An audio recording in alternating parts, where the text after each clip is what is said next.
It's audiobook drop day, and the audiobook for today is The Cowboy's Reality Bride.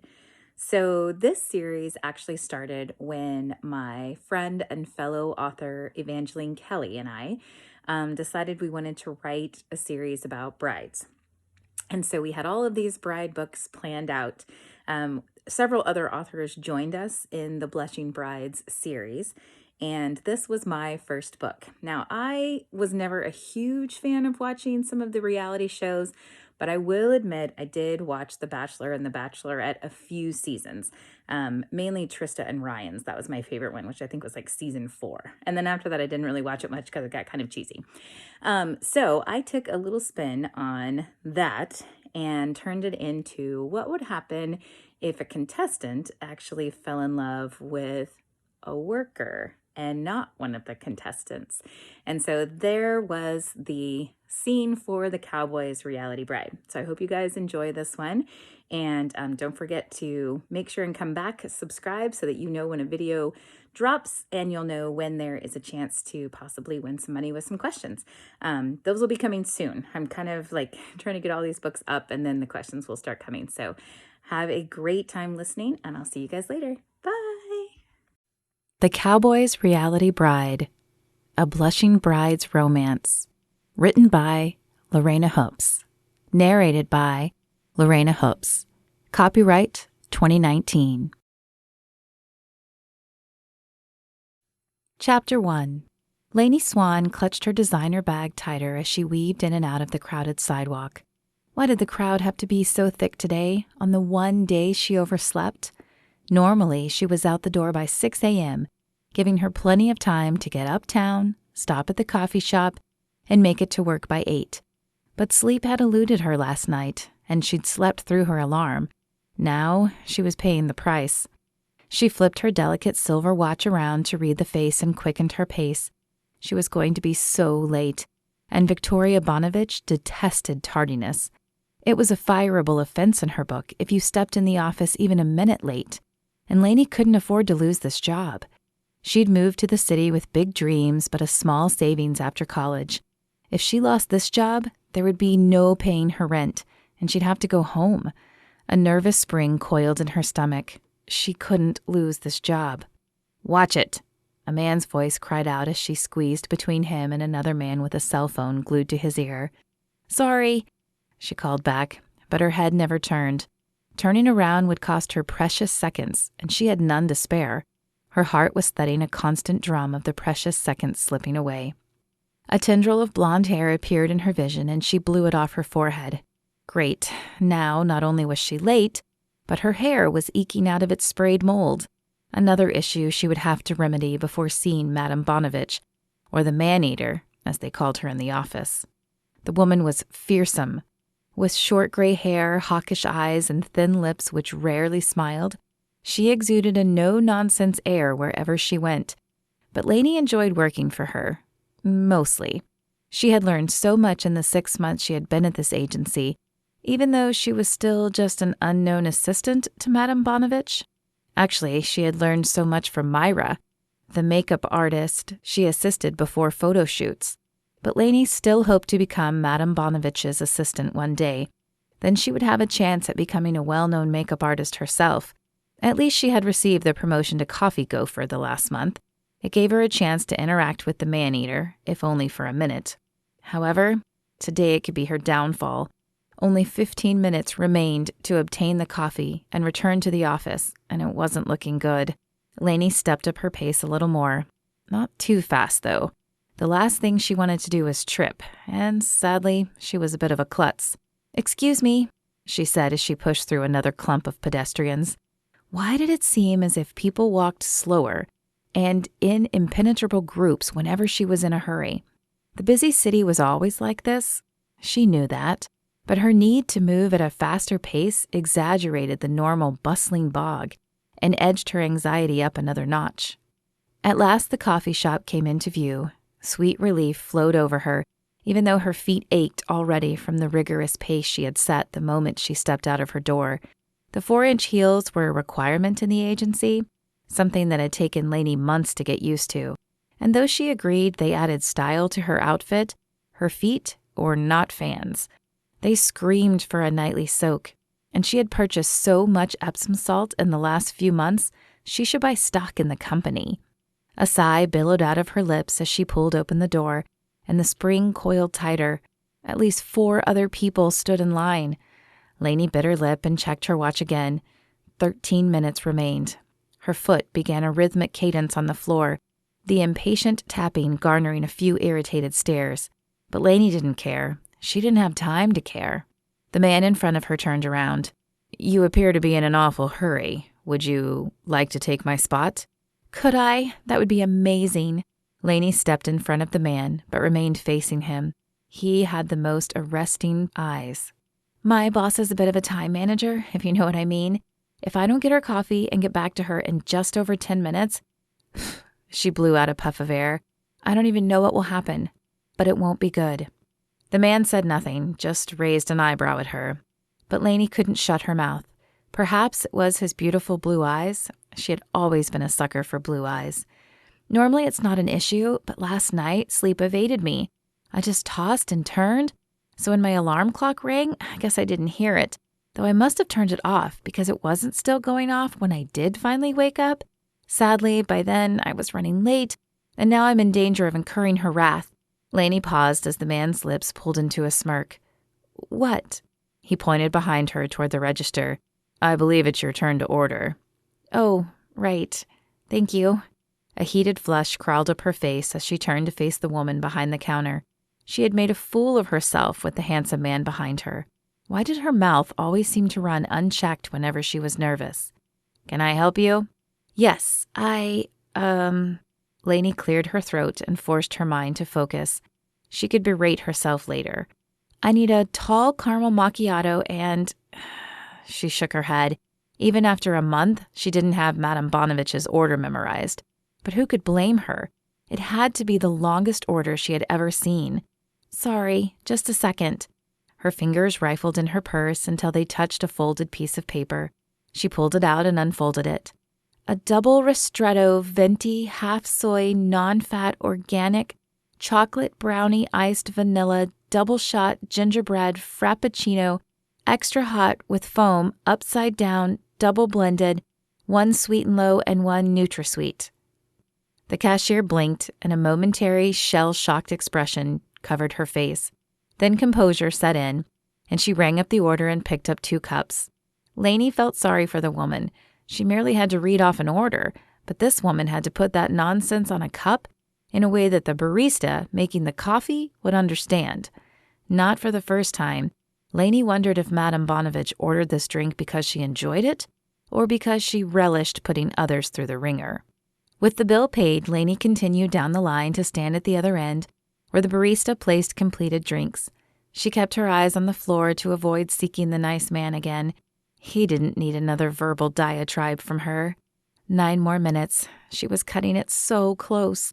The office was just around the corner, but her high heels kept her from running, so she'd have to opt for long strides and hope for the best. "Caramel macchiato and gingerbread frap," the barista called as she placed the 2 drinks down. "Thank you." Lainey flashed the woman an apologetic smile as she grabbed the drinks. As she pushed open the door, she realized she should have asked for a tray. A cup in each hand made it nearly impossible to adjust her purse strap, which kept threatening to slip off her shoulder with every step. Unable to stop, Lainey adjusted her body by throwing her right shoulder as high into the air as possible, in hopes gravity would keep the purse strapped there. She must look a sight. Hunched over to one side, Madame Bonavich would blow her lid if she saw Lainey. But it was this or arrive late with the woman's coffee, and Lainey honestly didn't know which would be worse. A sigh of relief spilled from her mouth as the office came into view. She would not chance looking at her watch, but she figured she had a few minutes to spare. However, she also had a conundrum. How was she going to open the door? She hated taking the chance, but stacking one cup on top of the other appeared to be the quickest option. Before her mind changed, she set the venti on top of her cup and secured it with her chin. Then she reached for the door handle. But as her fingertips brushed the cold metal, the door swung open. The force knocked her backwards. Her chin lifted from the lid of the cup, and without something to secure it, it teetered.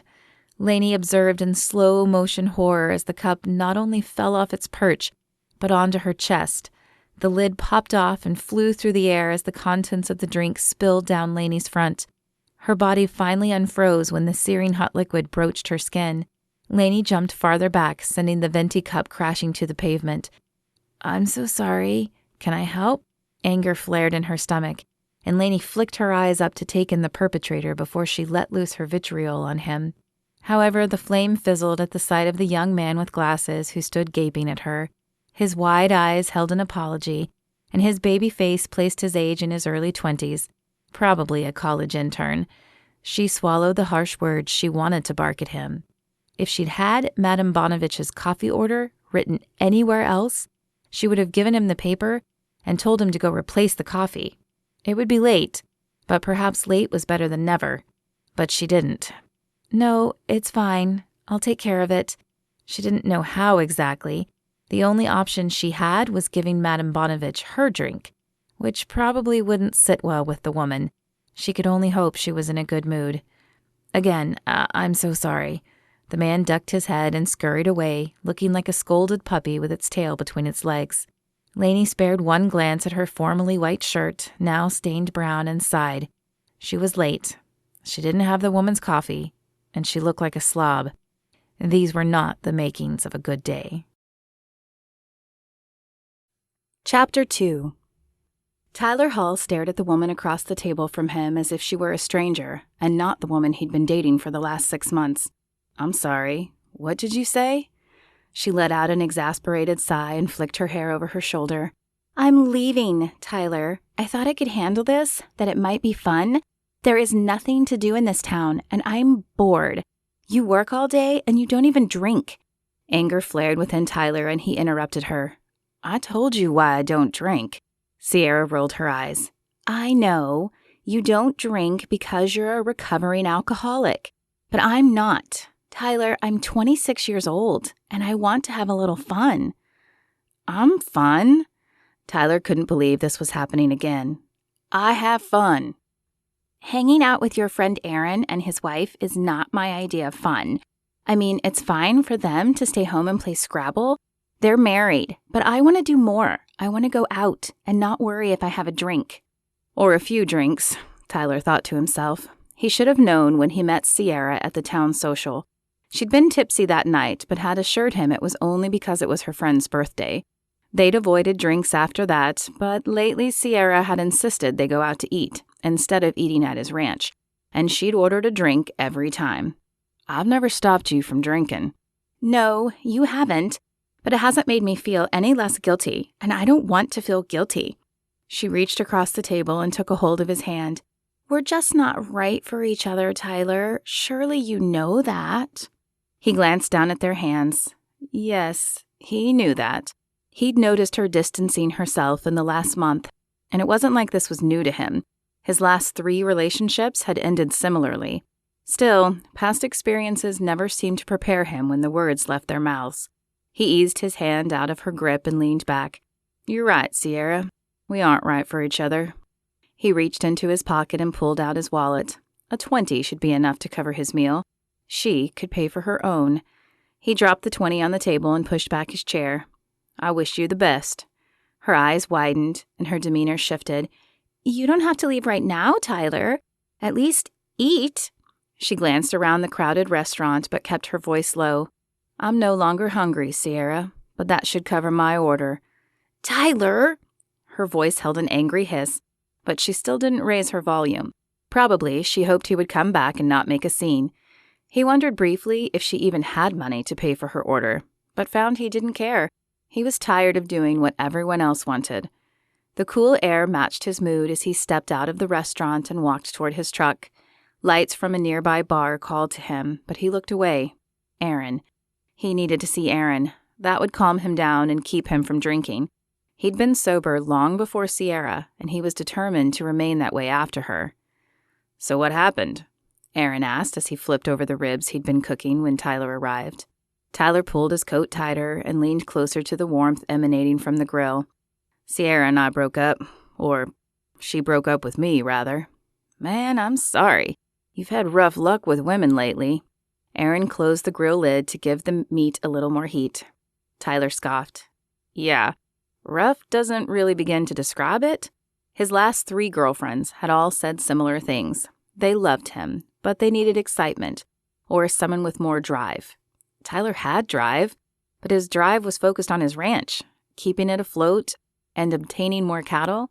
They just didn't understand his drive. And part of that was because 2 of the last 3 had been city girls, thinking they wanted a change, but realizing later the country was not the change they sought. Deirdre had been a country girl, but it turned out she wanted to try the other side as well. She'd left him for a lawyer in a big city. At least he hoped that's what it had been, because otherwise it was him, and he didn't know how to fix that. Maybe you should go on that reality show that Nancy watches. Marry a cowboy or something like that. A deep chuckle issued from Tyler's throat. Yeah, that's what I need. The whole world knowing I can't keep a girl around. That doesn't sound like something that would draw in the type of woman I'm looking for. No, I'm serious. Don't tell anyone, but Nancy made me watch an episode with her.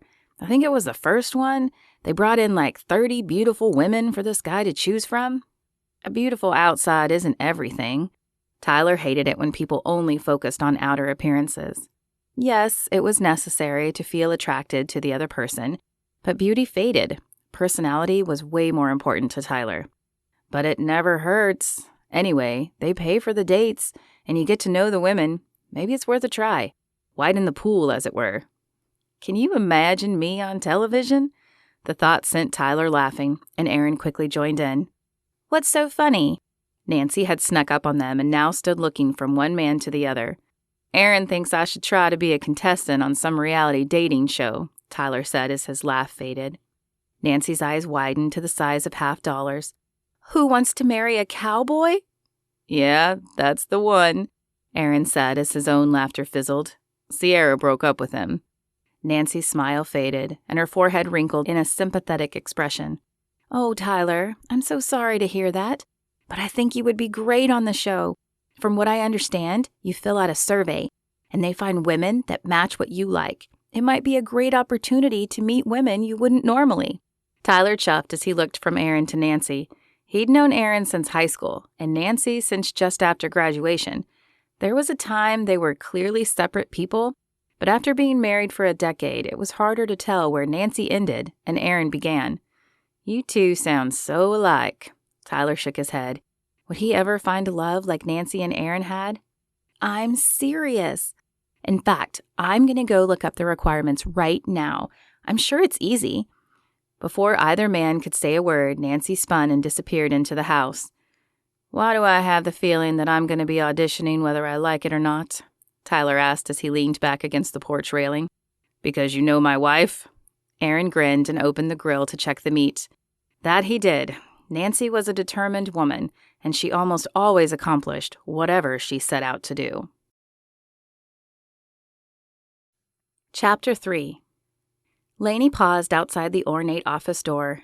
With no idea how the next few minutes would go, she could only hope for the best.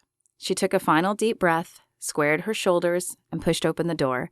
Victoria Bonovich stood in front of the large glass window as Lainey entered the room. You're late. Her cold voice sent a chill down Lainey's spine. I know, ma'am, and I'm so sorry. There was a snafu. I have no time for your snafus. The woman cut her off with a flick of her wrist. Do you have my coffee? Lainey grimaced as she held out the drink. Well, that's what I was trying. We don't try here. We do, or we get fired. She swiped the cup from Lainey's outstretched hand, and before Lainey could say another word, she tilted it back. But her face changed as the coffee hit her tongue, and instead of swallowing it, she spat it out across the floor. What is this disgusting concoction? This is not my drink. Lainey's eyes dropped to the floor and her hands folded together. No, it isn't, but that's what I was trying to tell you. An intern bumped into me at the front door, and your coffee spilled. I didn't have time to go and get another one, so I gave you mine. If you'd like, I can go now. The woman's icy eyes regarded Lainey. What I'd like is for you to go and pack your things. No, this couldn't be happening. Dread flooded Lainey, and though she knew she shouldn't, she opened her mouth. But, Madame Bonovich, it was my first mistake. I don't have time for mistakes or incompetence. You have proven you are prone to both. But I need this job. And I need competent people. We're done now. As if to punctuate her statement, Victoria Bonovich walked over to the trash can, held the cup over it with her manicured claws, glanced back at Lainey for dramatic effect, and dropped the full cup of coffee into it. Anger burned through Lainey, and she bit her lip to keep from saying anything more. Madame Bonovich not only ruled her company, but half of New York. Lainey might have lost her job here, but if she pushed the issue, she would never get hired at any other modeling agency in New York. Yes, ma'am. Lainey nodded and backed out of the room. Tears burned at the back of her eyes, but she was not going to let them fall, at least not until she was out of this cursed office. When she reached her desk, she pulled out the box that lived under the right bottom drawer. Every desk came with one, as employees didn't last long with Madame Bonovich. Either they quit, or she fired them within a few months' time.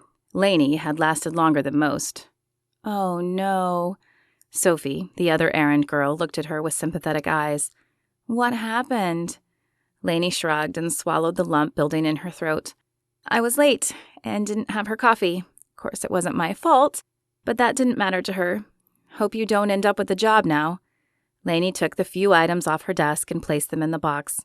There weren't many. The agency only allowed 5 personal items. Lainey had fewer. A photograph of her parents, one of her and her best friends in high school, and one of Dallas Nixon. He had been her crush in high school, though he hadn't known she was alive. Lainey kept it as a reminder to never be invisible again.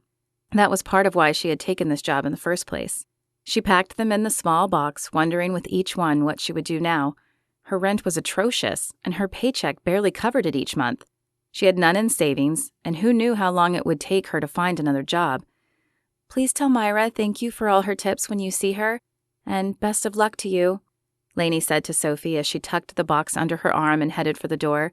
Sophie's response was a wide-eyed look full of fear. Though the crowd had thinned a little, Lainey no longer felt the rush as she began the long walk home.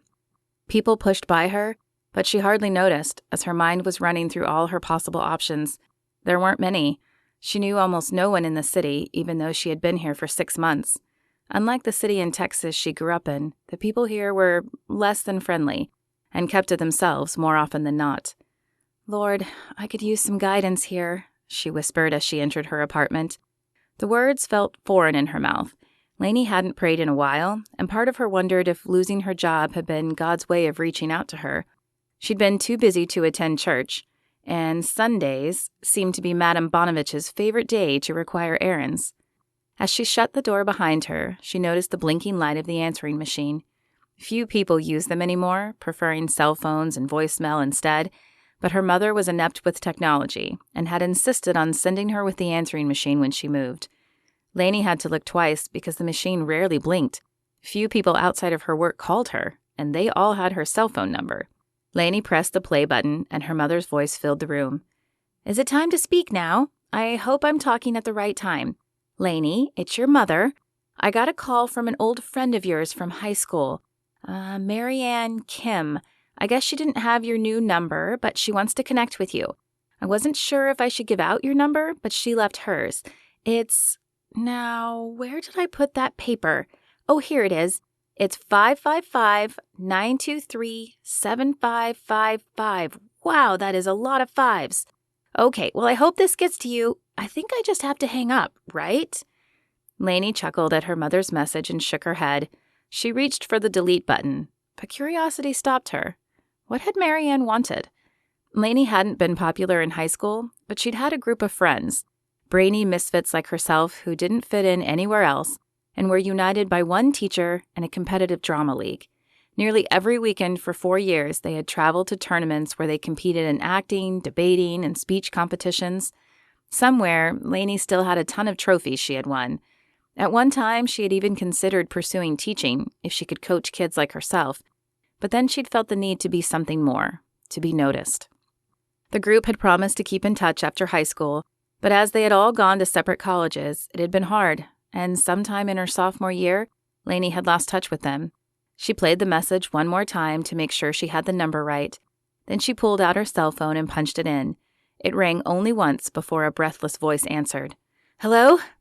Hi, is this Mary Ann? Lainey didn't recognize the voice on the other end, but it had been nearly a decade since she'd spoken with her friend. Yes? Who is this? She'd taken a deep breath, and her voice was all business now. It's Lainey. Lainey Swan? My mother said you called looking for me. Lainey, is it really you? Oh, thank goodness, I was so afraid you wouldn't get my message. Even though it had been years, this voice Lainey recognized. Mary Ann had been the quiet Korean girl, but when you got her excited, she was like an adrenaline-filled wind-up doll. Her voice ramped up, and she could speak 90 to nothing. Are you still a makeup artist? I thought that's what you were studying after high school, and I didn't make it back for the 10-year reunion. Not sure if you did, but I asked around. Well, with the people I'm still in touch with, mainly through social media. I'm not sure I have anyone's phone number anymore. Lainey chuckled, trying to replay the conversation to see if there had been a question in there. So are you? Mary Ann repeated. Am I what? Still a makeup artist. Oh, how did she answer this? She'd studied makeup and design in college. She'd worked a few jobs after college. Lainey considered herself a makeup artist, but she'd done nothing but hold supplies for a makeup artist for the last 6 months. Well, I'm kind of between jobs right now, but Mary Ann squealed on the other end. Oh my gosh, this is perfect timing. I need you. Well, not me, but the company I work for. See, I work for NGN Studios, and we do a reality TV show, and our normal makeup artist decided to take maternity leave early. We're about to film a new season, and we need a makeup artist. I told them I knew someone and that I'd call you and see if you could do it, so can you? Can I what? Lainey's head was spinning. She'd forgotten just how fast Mary Ann could speak. Can you come to California and be our makeup artist? It'll be super easy, and we'll cover the cost to fly you out here and set you up. Set me up? Yeah, lodging. The show takes 4 to 6 weeks to film, usually. Oh my gosh, this will be so much fun. Like our own mini reunion. 4 to 6 weeks? Lainey couldn't be gone 4 to 6 weeks. How would she pay her rent? She couldn't possibly leave her life in New York. But as she looked around her tiny apartment, she wondered if that were true. Her kitchen was smaller than her bathroom had been growing up. The living room doubled as her bedroom with a fold-out bed, and none of the walls were decorated. Lainey wasn't sure if that was from lack of effort or lack of time, but what she did know was that her apartment was depressing. So, what if she moved? She could pack up her things and put them in storage near her mother, which would be cheaper than renting an apartment. Her lease was up for renewal at the end of the month anyway. She could just not renew, take this job and start over. Lainey wasn't exactly sure how or what she would do when she started over, but this plan would buy her a little time to figure it out anyway. Okay, I'll do it. Do I have time to stop and see my mom first? I haven't been home in ages, and I need to ask a favor of her. Sure, I'll purchase your ticket and send you all the details. Oh my gosh, this is going to be so much fun! Chapter 4. Tyler leaned back in his chair, stuffed from the dinner. Those ribs were amazing, Aaron. And how about my coleslaw? A look of feigned hurt filled Nancy's face. Also amazing. My apologies. I didn't mean to offend the chef. A coy smile spread across her lips, and a twinkle sparked in her eyes. Well, there is a way you can make it up to me. Tyler's stomach filled with lead. The reality show. He could tell from the gleam in her eyes she wanted him to audition for the reality show. Nancy, hear me out, she blurted. It's an easy application. We have to send in a short video of you, and then you have to fill out the profile. If you're worried, you probably won't even get chosen. They must have thousands of applicants. So why are we even trying? Tyler was no fan of doing things without a purpose, and especially this. He still wasn't sure he wanted to enter, and the idea of doing a video for no reason seemed silly. Because there's a chance you could get picked. Nancy pleaded at him with her eyes. And because it would be so amazing if you got chosen. I could say I know a celebrity. I've always wanted to do that. Please, do it for me. It appeared to mean more to Nancy than it did to him. Besides, as Nancy had stated, the chances of him being chosen were slim to none.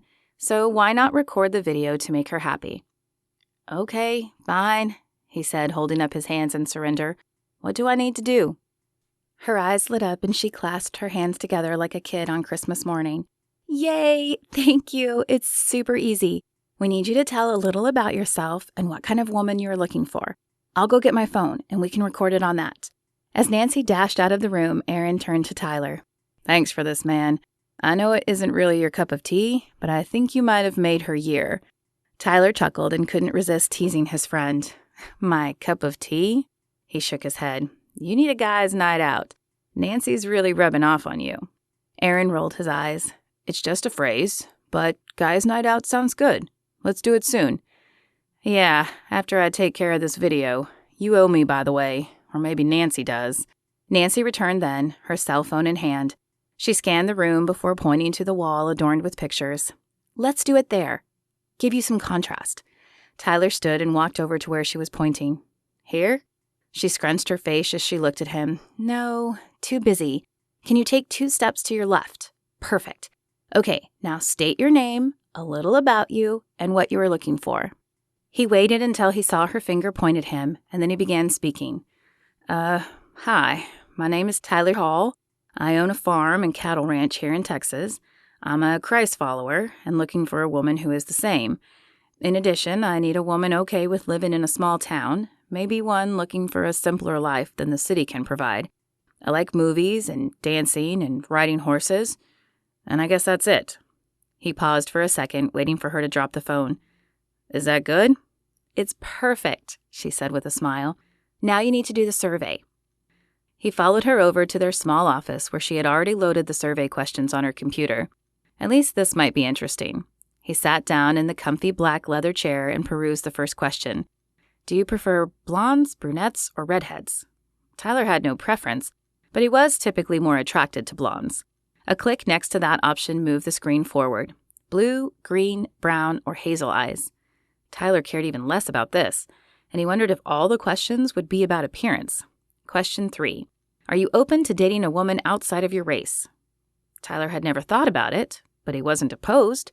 After a few more questions regarding a contestant's outer appearance, he finally reached the questions with more meat. Would your ideal woman enjoy the beach or the mountains more? Well, he enjoyed both, but he guessed he liked the mountains a little more. Would your ideal woman be religious? That was a tricky question. There was a big difference between being a believer and being religious. But he answered yes anyway. He certainly wanted no one opposed to religion. He took nearly an hour, but finally he finished all the questions.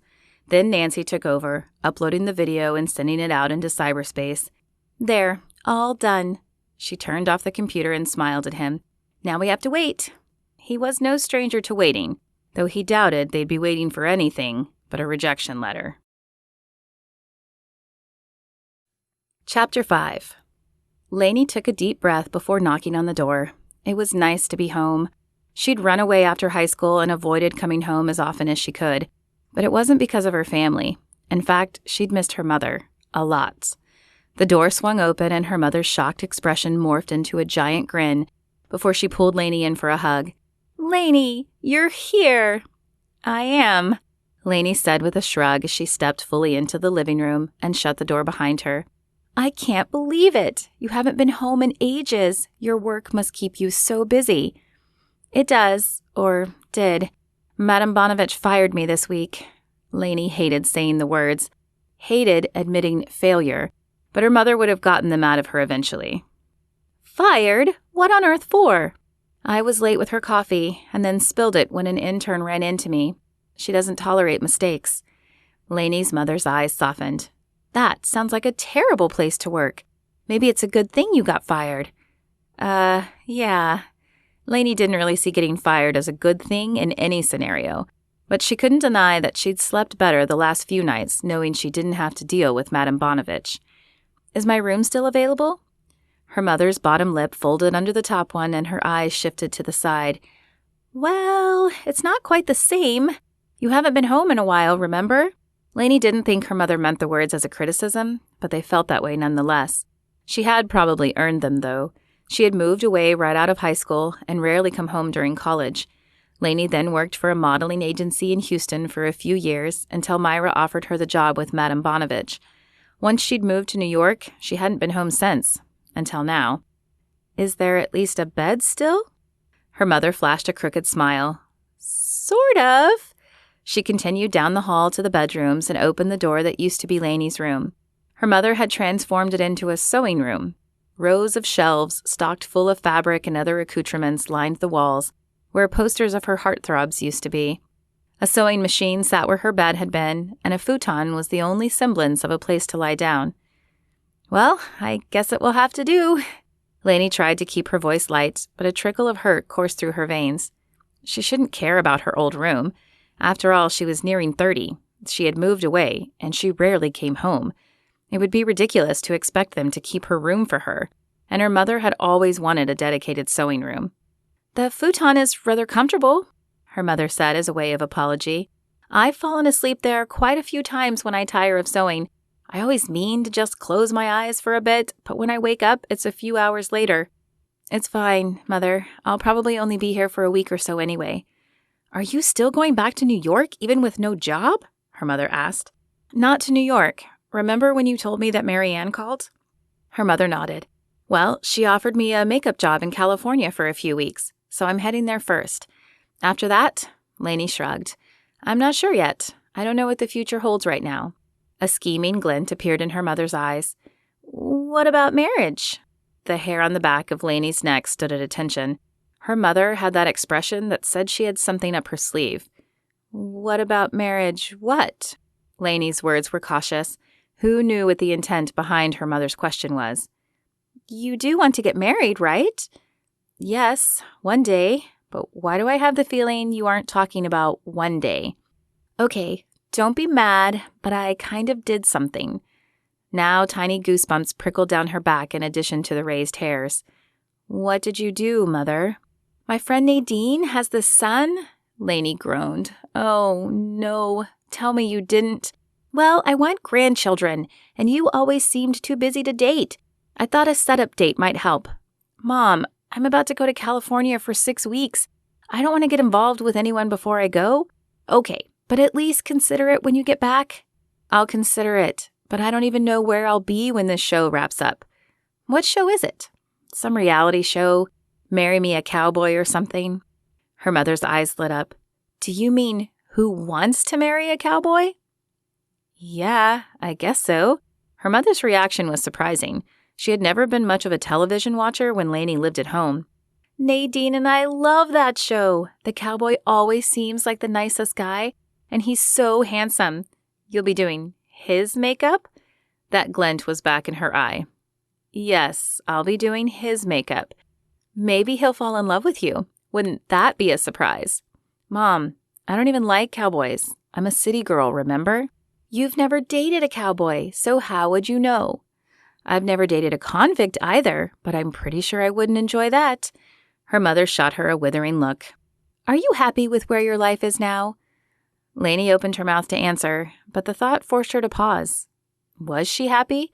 She'd attended a college far away to start over. She'd studied makeup design, hoping to spice up her image so men might notice her more. Then she'd moved to the Big Apple and dated men in suits who had drivers. None of that made her happy.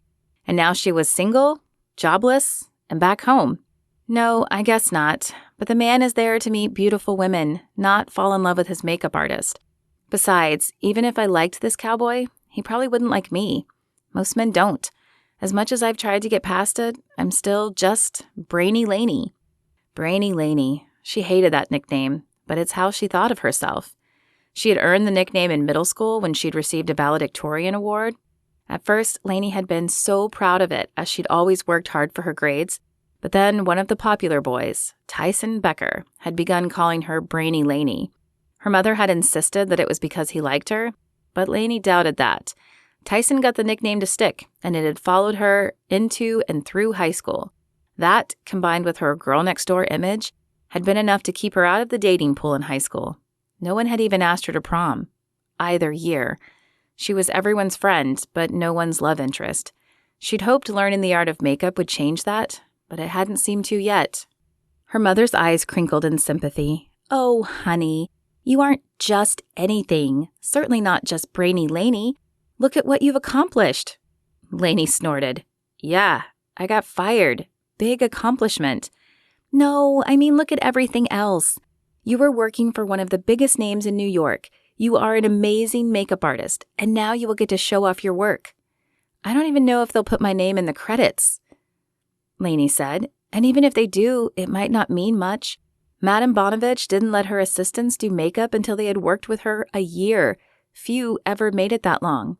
I say you forget about Madame Bonovich. You got fired for a reason, and this show obviously has something to do with that. So go enjoy yourself and see what doors open afterwards. You're right, Mom. I'm going to have fun seeing my old friend and take whatever God sends my direction. Chapter 6. Tyler flipped through the envelopes, hoping not to find a bill. He hadn't made as much with this last trade as he'd been hoping to, and he had no more in the bank. Ad, junk. Wait, what was this? A plain white envelope with his name hand-addressed on it caught his eye. He slid his finger under the back flap and tore the envelope open. Inside was a single sheet of paper.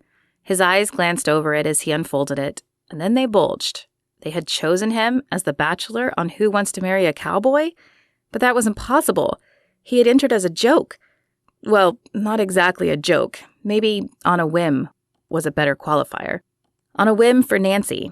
Still, he'd never actually expected them to pick him. Yet they had. And being the cowboy paid, the amount listed in this letter would be enough to get him out of debt. All that remained was meeting the producers and signing the contract, at least according to this letter. He wasn't currently seeing anyone, not since Sierra, so he wouldn't have to worry about that. And it wasn't like he wasn't trying, but he lived in a small town. He was a cowboy who worked a farm and herded cattle, and he didn't have a 6-figure bank account. His last few girlfriends had made it abundantly clear they needed more excitement and more financial security in their life. But a contract? He wondered what it might entail. Silence, probably. Though not extremely knowledgeable on the reality show aspect, he assumed one couldn't share the result until after the show ended. That didn't really matter to him. He had no social media presence and rarely shared his business with anyone other than Aaron. But he wondered if he would have to marry a woman. He knew that was the point of the show, but what if he felt nothing for any of the women they picked? Or what if he proposed and then found out the woman was nothing like she'd portrayed herself? Would they force him to continue with the marriage for ratings? Maybe Aaron would know, and if not Aaron, then Nancy. She was the one who had gotten him into this after all. Tyler glanced up at the clock on the wall. Dinner time. But Nancy had told him he was always welcome for dinner. Perhaps he could take her up on that offer and get the information he sought. Before he could change his mind, he tucked the letter in his pocket, grabbed his hat and keys, and headed out the door. 10 minutes later, he turned off the ignition and stepped out of the truck. Aaron and Nancy lived on a ranch twice as large as his. A sprawling, split-level home with a wraparound porch sat at the edge of their large property. Tyler envied the porch, just a little. His mother had always been fond of them growing up, and one day he hoped to add one to his own modest house. He raised his hand and knocked on their cheery green door. "Tyler, well, to what do we owe this pleasure?" Nancy asked as she opened the door. A simple woman, Nancy usually wore her brown hair pulled back in a ponytail and little makeup, but she didn't need it.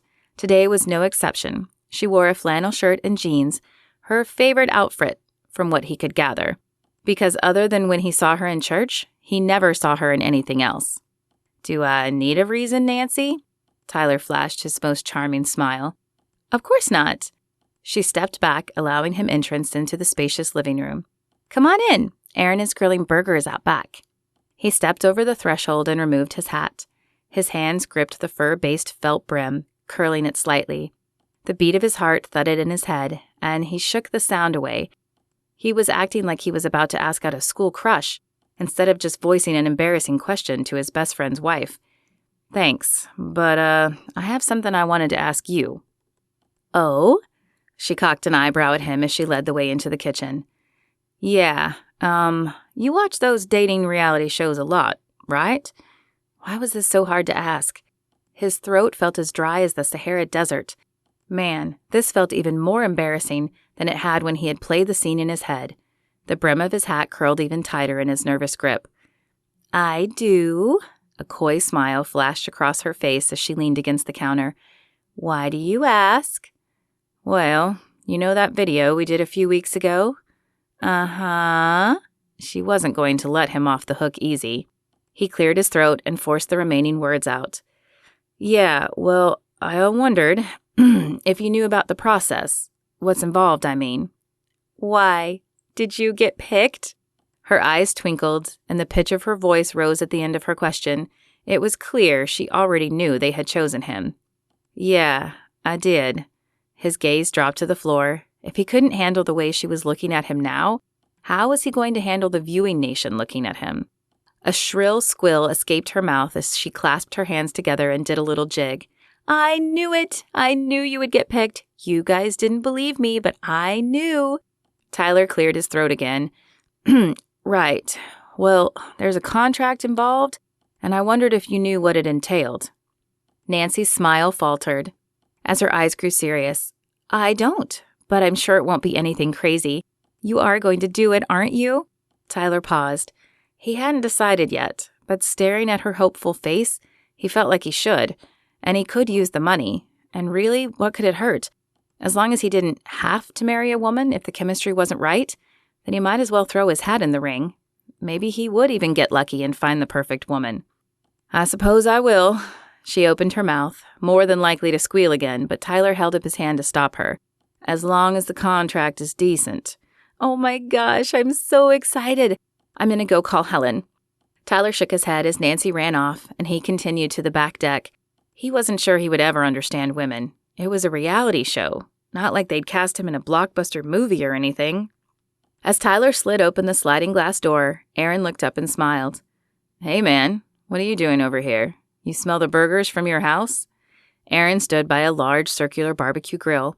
Though gas grills were all the rage these days, Aaron claimed he preferred charcoal, and therefore he still had a behemoth of a grill. Tyler had to agree that the charcoal made the meat taste better, at least in his head. Who knew if it was just psychosomatic? Had to come show you this. He pulled the letter out of his pocket and handed it to his friend. Aaron took it, a quizzical expression on his face. His eyes widened, though, as he scanned the paper. For real? They chose you? Hey, now. Tyler feigned a hurt look. I just mean that video wasn't anything special. It must be your charm and magnetism. So, you gonna do it? I don't know. Does it make me seem desperate? I mean, that's what I think when I hear about these shows. Tyler took the letter back and folded it back into his pocket. Aaron shrugged. A little, I guess. But look at it this way. They will find a bunch of women you would never meet and bring them to you. They'll pay for a ton of dates, and they pay you. A lot. Worst case, you have some fun and people recognize you on the streets for a time. Best case, you find the love of your life and finally start that family you've been wanting. That was true. Tyler supposed it was weird he talked about having a family, but ever since his parents had split and his brother had disowned the family, it had been all he could think about. Unfortunately, his track record with women was atrocious. About the time he started falling for a woman to the point where he could think about proposing, she left him for a more successful man or a more exciting atmosphere. A lawyer, a doctor. One had even left him for an insurance salesman, claiming she needed the security his money could offer. Perhaps it was time for him to try something different. I guess you're right. Won't find out until you try, right?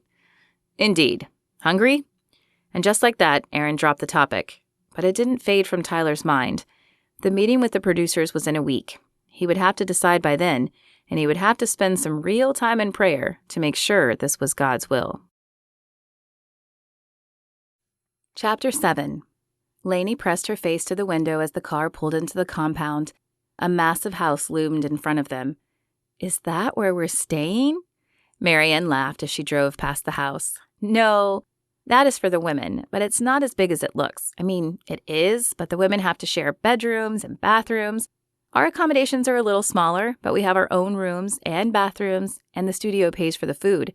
I'm sure they'll be fine. My apartment in New York was tiny. It could have fit in your old living room. Marianne glanced her direction. How did you live in such a small place?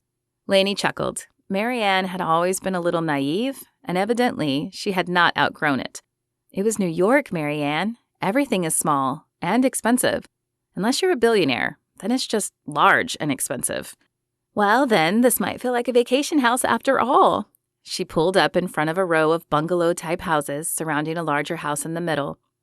Our houses are the smaller bungalows. The middle house is for the Cowboy, but we also have a meeting room and viewing room in the main house, as well as access to the kitchen and our own dining room. Wow, this is an impressive setup. Does the studio own all this? Yeah, they film here 9 months out of the year, so it made sense to just buy it. Our show isn't the only one who uses it. She parked the car in front of the main house. Come on inside. I'll show you your room and then introduce you to everyone. Lainey grabbed her suitcases from the trunk of the car. Marianne had insisted she didn't need much, as they had a laundry on site and Lainey would have time to drive into town to get whatever else she might need. But Lainey didn't feel comfortable going somewhere for more than a month without enough clothes. Not knowing what exactly she was getting into, she'd packed for every occasion and barely gotten her suitcase closed. Her second suitcase contained only her makeup supplies. Let's drop your supplies off first. Marianne led the way to the right of the main building, stopping at the second bungalow. I'm in number 1, and our cook Ronaldo is in number 3. She pulled a ring of keys from her pocket and unlocked the door before handing the key to Lainey. The door opened to a small but spacious living room, which held a couch, a chair, and a small table. No television? Lainey asked as she looked around the room.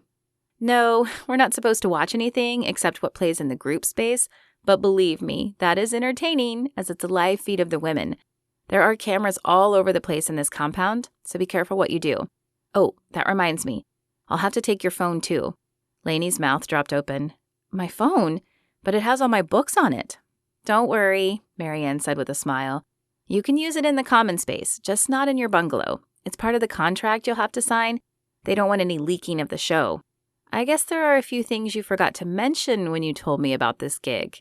Lainey feigned an angry look. She didn't mind, really. Her phone had always been glued to her side when she worked for Madame Bonovich.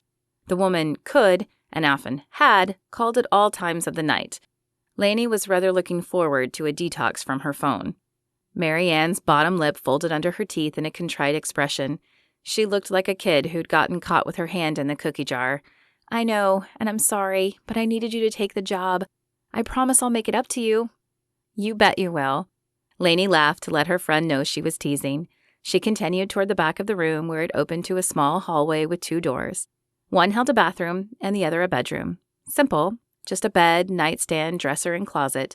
But it would do. And even though it wasn't large, it was bigger than her apartment had been. After hoisting her suitcase on the bed to unpack later, she followed Marianne out of the bungalow and toward the main house. We always enter from back here where the kitchen is. There's a separate dining room for us back here and one for the cowboy up front. Our goal is to stay out of his sight as much as possible. Of course, you'll have to be around him more than the rest of us, but that's unavoidable. Still, as you'll find out in a minute, it's get in, do his makeup, and get out. As little interaction as possible. Got it. Is there a reason? Marianne opened the back door and motioned Lainey inside. A spacious kitchen lay before them, but Lainey hardly had time to take it all in before Marianne was moving again. He's supposed to be focusing on the women to find a wife? She glanced around and then leaned closer to Lainey. They hardly ever last, but the producers like to think they will if the contestants focus enough. So we give them as much space as we can. The kitchen led out to a dining room that held a table for 8, but Marianne kept walking. How many shows have there been? Lainey should have done more homework. She was all kinds of curious now. This is our 10th season. Lainey blinked. Wow, 10 seasons? I had no idea.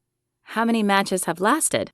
Only 1, but that's hardly surprising since they only get to know each other a few weeks before the end of the show. They almost always end in a proposal, but there's only been 1 wedding. Lainey's eyes widened. That's a terrible record. Why do people keep coming on the show?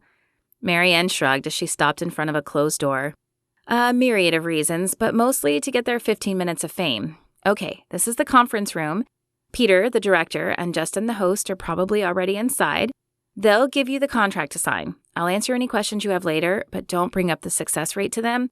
Her mouth twitched, and she glanced around covertly. They're kind of touchy about it.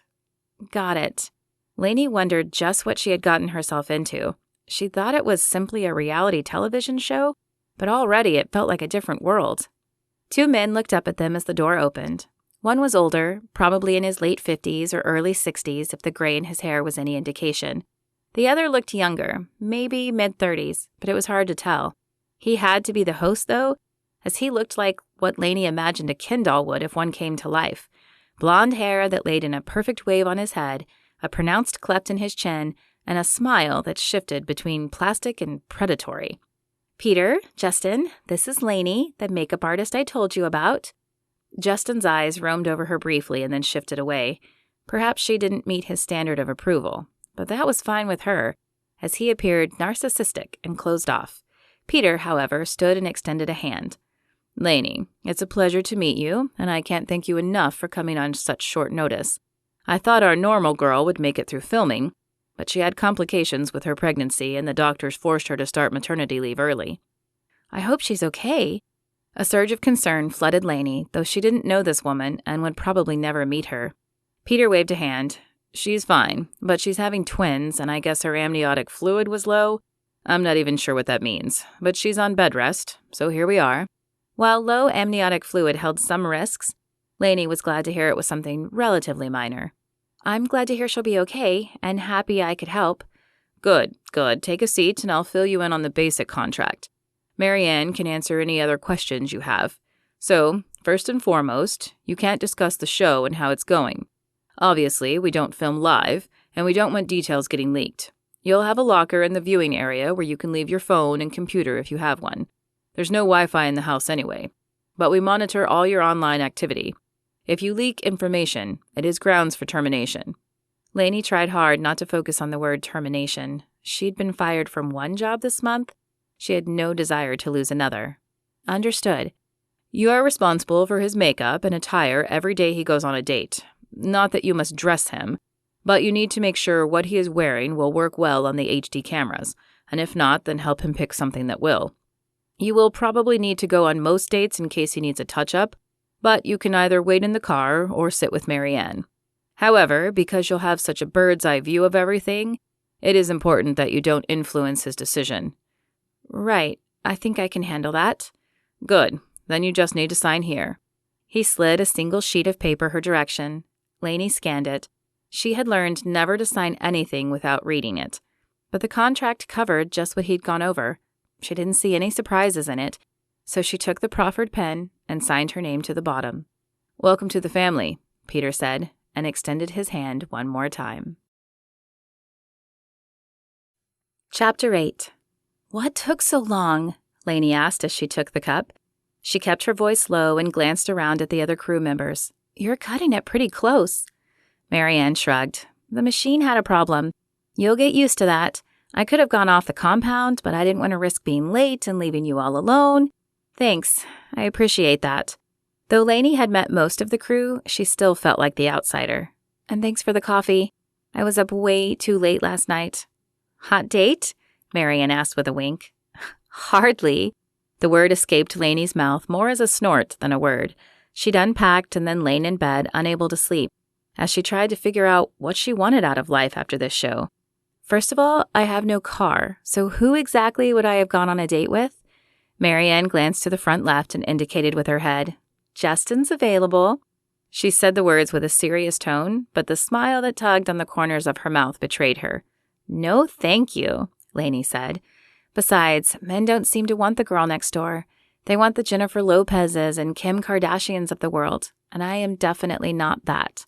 Don't sell yourself short. You are beautiful, and one day you'll meet the right man." Lainey scoffed. "Easy for you to say. You've already found your Prince Charming."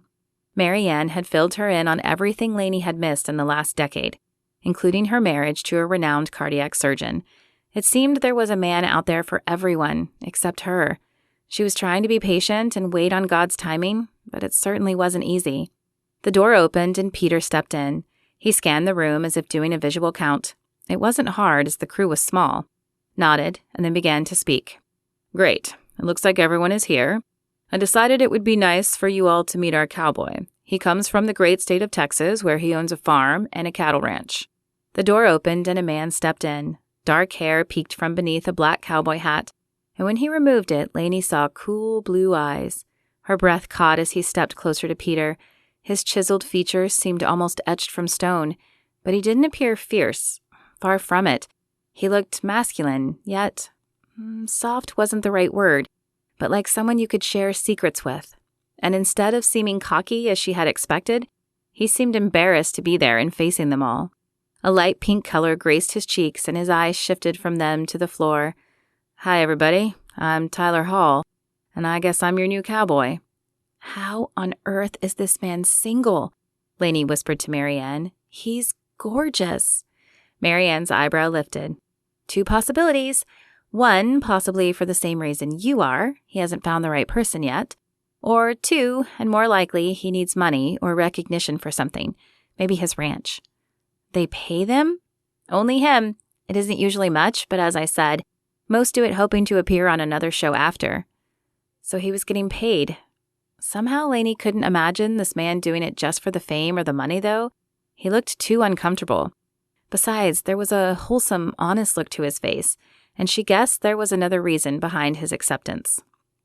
Tyler, I'll introduce you to everyone in a minute, but now that you're here, I'll give a rundown of the show.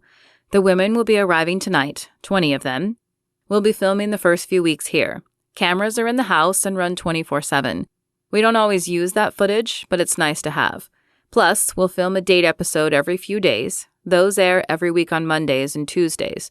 So most of the people you see here will be the editing team working around the clock to make sure those episodes are ready.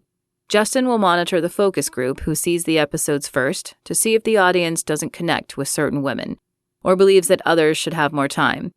Generally, we take the top 4 contestants back to the Cowboy's house to meet his family and friends. The final episode with the proposal will be filmed there if Tyler has no objection. No objection from me, Tyler said. I want a woman who doesn't mind a ranch life, so it's important for them to see it. Lainey wondered what a ranch life entailed. She'd only known the city life, though the few movies she'd seen set in the country had held a certain appeal. When Peter finished his spiel, he began taking Tyler around, introducing him to the crew. Lainey figured she had enough time to drain the last of her coffee and sneak the stick of gum she had in her pocket. He might be off limits, but there was no reason to spew coffee breath on the man when she met him. She tipped back her cup and sighed. All gone. She'd have to ask Marianne how to work the machine later so she could make herself some more. Are you done? I'll go throw these away. Lainey wiggled her cup at Marianne to indicate what she meant. Sure, thank you. Marianne handed over her cup, and Lainey made her way toward the door where the trash can sat. But before she reached the corner, her foot caught on the leg of a chair, pushed back just a little too far. The cups flew out of her hand as her body fell forward and a little to the right. She expected to smack the concrete floor. She didn't hit the ground. Instead, strong arms enveloped her, and she found herself staring up into Tyler's face. Oh, gracious. He had the most amazing blue eyes, dark like sapphires. Easy there. You okay? His voice broke through her stare, and she realized her hands were splayed across his chest. His muscular, solid chest. Heat burned up her neck, and she knew her ears were probably blazing beacons of her attraction to him. Sorry, I guess I should pay more attention to where I'm walking. She tried to extricate herself from his arms as gracefully as possible in hopes that no one else had seen the spectacle and she wouldn't become the laughingstock of the crew. And here I thought you were just falling for me. His eyes twinkled as he grinned at her, and Lainey's knees turned to jelly. I don't believe we've met. I'm Tyler Hall. He held out his hand for a shake. Lainey hoped her palm was dry and not the sweaty mess she feared it was as she placed her hand in his. His face didn't shift into one of disgust, which gave Lainey the courage to speak. I'm Lainey Swan, your makeup artist? Her voice came out scratchy and quiet, but she resisted the urge to clear her throat. She didn't want to belay her nervousness any more than she already had. I have a makeup artist? He blinked at her. Do I need one? Lainey had no idea if he were serious or simply fishing for a compliment. Well, it's more about making sure you look good on the cameras. HD picks up everything. His eyes bore into hers, sending a tingle down her spine. Well, I guess I'll be seeing more of you in the future. Yep, every day. Oh, geez, she sounded like some giddy schoolgirl. She clamped her mouth shut to keep from spewing any more nonsense at the man. He held her gaze another moment before Peter called him back over to introduce him to the editing team. Lainey let out a breath and made her way back to Marianne. She kept her head down, but she could feel the heat clawing up her neck. What was that about? Marianne asked with a raised eyebrow as Lainey sat. What do you mean? I mean, you looked like a starstruck fan down there. Your face was all flushed. I haven't seen you look like that since Dallas. Oh, goodness. Lainey dropped her head in her hands. Was I that obvious? Marianne giggled. How could it not be obvious? You practically swan dived into his arms. You better be careful or you might end up a contestant yourself. Lainey groaned into her hands. I didn't mean to. He should have just let me fall. This is so embarrassing. Of course, I would have to be rescued before he even knows me. I can't believe I'm going to have to be working so close to him. Not to mention watching him go on dates to find a wife. Another groan billowed forth. Yes, there was that. She had forgotten about that fact momentarily. Don't remind me. I'm beginning to think this was a very bad idea. Tyler's eyes followed the pretty blonde the rest of the meeting. She wasn't one of his contestants, but he couldn't deny the surge of electricity that had shot through his arms when he'd caught her. And her eyes. There was something about them that stuck in his mind, a vulnerability he not only wanted to explore, but also wanted to protect. But that was silly. He didn't even know the woman. I saw that you met Lainey, our new girl, but let me introduce you to Marianne, one of our main camera operators, Peter said, leading the way to the two women. The red had disappeared from Lainey's face, but she kept her eyes averted from his as Peter introduced him to the Korean woman next to her. Was that from embarrassment, or had she felt something too? It's a pleasure to meet you, Tyler. I'll be filming the dates, so I guess I'll get to see a lot of you. Looking forward to it, he said, shaking her hand.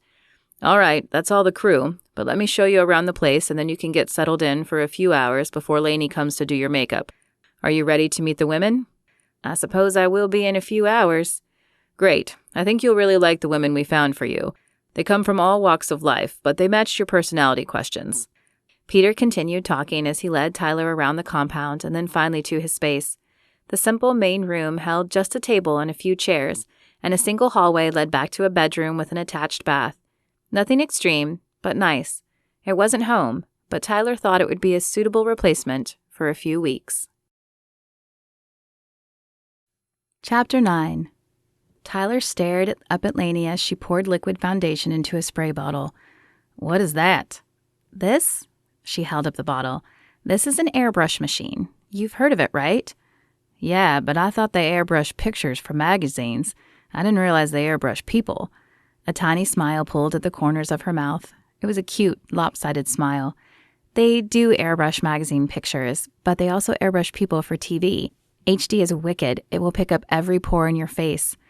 He ran a hand across his chin as if searching for gaping holes. Do I have big pores for it to find? She chuckled and shot him a look out of the corner of her eye as she screwed the lid back on the machine. Not really, but they want you to appear perfect, so... She shrugged, letting the words fade away. Close your eyes, please. He shut his eyes and took a deep breath as the motor on the airbrush machine whirred to life. A breath of air covered his face, moving slowly left to right. It didn't feel much like makeup, but he'd never worn any before, so he had nothing to compare it to. The motor stopped and he opened his eyes. Am I beautiful now? A pink blush graced her cheeks. I might use the word dashing, but yes, almost. She set the airbrusher down and picked up a small plastic tool with a comb-like head. Dashing, huh? I haven't heard that word in a while. In fact, no one he knew had used that word since his grandmother, who always used to tell him he looked dashing when he wore his suits for church. Are you from around here? She shook her head and moved the brush across his eyebrows. Her face was close enough he noticed a tiny dimple in her left cheek and the smattering of freckles that dusted her nose. Texas, originally, but I've been living in New York for the past 6 months. Texas? His head jerked up at the mention of home and the finding of a kindred spirit out in this foreign place. What part? Houston, where it's hot and humid. How about you? Fredericksburg, the good old peach of Texas. They might both be from the Lone Star State, but that was where the similarities ended. She was a city girl, and he preferred the country. I can't say I've ever been there, but I do love peaches. Lainey's lips pursed as she stepped back and looked him over. It was an odd expression, as she looked at him more like a piece of art than a person. Okay, I think you're ready. His heart sped up in his chest and his nerves pulled taut. Are you sure? I don't need any more touch-ups? Her brow furrowed and she shook her head. You said you didn't want any makeup, and now you want more? Actually, I'm just nervous about meeting these women. I'm not generally a limelight kind of guy. Kind of hard to avoid when you agree to be the bachelor on a reality dating show. If you didn't want the limelight, why did you do it? She began packing up her supplies, but the tilt of her head told him she was still listening. My friend's wife is very persuasive. Lainey turned back to him. What, did she obtain some dirty laundry on you? No, she's just an amazing cook, and I didn't want her banning me from dinner. After my last girlfriend broke up with me, she suggested this. I didn't think I'd get chosen, though. I can see why they chose you. Her eyes held his for a moment, and then she turned away, but not before he saw the blush climb her face once again. An awkward silence descended. Tyler felt the need to say something, but he didn't know what. He didn't know her, not really, and they would have to work together for the next few weeks. Right, well, I guess I better get out there. Wish me luck. Good luck, Lainey said, but she kept her face turned from him. Tyler hoped he hadn't made her uncomfortable, but he couldn't worry about that now. Right now, he had to put on his game face, meet 20 women, and pretend this whole thing didn't scare him out of his mind. Tyler blinked against the blinding lights. How was he supposed to act natural with all this bright light shining in his face? Are you ready? Justin asked. No, he wasn't ready. Why had he ever thought this would be a good idea? He was in a foreign city, wearing rented clothes and makeup of all things, and waiting for 20 women he had never met who had agreed to come based on his photo and interests alone. I guess as ready as I'll ever be. It sounded like the worst kind of meat market, especially for a small-town rancher hoping for more than a physical attraction. You'll do great. Just be yourself. Tyler assumed Justin's words were meant to boost his confidence, but as the man put little emotion behind the words, they fell flat on Tyler's ears. Tyler took the moment to scan the area. Peter sat in a director's chair off to the left, a pair of headphones on his head and a monitor in front of him. A lanky man whose name failed him held a boom mic his direction, and Justin stood to the side. A sole camera focused on him a few yards away. Mary Ann and Lainey sat behind it. Lainey flashed him a thumbs-up sign when she caught him staring at her. He smiled back and relaxed a little. He could do this. The sound of a car engine reached his ears, and Tyler smoothed his shirt. He adjusted his tie and cleared his throat. It was dry, as if he had swallowed a bug, one that refused to be dislodged, but he knew it was just his nerves. A black stretch limo pulled up and the door opened. A blonde woman with a skin-tight evening gown stepped out. The slit in her dress went nearly to her hip, and the front dipped quite low as well. Her eyes lit up and her lips stretched to a wide smile as she caught sight of him. He waited as she carefully stepped up the path. She was pretty, but a little too revealing for him. He wanted a more modest woman, but perhaps this was for the camera. Maybe she was more modest normally. He tried to keep an open mind, but when she spoke, the shrillness of her voice told him she wouldn't be the one he chose in the end. Oh my goodness, you're even more handsome than I imagined. Her voice was high and pitchy, almost like Minnie Mouse. Can I wear your hat? She reached up, and without thinking, he took a step back. Didn't she realize it was rude to ask for a cowboy's hat unless you were dating him? Sorry, it's covering up my hat hair, he said, trying to salvage his reaction. Oh, well, maybe later. I'm Stacy, by the way, with an I-E and not a Y. Of course she was. This woman oozed high maintenance in every way and sent off warning bells in Tyler's head. She was Sierra, and the 3 previous women he dated rolled into one, and he wondered how she had made it past the survey. There was no way he could envision her on his ranch, or any ranch. Well, I look forward to getting to know you better. Tyler didn't, but they had told him to try to give everyone a fair chance.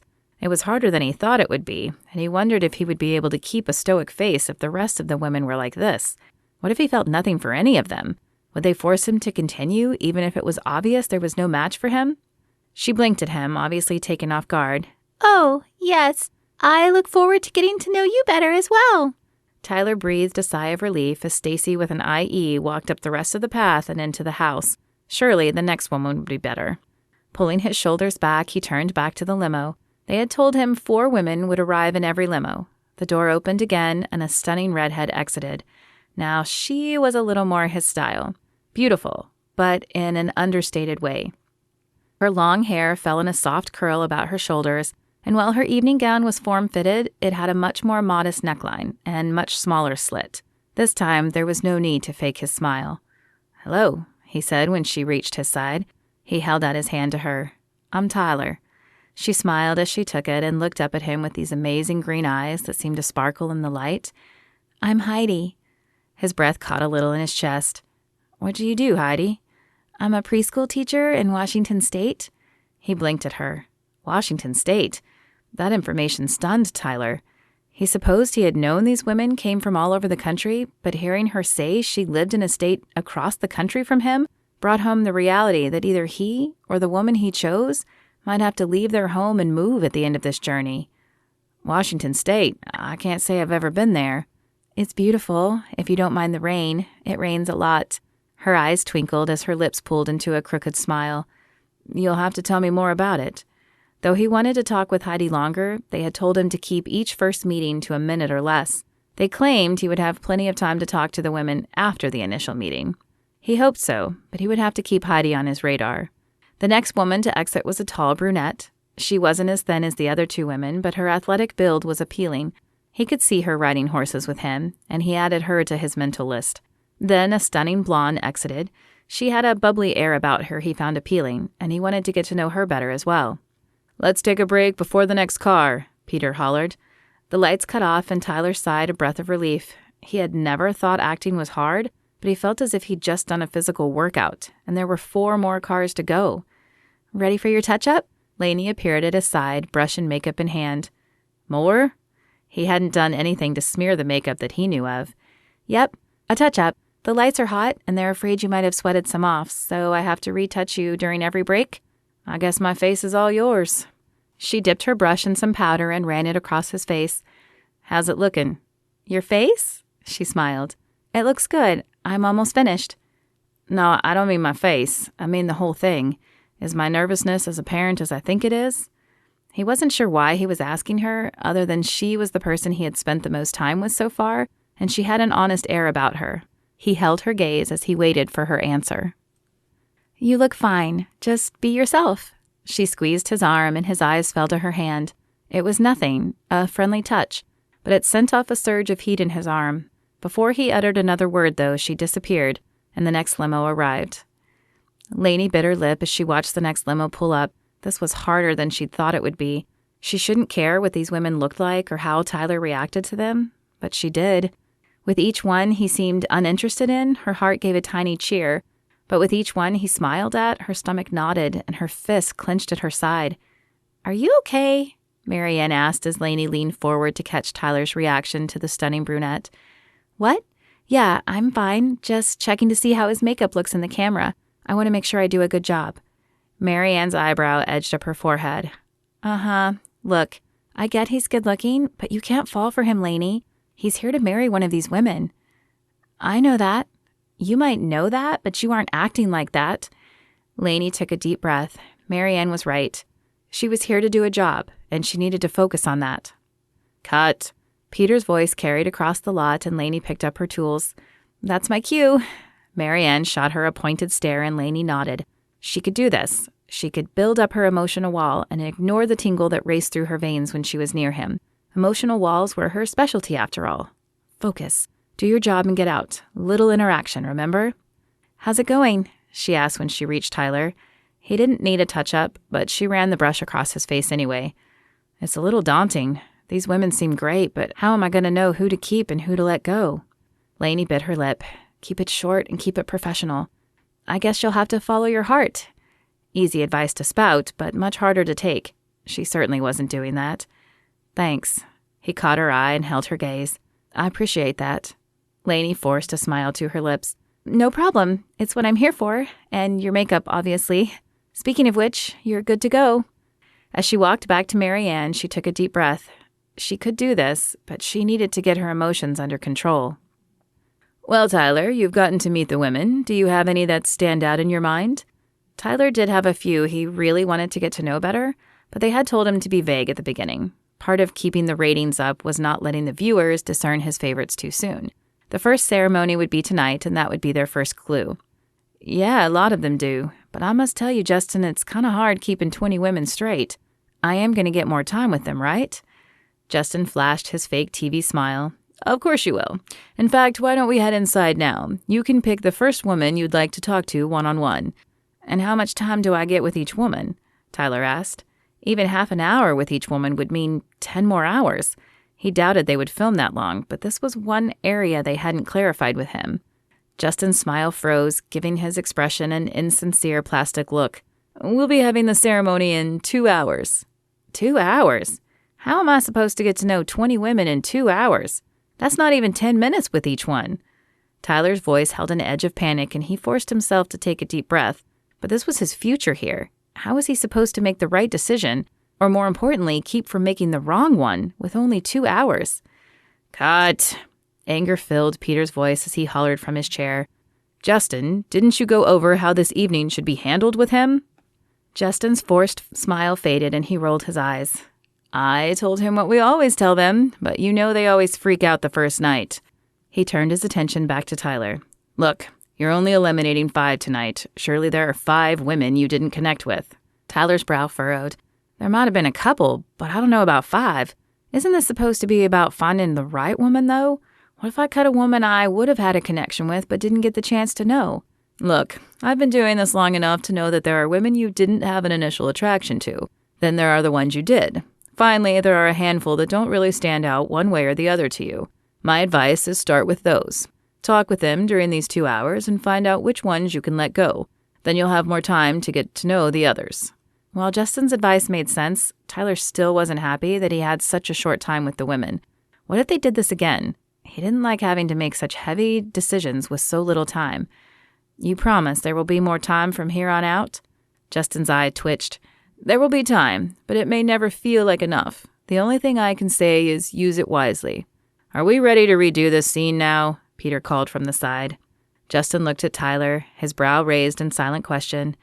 Fine, Tyler said. There wasn't much he could do about it now anyway. Take 2. So, Tyler, you've gotten to meet the women. Do you have any that stand out in your mind?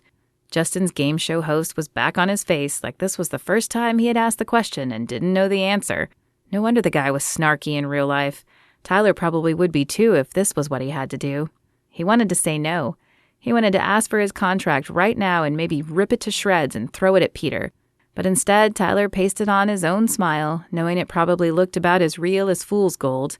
Absolutely, Justin. I'd like the chance to get to know them all more. Well, then let's head inside. This house is where the women will be staying, but don't worry, we have an apartment just as nice for you. The house was indeed amazing, and Tyler probably would have enjoyed the view more if he didn't have 20 women staring at him as if he were the last man on earth. He could almost hear claws sharpening as the women looked around at each other. Tyler briefly wondered if they would need a security guard to keep the peace in this house. This many women stuck together seemed dangerous, but this many women stuck together while competing for the same man felt like a recipe for disaster. Hello, ladies. How do you like your digs? The women clapped and cheered. One sporty girl Tyler remembered stood and hooted, shaking her arm in a circular manner. Several other girls shot her a withering glance, and he didn't blame them. She wasn't high on his list either, and probably wouldn't make it through the night. Good, but don't get too comfortable because only 15 of you will be staying. Justin's smile looked almost genuine as he gazed out at the shocked women. Tyler is going to get the next 2 hours to get to know you better. Then we'll have the ceremony. Whoever doesn't get a miniature cowboy hat from Tyler will have to return home. Evidently, the women had not been informed of this little tidbit of information either. Dropped jaws and worried expressions filled the room. Who would you like to start with, Tyler? Justin continued as if he didn't see the women. Tyler was still processing the women's reactions and his own feelings, so the question caught him off guard. He stared out at the sea of faces, not remembering any of their names for a moment. Then his gaze landed on Heidi and Jade and Michelle, all women he wanted to get to know better. But that hadn't been what Justin suggested. Justin had suggested picking the women he wasn't sure about. He continued to scan the faces and landed on the woman he thought worked at the fire department. Cassidy? He found her pretty, but wondered if they would have enough in common to form a lasting relationship. I'd like to start with Cassidy. Her eyes lit up and surprise colored her face as she stood and crossed the room to him. Daggers issued from the other women's eyes, and Tyler felt certain he had just put a target on Cassidy's back.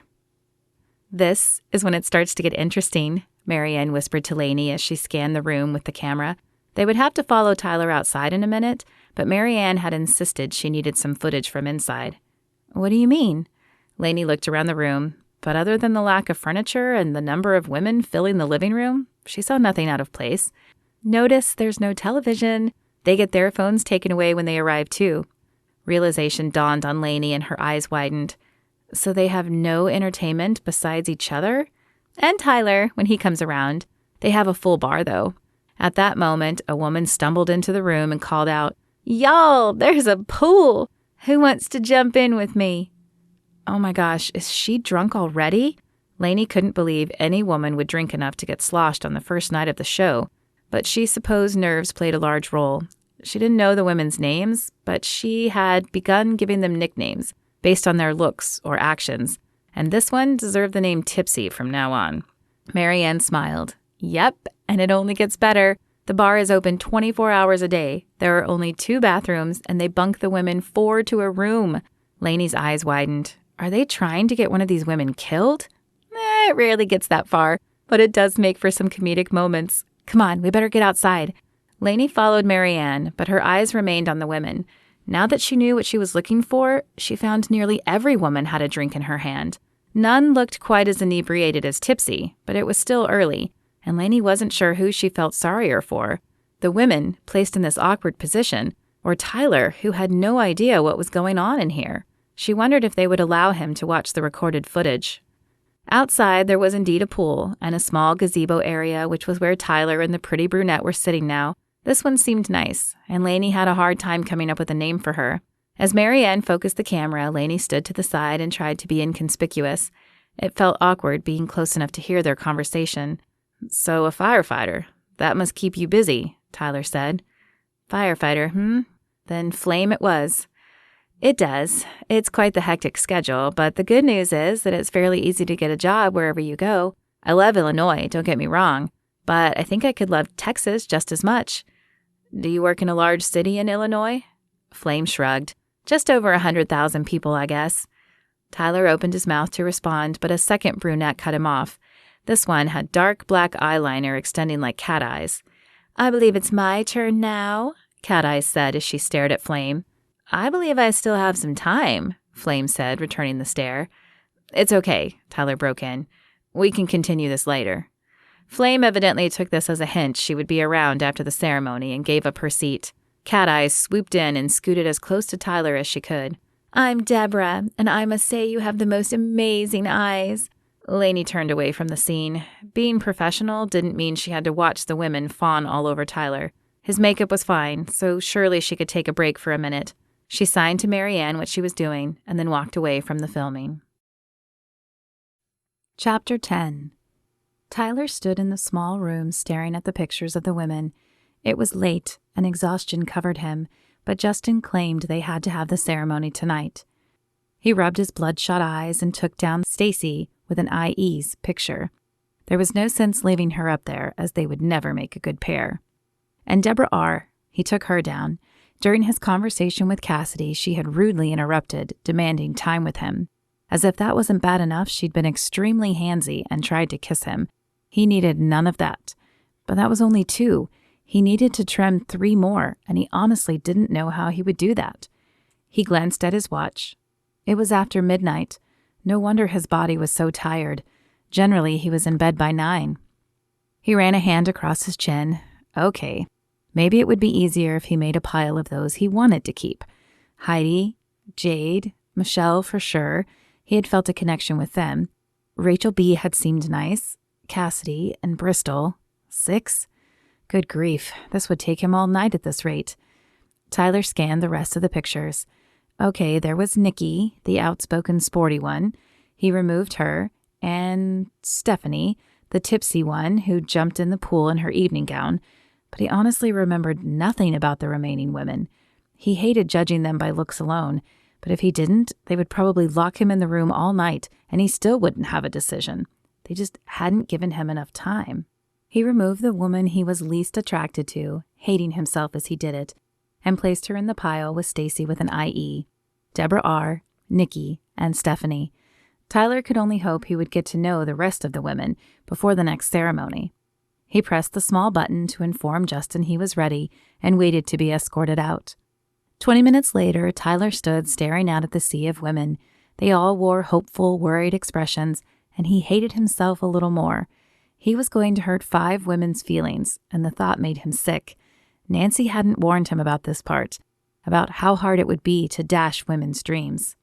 Ladies, you've had some time to get to know Tyler, and he's had a chance to get to know you a little better. There are 20 of you here, but after tonight, only 15 will remain. Tyler has a stack of miniature hats. He will call your name and offer you a hat. You have the choice to accept it or reject it and leave of your own accord. If you do not receive a hat, you must leave the house immediately and return home. Tyler, when you're ready.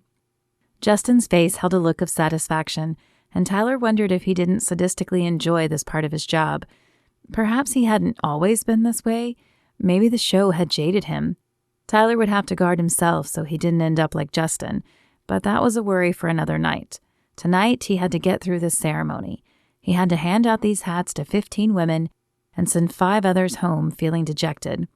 Hopefully, the ending would justify his actions tonight. He took a deep breath and picked up the first hat. It felt light in his hand, which was odd considering the weight it carried. Heidi?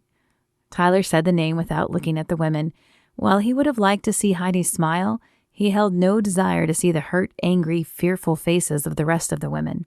When Heidi's shoes came into sight, he forced his eyes up, careful to keep them on her face and nowhere else.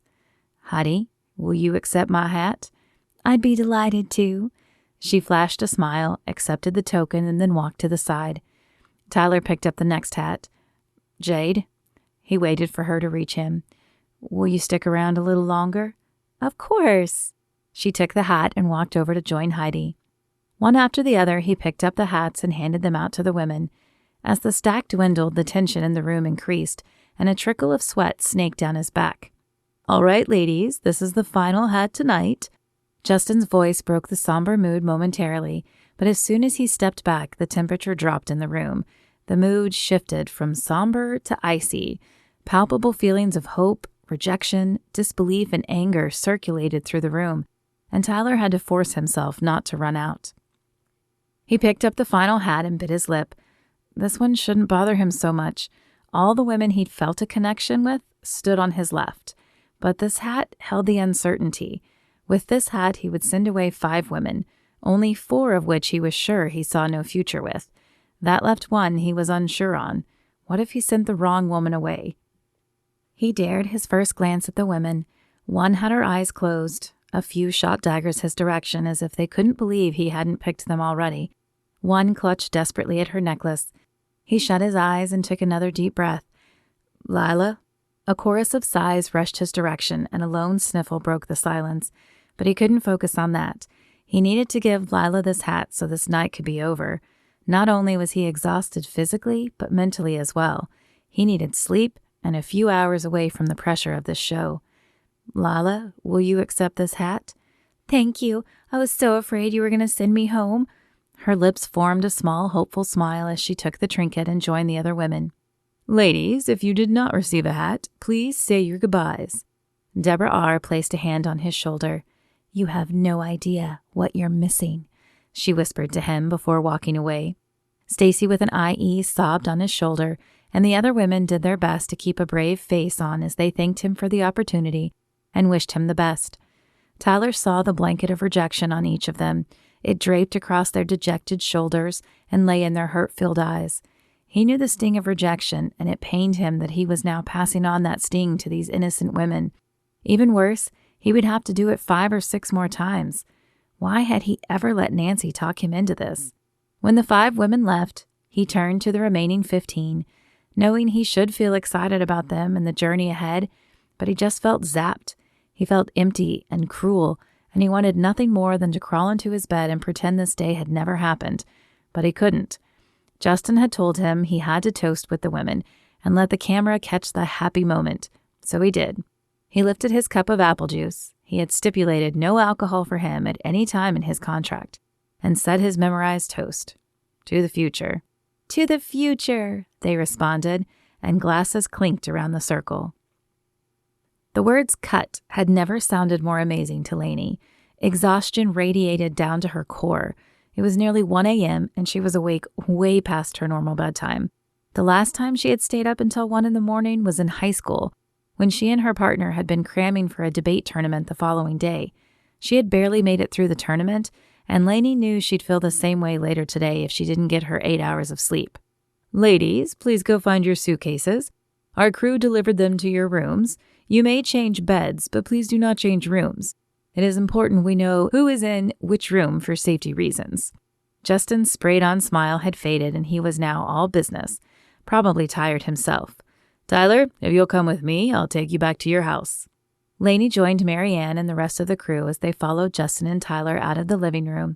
Before they reached the back door, an irate voice carried down the hall. Are you kidding me? We have to sleep 4 to a room? Think of it like summer camp, Lainey mumbled to herself as she stepped out into the cool early morning air. She felt just a little sorry for all the women, though. Summer camp had been fun for a while, but a few nights of sharing a small room with other girls had a way of grating on the nerves of even the most patient person. She was certainly glad she had a room to herself. Lainey locked the door behind her and stumbled to the bedroom. She pulled back the covers and fell onto the bed. Her eyes were closed before she even hit the pillow. Chapter 11. A blaring noise startled Tyler awake, and he thrashed his arm about, hoping to silence the object making the noise. Sorry, it's not an alarm clock. Tyler forced his bloodshot eyes open. Justin stood over him, a smug look on his face, and an alarm clock in his hand. Or, not yours, at least. What time is it?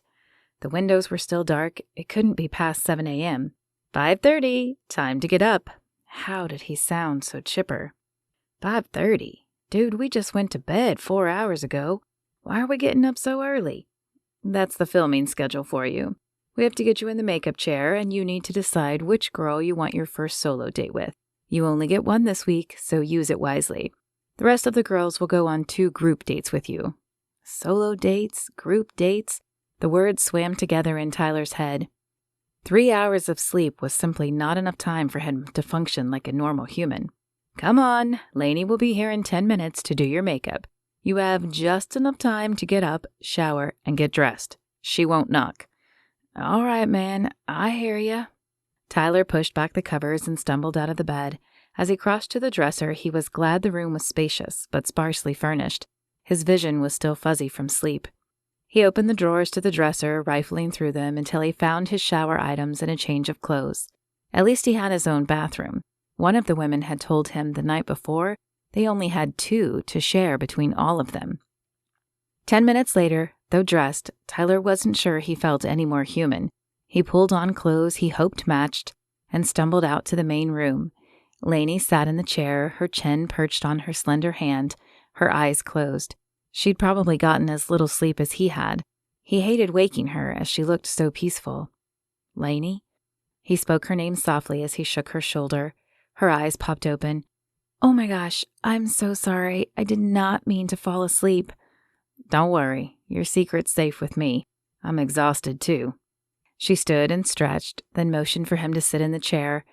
I sure hope the hours aren't like this every day. I'm too old to stay up like this. Old? You can't be more than 25. 28, actually, but I feel older. I haven't stayed up like this since high school. She poured the liquid makeup in the airbrush machine. You mean it isn't always like this? Tyler was glad he had Lainey to talk to. At least conversation kept his eyes from closing. I don't know. This is my first time doing the show. The regular girl had to take maternity leave. But don't worry, I'm qualified, she added quickly, as if afraid he might request a new girl. I never assumed you weren't. Are you required to do all the women's makeup as well? The question was more to keep him awake than curiosity. Lainey chuckled as she turned on the airbrush machine. Nope, they're responsible for their own hair and makeup. They only spring for the cowboy. I guess I should feel flattered? The statement came out more like a question. Ha, you should. I wouldn't want to be those girls trying to cram into those tiny bathrooms. Tyler nodded. He didn't have any sisters, but he dated enough women to understand they not only took over bathrooms, but needed hours to get ready. He wondered if the women had gotten any sleep. The front door opened and Justin entered with a coffee in each hand. Tyler hoped one of them was for him. He might even rethink his judgment of Justin if it was. But alas, Justin handed the cup to Lainey. She took it, but appeared apprehensive. He couldn't blame her. Justin didn't give him warm fuzzies either. Did you decide who you want to take on your solo date? Hey, how can I get one of those? Tyler's mouth salivated just thinking about the warm beverage. Justin's fake smile appeared again. Sorry, man, crew only. Nope, he appeared irredeemable. Tyler wondered why he continued to work for the show, as he certainly didn't seem to enjoy it. The money must keep him around. There's a coffee pot in the kitchen, though. Feel free to make your own, if you have time. Right, I will. Are we done, Lainey? We are. She took a long sip of her coffee and smiled at him. Go make yourself a cup. You probably have half an hour. Half an hour. It wasn't much, but if he wanted to make it through the day, it would have to be enough. He wandered into the kitchen, which was nearly the size of the women's shared kitchen, and set the coffee pot percolating. A quick search through the cabinets rewarded him with not only a mug, but sugar packets as well, and he poured the drink and sat down. Justin appeared a minute later. Okay, for one of the group dates, we've planned a horseback ride along the beach. We figure that will let you discern which women can handle being around horses. You own them, right? Tyler raised a brow at him. Was he serious? Yes, I own horses. Several of them. Kinda goes with owning a ranch. Right. And the other group date will be a paintball adventure. You said you wanted an adventurous woman, so we hope this will let you see those willing to risk it all. Tyler nodded. Okay, those sound fine. He took another sip of his coffee, hoping he'd be awake enough to stay on a horse and aim a gun. For your solo date, we're planning dinner and dancing. Have you decided who you'd like to take? Tyler rubbed a hand across his forehead. It would be easier to think if he'd had more sleep. Do all these dates happen today? Justin stared at him. You've never filmed before, have you? If I had, would I be asking these questions? Tyler spoke the question quietly into his mug before taking another sip, but if Justin heard him, he ignored the remark. The first group date will be today, the next one tomorrow, and the solo the day after. So, if it's only one date, why are we up so early? Justin rolled his eyes. Because we must make sure we get the coverage we need. That could take hours, and the beach lighting is best early morning and evening. If we film in the morning and don't get what we want, it gives us the opportunity to film in the evening as well. Right. Tyler's head was spinning from the explanation. A simple yes or no would have sufficed, especially with his lack of sleep. As for the solo, I'll choose Heidi. She interested him, and she seemed like someone who would enjoy dancing. Great. I'm going to inform the women. Be ready to go in 15 minutes. 15 minutes. He stared into his almost empty mug. Just enough time for another cup of coffee. Good morning, ladies. Justin sounded way too chipper to Lainey, especially for someone who had gotten less sleep than she had. Was he a vampire or something? Or just so used to the schedule that his body no longer fought it? She stifled a yawn and leaned against the wall as he continued. There will be 2 group dates, one today and one tomorrow. During these group dates, Tyler can decide to give you a hat early, meaning, of course, he plans to keep you around. Or he can let you go. There will be one solo date this week before the ceremony, where Tyler will cut another 5 of you, at least. If all the girls cut are in one room, can we spread out then? One of the girls asked. Lainey had dubbed this one Barbie, due to her long legs and tiny waist. The other girls in the room shot her angry glances, but Lainey just rolled her eyes. She was used to women like this girl. The fashion world was full of them. What? Barbie shrugged. I don't do 3 other women in my room. We'll talk about room arrangements after the ceremony, Justin said. Now, we've decided on the date for today, and these are the women going. Melody. The Barbie flashed a knowing smile at the other girls. Lila. Melody's smile faded as she realized she wasn't on the solo date.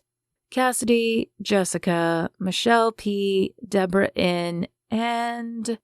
Justin paused for dramatic effect as he looked around the room. Lainey wished he would just hurry up. The sooner this date got started, the sooner it could end, and she could get some sleep. Is he always like this? She whispered to Marianne. Always, and he gets more dramatic with each episode. But he makes the best coffee. Lainey couldn't argue with that. Though she had been apprehensive about taking the coffee when he offered it, it had turned out to be one of the best tasting blends she'd ever had. Ganina, Justin finished. You 7 have 15 minutes to get ready. We roll out then. Lainey flattened herself against the wall as the women erupted in a frenzy. The 7 women who were picked jumped up and began pushing their way down the hall to the bathrooms. Grunts and shouts of, "Hey, watch it!" carried into the living room. A few of the remaining women got up and wandered toward the kitchen. The few that remained began a conversation about where they thought the date was taking place and who might be lucky enough to get the solo. What do the women not going do all day? Lainey asked Marianne. With no television and no phone, she wondered what they had to amuse themselves. Most of the time, they just lie around the pool and talk. They also have a small workout room and a closet full of games. Games? Marianne flashed a mischievous smile. Yep, old-fashioned board games. If they get too bored, they'll pull them out. It's generally good comedy when they find the twister game. Lainey shook her head. She'd thought this was a serious reality show, but the more she learned, the less serious it seemed. She straightened as Justin made his way over to them. Lainey, you need to grab your supplies and head out front. You'll be riding with Tyler to the location. Oh, okay. Lainey tried to control the fluttering in her heart at the thought of riding alone with Tyler, if only it were under different circumstances. Guess I'll see you there, she said to Marianne before heading out to grab her supplies. She packed everything she thought she might need in her travel case and then glanced in the mirror. She couldn't compare to the contestants, but that was no reason not to look her best. As she exited her bungalow, she saw Tyler leaning against a black limo, his hat pulled low on his eyes. Hey, he said when she approached. I guess we're riding together. That's what they tell me. Her voice sounded trembly in her ears, and she hoped he wouldn't notice. He opened the door for her and stepped back. I'm rather glad. You can punch me if I fall asleep. Lainey laughed as she climbed into the limo. I thought that was your job, to keep me awake. I guess we'll have to look out for each other. He climbed in beside her and shut the door. Lainey's pulse quickened at the nearness of his body. His hand lay only inches from hers on the seat, and she was close enough to feel the heat radiating off of him. Wall. She needed her wall. So, tell me about your ranch. Maybe conversation would take her mind off the masculine scent of him that was wafting her direction. A smile lit his features. It's a nice place, 600 acres with a creek bed that runs through it. In the evenings, you can see the sunset for miles. Oranges, reds, and pinks. Nothing beats a Texas sunset, am I right? It had been ages since Lainey had seen a Texas sunset. Even when she'd stopped home briefly, she hadn't taken the time to step outside and watch the sun set. But she did remember enjoying them in high school. She also remembered wishing Dallas Nixon would invite her out to the lookout point. All the popular kids frequented Friday nights when football season was over. Yeah, nothing beats a Texas sunset. I bet it's even better on horseback. It is. There's this great spot at my ranch where the sun glistens off the creek. He trailed off, and Lainey knew he was thinking the same thing she was. She'd probably never get to see that view on his ranch, because he'd be sharing it with some other woman. Lainey cursed the timing of their meeting. It sounds lovely, Lainey said, and then she flew forward. Her head collided with Tyler's jaw, and stars filled her vision. Sorry about that, the driver's voice said through the intercom. Some kid chased a ball into the street. Are you hurt? Tyler asked. His hands were on her face, sending shots of heat every place his fingers touched. But Lainey couldn't focus on his face. She was still seeing double. I think I'm okay, but man, you have a hard jaw. His hands dropped from her face, and she blinked a few times until the stars receded, and his two faces became one again. Was he smiling at her? Yeah, so I've been told. You've had a lot of people hit your jaw? His smile faded, and his eyes shifted to the side. Not anymore. Lainey could tell there was more behind his answer, but his face had turned to stone, and she knew better than to press the issue. Perhaps he would tell her when he was ready. Chapter 12. Tyler wasn't sure whether disappointment or relief filled him more when the limo stopped. He didn't know what he'd been thinking talking to Lainey about his ranch like that, almost like he was inviting her out when he knew he couldn't. But there was something about Lainey, something open and friendly that made him think of home and want to spill his secrets. He almost had when she teased him about his jaw. But she wasn't one of the contestants. She was his makeup artist, and they paid her to hang out with him. He would do well to remember that. Perhaps that was the difference. He felt more comfortable around her because there was no pressure. He didn't have to think about giving her a hat or sending her home. He didn't have to try to imagine her fitting in his life back home. But he could. He could see her riding out with him to check the horses, and then watching the sun set across the creek. He could see her sitting on his wraparound porch when he built one, drinking coffee with him and talking about the day. But he needed to get those thoughts out of his mind. Lainey wasn't a contestant, and he had 7 women waiting for him that were. The door opened, and Tyler stepped out first, holding out a hand to help Lainey without thinking about it. She placed her hand in his, and his fingers tingled at her touch. How long had it been since a woman had made him tingle with only a touch? Too long, but that didn't matter. He needed to stop thinking about Lainey and start thinking about the other women on this date. "Do I need a touch-up?" he asked when she stood beside him. "Nope, you look good. How do I look?" Her fingers reached for the bump on her head, but he caught her hand before she could touch it. "You look fine. Just a little bump, but don't mess with it." Her eyes dropped to their clasped hands before returning to his. Okay. He dropped her hand. He shouldn't have been holding it in the first place. "Let's go ride some horses then." Tyler led the way to the beach where the guide was waiting with 10 horses.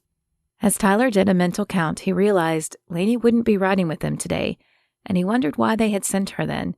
He hoped she wouldn't get too bored waiting for the group to return. The women hadn't arrived yet, but he could see a limo pulling up behind the one he and Lainey had ridden in. He glanced around for Lainey, but she was standing several yards away and staring out at the ocean. He wondered what she was thinking, but only briefly as the women's voices reached him. "Horses? Is he serious? Put on your game face, Jess. It's too early to go home." "Yeah, but horses are so smelly and gross." Tyler couldn't tell which women had spoken as they approached in a group, but they obviously didn't know their voices would carry. While he wasn't sure who the second woman was, she had called the first one Jess, and the only Jess had to be Jessica, who had just earned herself a ticket home. Any woman who didn't like horses would never make it on his ranch. He put on a smile as they approached. "Welcome, ladies. As you know, I live on a ranch. I spend most of my day on horseback, and while my wife wouldn't have to ride with me every day, I want a woman who is comfortable riding. So we're going to go for a ride down the beach." "Awesome," Cassidy said. "I have always wanted to do this." A few other women nodded their assent, but he noticed Jessica and Melody kept quiet. Melody must have been the other voice he heard. While he wouldn't cut her right now, he would keep his eye on her as he wasn't sure she was here for the same reason he was. "Pick a horse, ladies, and our guide here will get you set up. Except for you, Jessica. You can go back to the house and pack your bags." Jessica's mouth fell open, and several other jaws followed suit. "What do you mean? I'm excited to ride." Her voice rose into a shrill pitch, and her eyes darted to Melody as if asking for backup. "Actually, you're not. Any woman who thinks horses are smelly and gross won't fit in my life. I'm not sure why you're here, and I'm sure you'll make a great wife to some man someday, but it won't be me." "But She looked around at the other women, but none were willing to back her up. She turned to Mary Ann, who was the closest thing to a producer in the area. Can he do that? Just send me home?" Mary Ann looked as if she were holding back a smile. "He can indeed." But fine." She spat the word at Tyler. "I didn't want to live on a ranch anyway. I came on this show to grow my Instagram followers, and I'm sure I'll do that." She turned to Melody, venom flowing from her eyes. "Just so you know, Melody isn't here for you either. She's promoting her brand." "That's not true." Melody lunged for Jessica, who jumped out of the way but continued to taunt her. "Yes, it is. Ask her about her channel." Tyler shook his head and stepped forward. He could not believe this nonsense, though he probably should have known there would be women coming on the show for their own chance at fame. "That's enough. Both of you can head back to the limo. I'm sure the driver will be glad to take you home to pack." Melody stopped attacking Jessica to turn sugary sweet eyes on Tyler. "There's no reason to send me home too. She's making up that story because I didn't lie for her." "That may be," Tyler said, "but I'm not a fan of your behavior just now either. I'm looking for a woman who shows grace and composure in all circumstances. So again, you both can go now. Good luck." Melody narrowed her eyes at him as if she were going to say more, but finally she whirled around and stalked off, leaving Jessica to stumble after her. "Well, now that the excitement is over, who's up for a ride?" The 5 remaining women cheered and picked out their horses. Tyler looked around for Lainey and nodded as she flashed him a small smile. He didn't need her approval, but getting it felt right. "Has that ever happened before?" Lainey asked as soon as Mary Ann shut the door behind them. They had dropped off the footage to Peter and Justin, stopped by the kitchen for some ice for Lainey's head, and then hightailed it to Mary Ann's bungalow to discuss and relax before dinner. "No, but that was great. Peter is probably going to be angry because those two would have caused drama. And drama is good for ratings, but man, it was nice to see Tyler put them in their place. Marianne collapsed onto the sofa and sighed. Right? Lainey sat down sideways in the chair, putting her back against one arm and throwing her legs over the other. She placed the ice bag on her head and tried not to grimace. I worked with women like Melody a lot in New York. It was so tiring listening to them complain about everything and never being able to tell them to knock it off. You don't know how many times I practiced drawing a scab or some hideous birthmark on their headshots. Marianne's eyes widened. You did no such thing. Okay, I didn't. I never even saw their headshots, but I thought about it. Her face reminded me of Mr. Cuthbert's in high school. Remember that day when you showed him the petition? Lainey's free hand flew to her mouth as the memory came back to her. He was so mad. I think he would have kept me from graduating if he could have found a way. Lainey had never been a fan of injustice, and she fought hard for things she considered unfair. When the principal had shut down their new stage her senior year because someone graffitied the exit sign, Lainey had typed up a petition and gathered signatures from the students. Then she had taken the petition to the district office. The woman in charge there had sent her back to Mr. Cuthbert, but she must have called and said something to him, because when Lainey, Marianne, and Jennifer, their other friend, had arrived, he had been fuming. What was it he said? Marianne asked. Her face scrunched in thought, but Lainey didn't have to try to remember. His words were forever imprinted on her mind. You went above my head, she started. Marianne's eyes snapped open and she finished the statement with Lainey. To a woman? He was such a jerk, Marianne said, shaking her head. Yeah, but he taught me strength and the importance of standing up for what you believe in. I think I'd kind of forgotten that over the last few years. Thank you for reminding me. Lainey thought back over the months she had worked for Madame Bonovich and realized she was just as bad as Mr. Cuthbert had been, if not worse. And yet Lainey had taken her abuse day after day. How had she let the opinion of one boy who had never noticed her and who she'd probably never see again influence her life so profoundly? I'm really glad we reconnected, Marianne said. I didn't think I missed any of you, but now that you're here, I realize I do. I've missed you and the rest of the group. Maybe when this show is over, we should try to get the gang together. Lainey was just about to agree when a knock sounded at the door. She looked to Marianne, who shrugged and crossed to the door and opened it. Marianne, have you seen Lainey? I need to talk to her. Peter's voice sounded almost frantic, and Lainey stood as Marianne stepped back. His eyes took in Lainey, and he hurried over to her. Oh, good. You're here. I need to talk to you. I know we were only going to have you do Tyler's makeup, but I just watched the footage from today, and the women need some help. Can you please do their makeup as well for the rest of the show? Lainey bit her lip as she thought about what to say. The logical part of her wanted to say yes, of course she could. That was her job after all. But the emotional part of her wasn't sure she could handle making the women even more beautiful. Even though she knew he was off limits and she had no idea if he was even interested in her, there was this crazy part of her that felt like she was competing for Tyler too, and making the contestants more beautiful would just push her farther down the ladder. In the end, her logical side won out and she nodded. Sure, Peter, I'd be happy to. Just let me know when, and remember I need 10 to 15 minutes per woman, plus Tyler. Great. I'll add it to the production schedule. We'll make sure we have enough time before the next date. Thank you, Lainey. You are a lifesaver. As he hurried out of the room, Lainey sank back down in the chair. What had she just agreed to? Chapter 13. Lainey took a deep breath and opened the door to the women's house. She couldn't believe she had agreed to do this, but what was she supposed to say? I can't do the women's makeup because I'm attracted to Tyler? Yeah, that would have gone over well. They would probably have fired her on the spot. There had been nothing in the contract about falling for the cowboy, but Lainey also noted that all the other women on the crew wore a wedding ring already. Maybe this was why. Ah, there you are. Justin stood just inside the door, looking like his usual plastic self.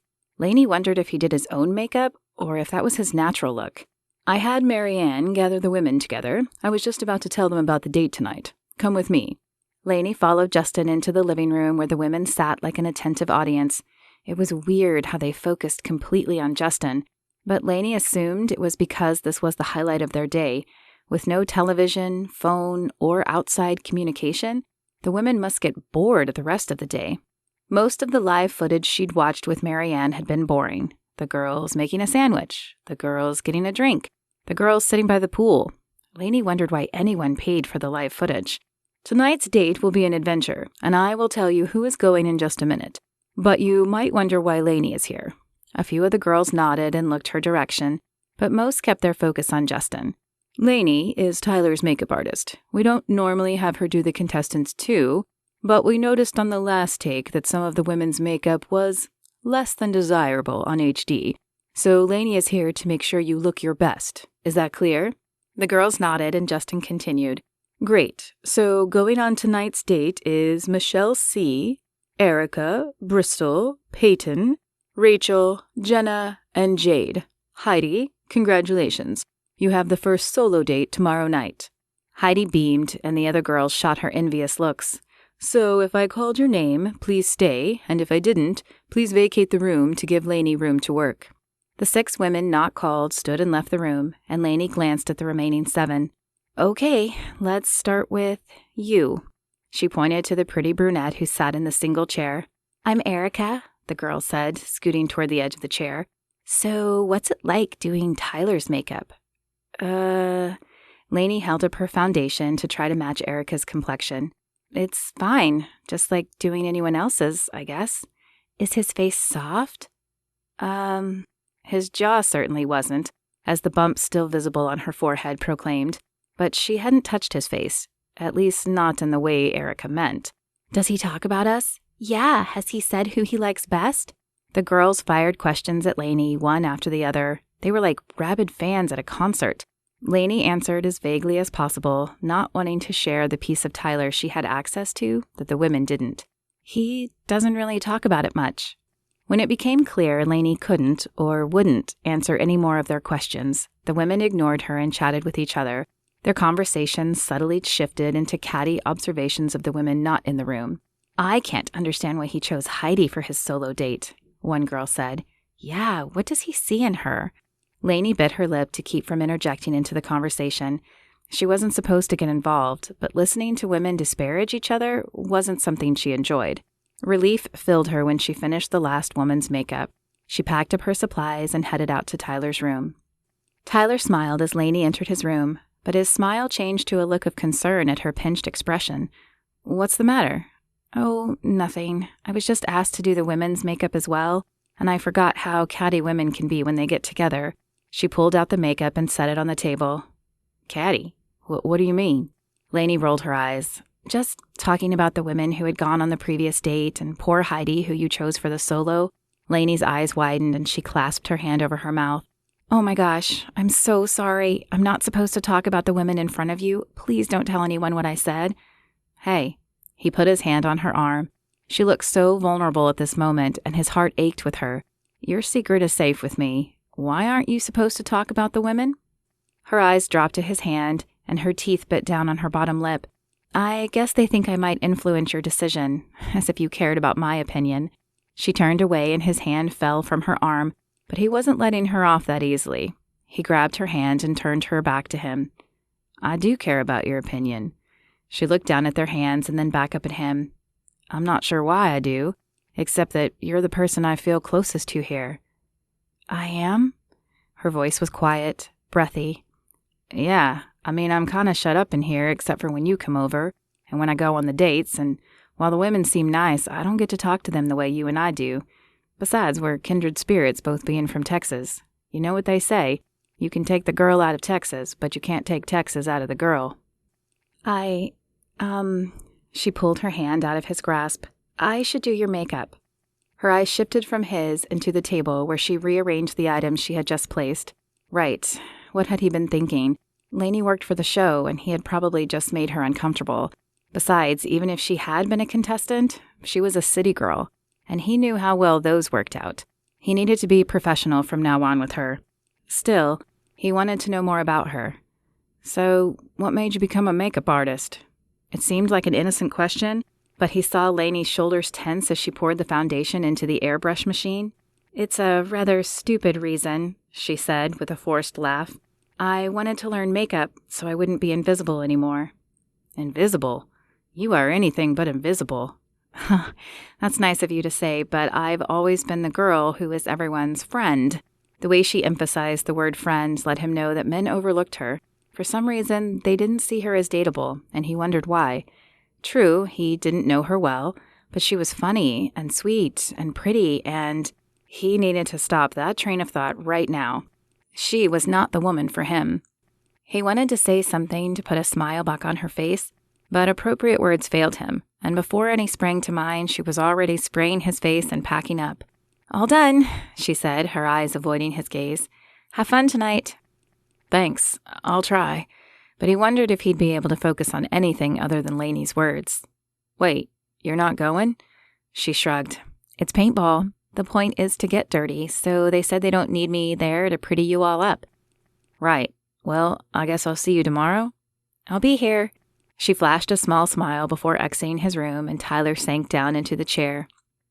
He needed to focus on tonight's date and get Lainey's face out of his mind, but that was easier said than done. A knock sounded and his door opened. "You ready?" Justin asked. "Yep, let's do this." Tyler put on his best smile and followed Justin out of his room. He would get through tonight and reevaluate his feelings. Surely he was just feeling closer to Lainey because he spent the most time with her. Once he had his solo date, things were sure to change. At least he hoped they did. Lainey glanced up from her Bible as her bungalow door swung open and Marianne blew in, shutting the door behind her. "You are never going to believe what happened." She plopped down next to Lainey on the couch and folded one leg underneath her. "I can't believe you weren't there, but I'll try to do it justice. Oh man, they are going to be so mad. Heads are probably spinning right now." Lainey chuckled at the whirlwind that was her friend and closed her Bible. She wouldn't be able to focus now. "Okay, it sounds intriguing, but you're going to have to slow down and start at the beginning because I am so lost right now. It's Tyler. He's like no cowboy we've ever had." Lainey wanted to ask how he was different, but Marianne had already moved on. "So they went paintballing, right? But Bristol threw a fit over having to wear the protective gear, said it wasn't flattering and would ruin her hair. And he sent her home?" Lainey offered. Marianne threw her hands up in the air. "He sent her home! The men don't usually send women home on the dates. They wait for the ceremony so we can have a ceremony. If he keeps this up, we may not have enough women to do a ceremony. I'm sure Peter and Justin are freaking out right now about what to do about him."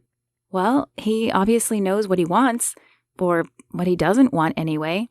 Lainey's admiration for Tyler grew even more. He didn't seem to want to play their game, and that made him different and appealing.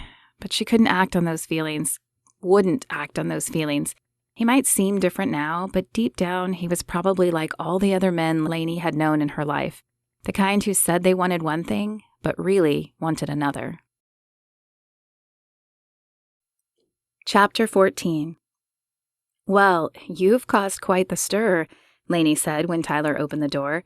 He looked incredible in his jeans and plaid shirt, and Lainey had to force her eyes to stay on his face rather than travel down his body. "Whatever do you mean?" His words might have been curious, but his smile was sly as he stepped back and allowed her entrance. He knew exactly what she meant. "I mean, I just spent the last 3 hours with the rest of the crew brainstorming how to save this show if you keep sending all the women home early." "Yeah? And what did they decide?" Was he smiling? He was, like a Cheshire cat. He was enjoying this. "Are you doing this on purpose?" "On purpose?" A teasing glint appeared in his eyes. "I suppose it depends on what you mean by on purpose.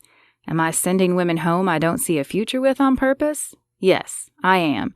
But if you mean am I trying to ruin the show on purpose? No, I'm not. I came on this show for 2 reasons. Well, 3 if you count Nancy." "Nancy? Who's Nancy? Did he have a woman at home?" "Nancy's my best friend's wife. Remember, I told you she convinced me to come on the show?" Relief flooded Lainey. Oh, geez, relief? She needed to get a hold of her emotions. She wasn't competing for him. "Right, I do remember you saying that. So..." Relief flooded Lainey. Oh, geez, relief? She needed to get a hold on her emotions. She wasn't competing for him. Right, I do remember you saying that. So, what are the other 2 reasons? Lainey walked past him to seem uninterested, though she was hanging on his every word. She put her makeup case down and opened the lid. Look busy. She needed to look busy. One reason is the money. I don't know if they pay the women, but they pay me. And as much as I don't like doing things for the money, I need it to keep my ranch going. Something in the sincerity of his voice made Lainey turn back to look at him. Your ranch means a lot to you, doesn't it? It does. I grew up on a ranch and always knew it was what I wanted to do. And what about the last reason? Lainey's breath caught in her throat as she asked the question. She hoped he was looking for love, and yet she didn't. If he was, it meant he probably wasn't just playing some game, like Marianne said they often did, but it also meant that he might find it with someone other than herself. If he wasn't, then he wasn't the man she thought he was. Neither answer really held a win for Lainey. He took a step toward her, and Lainey felt electricity crackle in the air. I hoped perhaps I might find love. Maybe that's silly with this being a reality show and not ordinary circumstances, but I live in a small town. Not a lot of fish in that sea. I guess I hoped I might meet someone special here. And have you? His eyes tore through hers like he was reading every inch of her soul. Lainey wanted to close the book. She couldn't be vulnerable for him, but her feet were glued to the floor, her body frozen in place. I can't say I've found love, but I've certainly found something I'd like to explore more. His gaze felt like a caress on her face, sending a streak of fire from her cheek all the way down to the floor. He liked her? But he couldn't like her. She wasn't a contestant. It would never work. But she couldn't deny she felt something for him any longer.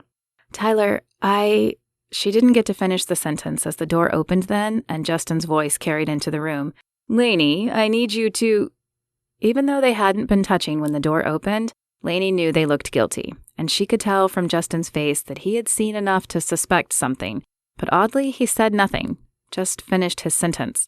Do Heidi's makeup in 20 minutes. Lainey didn't like the look in his eyes.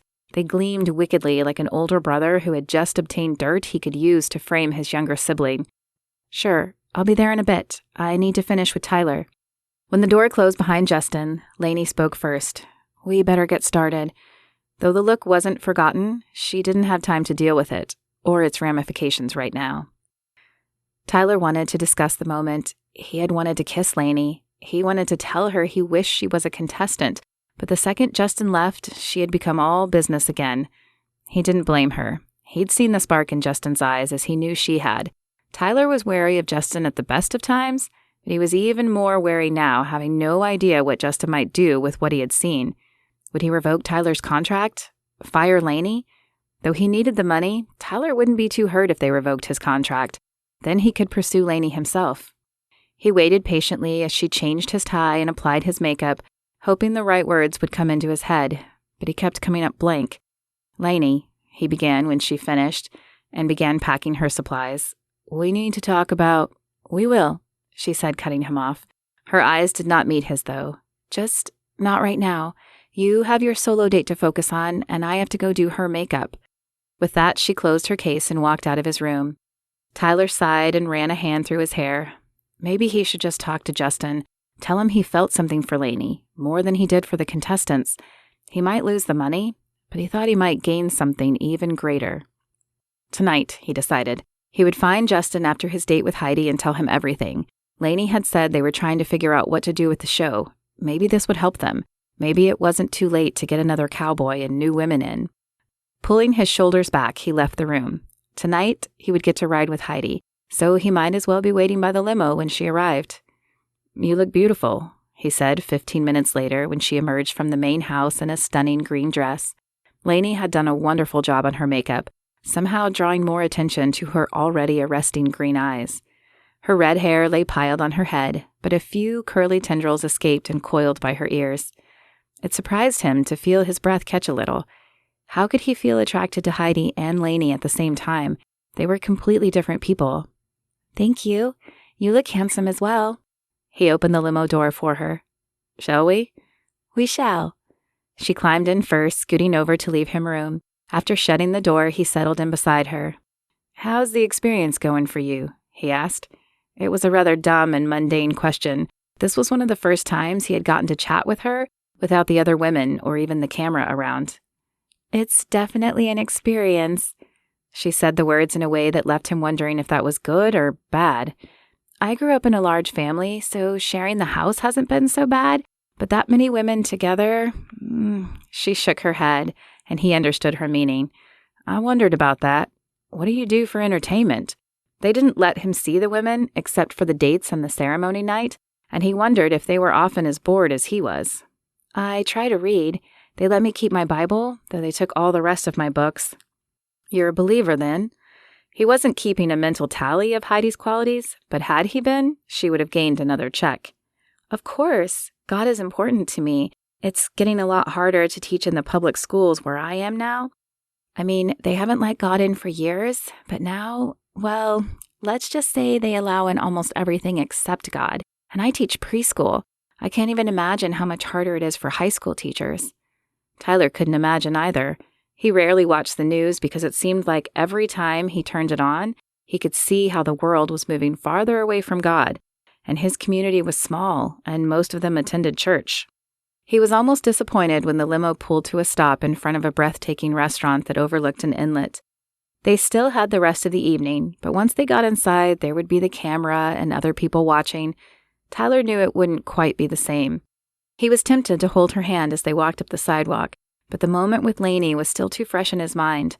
He glanced around for the camera. Shouldn't Marianne and Lainey be here already?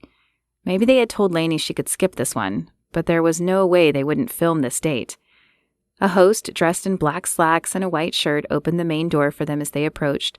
"Mr. Hall," he said with a nod, "if you'll follow me, we have your table all set up." Ah, so perhaps they had arrived first and would be waiting for them. The lights in the restaurant were dim, creating a romantic atmosphere, and Tyler could feel his connection with Heidi growing. They followed the host past the other patrons to a private room at the back. An elegant table for two had been set up with candles, adding a little more light to the area. The camera was up and the lights were on, but there was no sign of Marianne or Lainey. Had they decided to just let the camera roll? Perhaps the producers had thought they would be a distraction, and they weren't wrong. Even though he was attracted to Heidi, the moment with Lainey earlier still played in his mind. "This is lovely," Heidi said, squeezing his hand. He forced his attention back to her. "Yes, it is." Focus. He needed to focus on her. He owed her that. He owed himself that. With a smile, he pulled out her chair for her and pushed it in after she sat down. A basket of bread and butter sat in the middle of the table, but he noticed she took none, simply folded her hands in her lap. "The chef has prepared a special menu for you tonight. I'll leave this with you, and the chef will be out soon to take your order himself," the host said as he handed them a single sheet of cardstock-like paper. Tyler scanned the paper, surprised to only see 6 options on it. The appetizers consisted of duck pâté en croûte or escargot à la bourguignon. He wasn't exactly sure what duck pâté en croûte was, but he knew the other was snails, and he had no desire for those. Some steak dish and what he thought was a fish dish were the only entree choices, and then there were 2 for dessert as well. Tyler had never understood the draw of fancy restaurants like these. He preferred places where he could not only pronounce what he was ordering, but knew that it would fill him up. "This so reminds me of Paris. I'm so glad they chose a French restaurant." "You've been to Paris?" Tyler found that surprising on a teacher's salary. He knew they didn't make as much as people generally assumed, because his mother had been a teacher before she retired. They'd never had the money for exotic vacations, even with both his parents earning an income. "Oh yeah, I go every year. France and Italy. My parents own a vineyard in Washington State, and we like to travel around tasting wines from different wineries to see what maybe we should add." A cold stone settled in Tyler's stomach. "So, your family must drink a lot."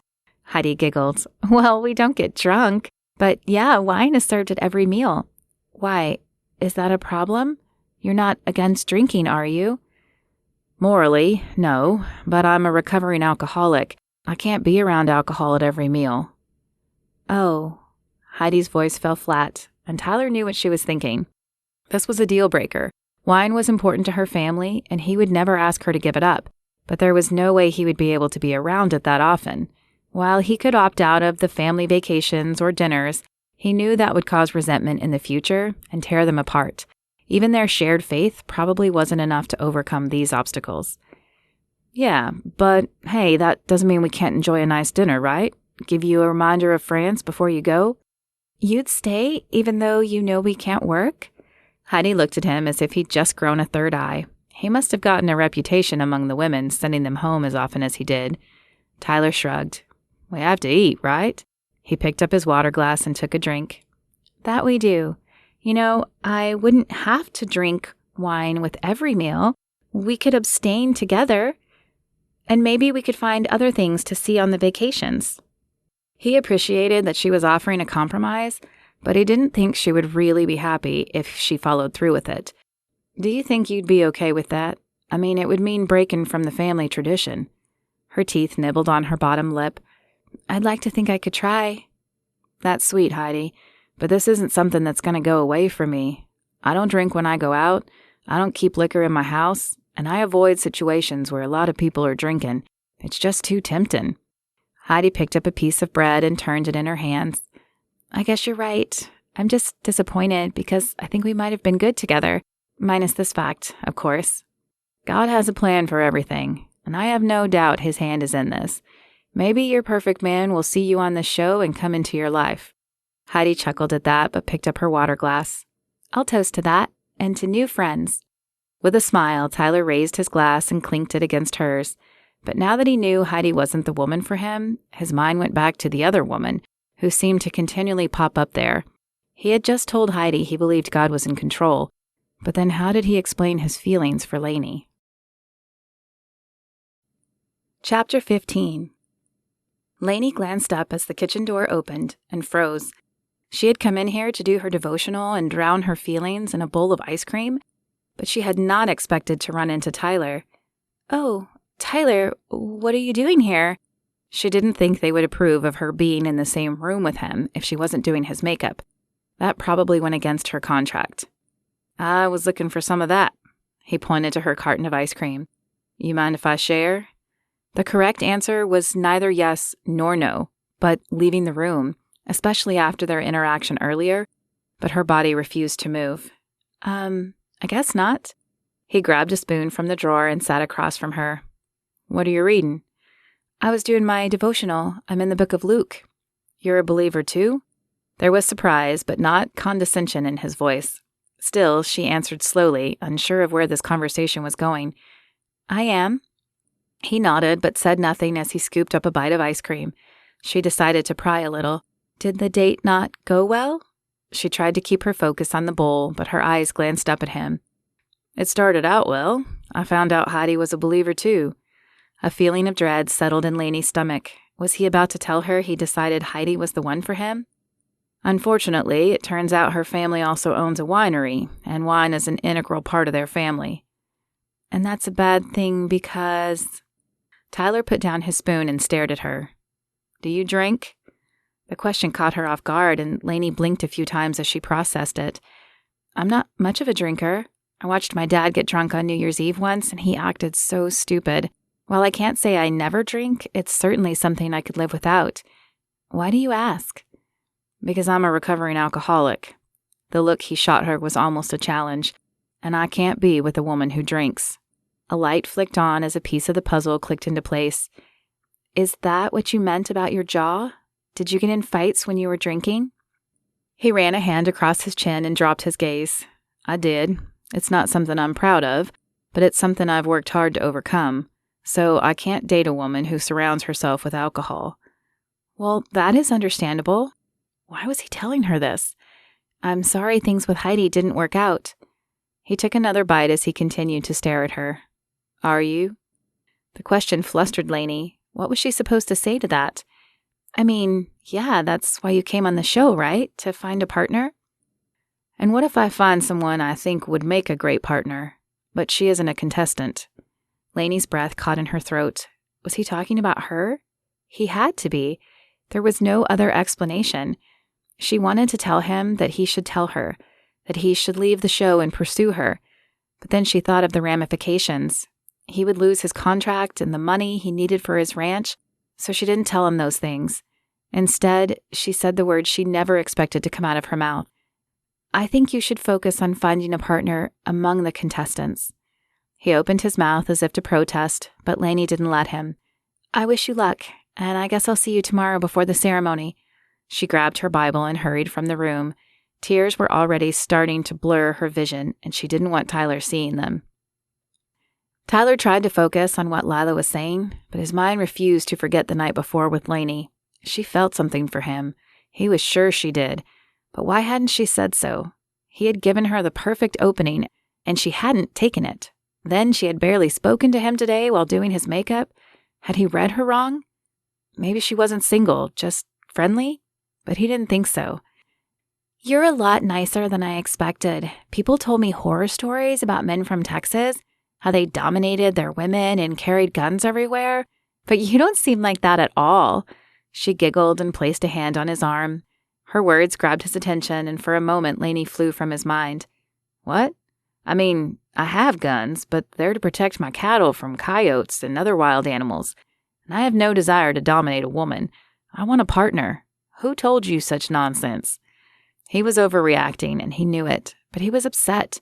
Why was he having to feign interest in a woman like this when the woman he wanted to be talking to was back in her bungalow? Lila bit her lip and removed her hand as if worried she had upset him. Oh, that makes so much more sense. Perhaps they were just messing with me. I am a little gullible. Well, I'm glad I could clarify for you. Tyler didn't care at all, but he knew his frustration had little to do with Lila's misconceptions and more about his issue with Lainey. I'm glad you could too. I was actually terrified to go to your ranch. Why? Tyler could only imagine what her friends must have told her about ranchers. Pink flamed across her cheeks, and she dropped her eyes to her hands. I thought you would make us shoot an animal and cook it for dinner. At this, Tyler laughed out loud. I don't hunt my food. I raise cattle to sell. And while I have chickens, it's for their eggs and not their meat. My food, I buy at the grocery store, like you do. She bit her lip and tucked a strand of hair behind her ear. I feel a little silly, but I'd never been to Texas, and my friends swore they had. Of course, I realized not all of Texas was like that, but when I heard you were from a small town, I guess I just assumed. That's awful. I shouldn't assume. She looked so dejected that Tyler reached over and squeezed her hand. It's okay. We all do it sometimes.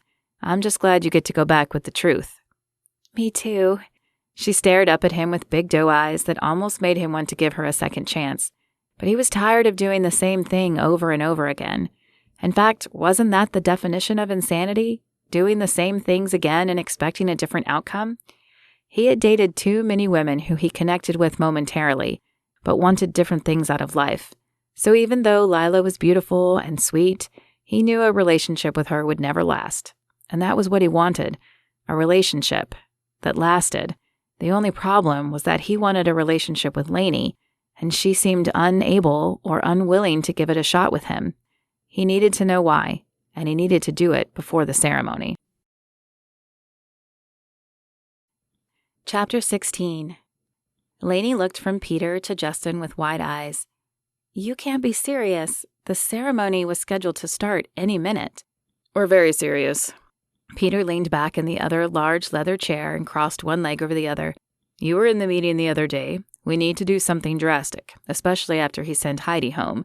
She was the focus group's favorite after the first 2 episodes. We need a favorite, or there's nothing for the fans to watch. And you two obviously have a connection, Justin spoke up. He looked almost giddy, and Lainey wanted to slap his plastic smile off his face. Look, what you saw the other day was an attraction, he finished for her. And I've been watching him since. Even if he had felt something for Heidi, what he feels for you is stronger. Lainey's emotions careened around like a roller coaster. They wanted her to be a contestant. On one hand, her heart was jumping up and down at the opportunity. This meant the chance to date Tyler to see if their connection was real. But she'd have to be a contestant. She'd have to be on television, and she'd have to deal with the other women. Lainey sucked in her breath. What about the other women? They'll hate me. They know I've spent more time with Tyler. Why would they even stay? Peter folded his hands and leaned forward, placing his elbows on the table. She hated how calm he appeared, as if this were the most natural solution in the world. We've thought about that too. The other girls will be jealous, yes, but those feelings will add some conflict to the show. It was lacking after he sent the first 2 women away.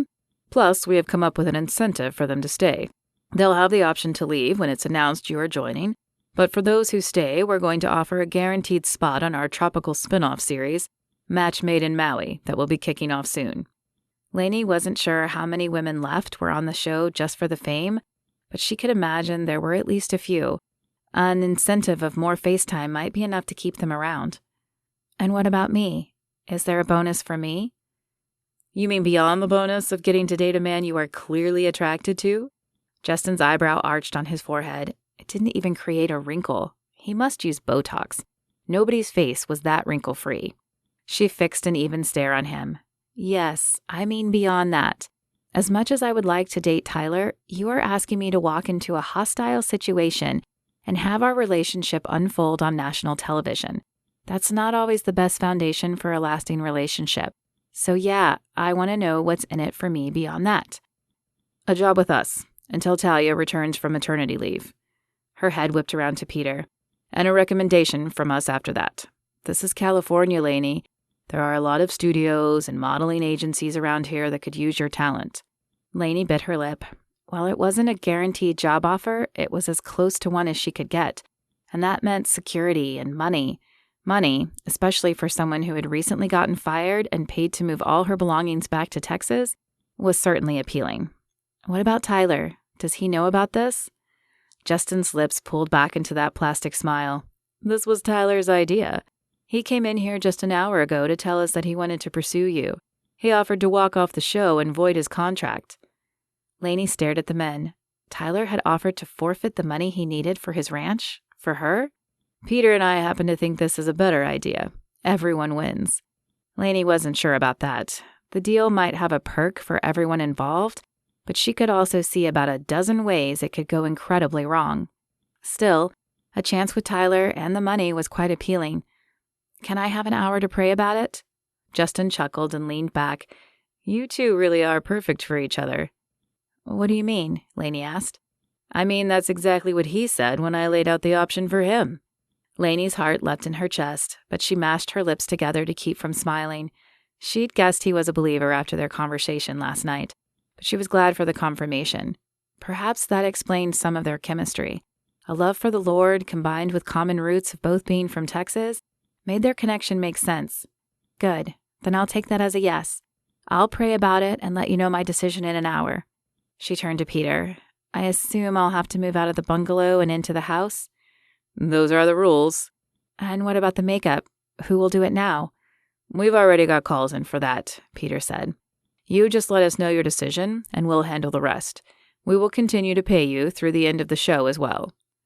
Lainey nodded and pushed back her chair. I'll let you know soon. She tried to focus her emotions as she walked back to her bungalow. This was a big decision, and one that could change her life. Tyler couldn't believe he was facing yet another ceremony. He had thought offering to leave the show would keep him from this, but Peter and Justin had presented another option. He didn't know if Lainey would take it, but the fact that he was still in the deliberation room gave him hope she would. What if she had left? He'd agreed to stay only if she did, so the fact that Justin hadn't released him gave him hope. But then why hadn't the ceremony started yet? Maybe Justin was telling the women, if they all agreed to stay, Tyler would have to send 2 home tonight. He took the moment to go over them in his head. During the first group date, Cassidy had stood out. She hadn't vied for his attention like some of the other women, and she'd been comfortable on the back of a horse. At lunch, she'd ordered a burger and not a salad like most of the other women, further endearing herself to him. He didn't mind a woman ordering a salad if that's what she wanted, but he was tired of women ordering salads to lose weight. Michelle C. had stolen his focus on the second group date. She was fearless, not caring if she got hit or dirty. Her moves had put the other women to shame.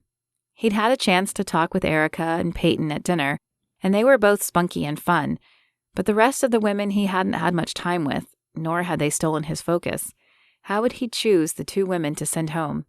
Sorry I'm late, Justin said as he opened Tyler's door. Are you ready for the ceremony? I'm assuming, since there is one, that Lainey agreed to become a contestant? Justin shrugged but said nothing. Tyler supposed he would find out shortly. He followed Justin into the living room where the 11 women stood. Confusion covered all their faces as well. Justin continued past them to the table at the front of the room where 10 little hats sat. Welcome, ladies, and Tyler. Now, I'm sure you're all wondering why the ceremony is so late tonight. A few of the women nodded and looked around at their fellow competitors. Well, since Tyler is so clear on what he doesn't want, we've eliminated more women than we usually do by now. We're afraid if he keeps this up, we might not have enough episodes to fill the season, so we decided to make it a little more interesting. We are bringing in someone Tyler has appeared to be attracted to. What? That's not fair, Rachel spoke up. We've been competing all week. It isn't right to bring someone new in. The other girls nodded in agreement. I understand how you ladies feel, but remember we're all here to try to find Tyler a wife. However, we thought about you ladies when we made this decision. He picked up a hat. Should you decide to leave and not accept Tyler's hat, that is understandable. However, should you decide to stay, you should know that this new girl will not be allowed one of the solo dates before we go to Tyler's ranch. Tyler won't be able to send women home during a date from here on out, and there is a special surprise for those of you who decide to stay. We've left you the details in your room, but you can't read it until you accept the hat. The girls looked to Tyler, but he simply shrugged. This was news to him, and he wasn't sure he liked some of the requirements they had added. But if it meant Lainey was staying, he would go along with it. Do we at least get to know who the woman is first? Kanina asked. Afraid not. The woman will arrive after the ceremony, so you will find out tonight. Those of you watching at home will have to wait for next week, I'm afraid. Justin's smile looked anything but apologetic as he stared out at the women and the camera. Shall we get started? The women looked at each other, but as none walked out, Tyler was fairly certain that was their way of agreeing. Fantastic. I'll just take this for the mystery woman. Justin indicated the hat in his hand, and Tyler can give out the rest. Looks like only 2 of you will be going home tonight. Tyler? Tyler nodded, though he wasn't sure he was ready. He picked up the first hat and glanced around the room. The women smiled at him with nervous, anticipatory smiles, but one face was missing. Lainey was not in attendance, and Tyler wasn't sure if that made the process easier or harder. Cassidy? She smiled and stepped forward, accepting his hat and stepping to the side. Michelle C.? The process continued until he had just one hat left. He looked at the 3 remaining women. Lila had her eyes closed and her lips moved slightly as if silently praying. Jade stared down at her feet, but Deborah N. stared directly at him. This was the part he hated the most. Though he wasn't sure he could see a future with any of these women, sending them home felt like rejecting them personally, and he'd had enough of that in his life to know it affected them. Jade. As she smiled and stepped forward, he saw Lila cover her face with her hands. He had made her cry, and he hated himself for it. Lila, Deborah, please take a moment and say your goodbyes. Lila walked over to him, her makeup already streaking down her cheeks from her tears. I thought we had a connection. We just needed more time. Was this about earlier? I'm really sorry. Tyler looked to Justin for help, but the man seemed content to watch the display. I'm sorry, Lila. You will find your perfect man someday. His empty words did little to console her, but she nodded and shuffled away. Deborah was a little more composed. She hugged him lightly and wished him luck before exiting the room. Though he knew he had to toast and celebrate with the women, Tyler wanted nothing more than to disappear to his room or go find Lainey. Justin had said she would be joining, so where was she? Lainey took a bite of her ice cream and stared down at her Bible. She'd have to go join the other women shortly, but she wanted to enjoy her last meal in the quiet. She still had no idea what would happen once she was in the house. Maybe the women would be civil, but Lainey wasn't counting on it. The kitchen door opened and she smiled up at Marianne. The ceremony over then? Yep, whenever you're ready. Are you sure you want to do this? I mean, I know you like him. I could tell the first day, but what if he turns out to be… She bit her lip to keep from saying the words. Another Dallas Nixon? I wasn't going to say it. He's no Dallas, Marianne. I had a crush on Dallas for 4 years, and he never gave me the time of day. Tyler already has shown more interest than that. I know, but what if he changes when you're a contestant? I don't see that happening. Tyler seems like the real deal. He offered to walk off the show for me. To be honest, I'm much more worried about Justin. Marianne's face scrunched in confusion.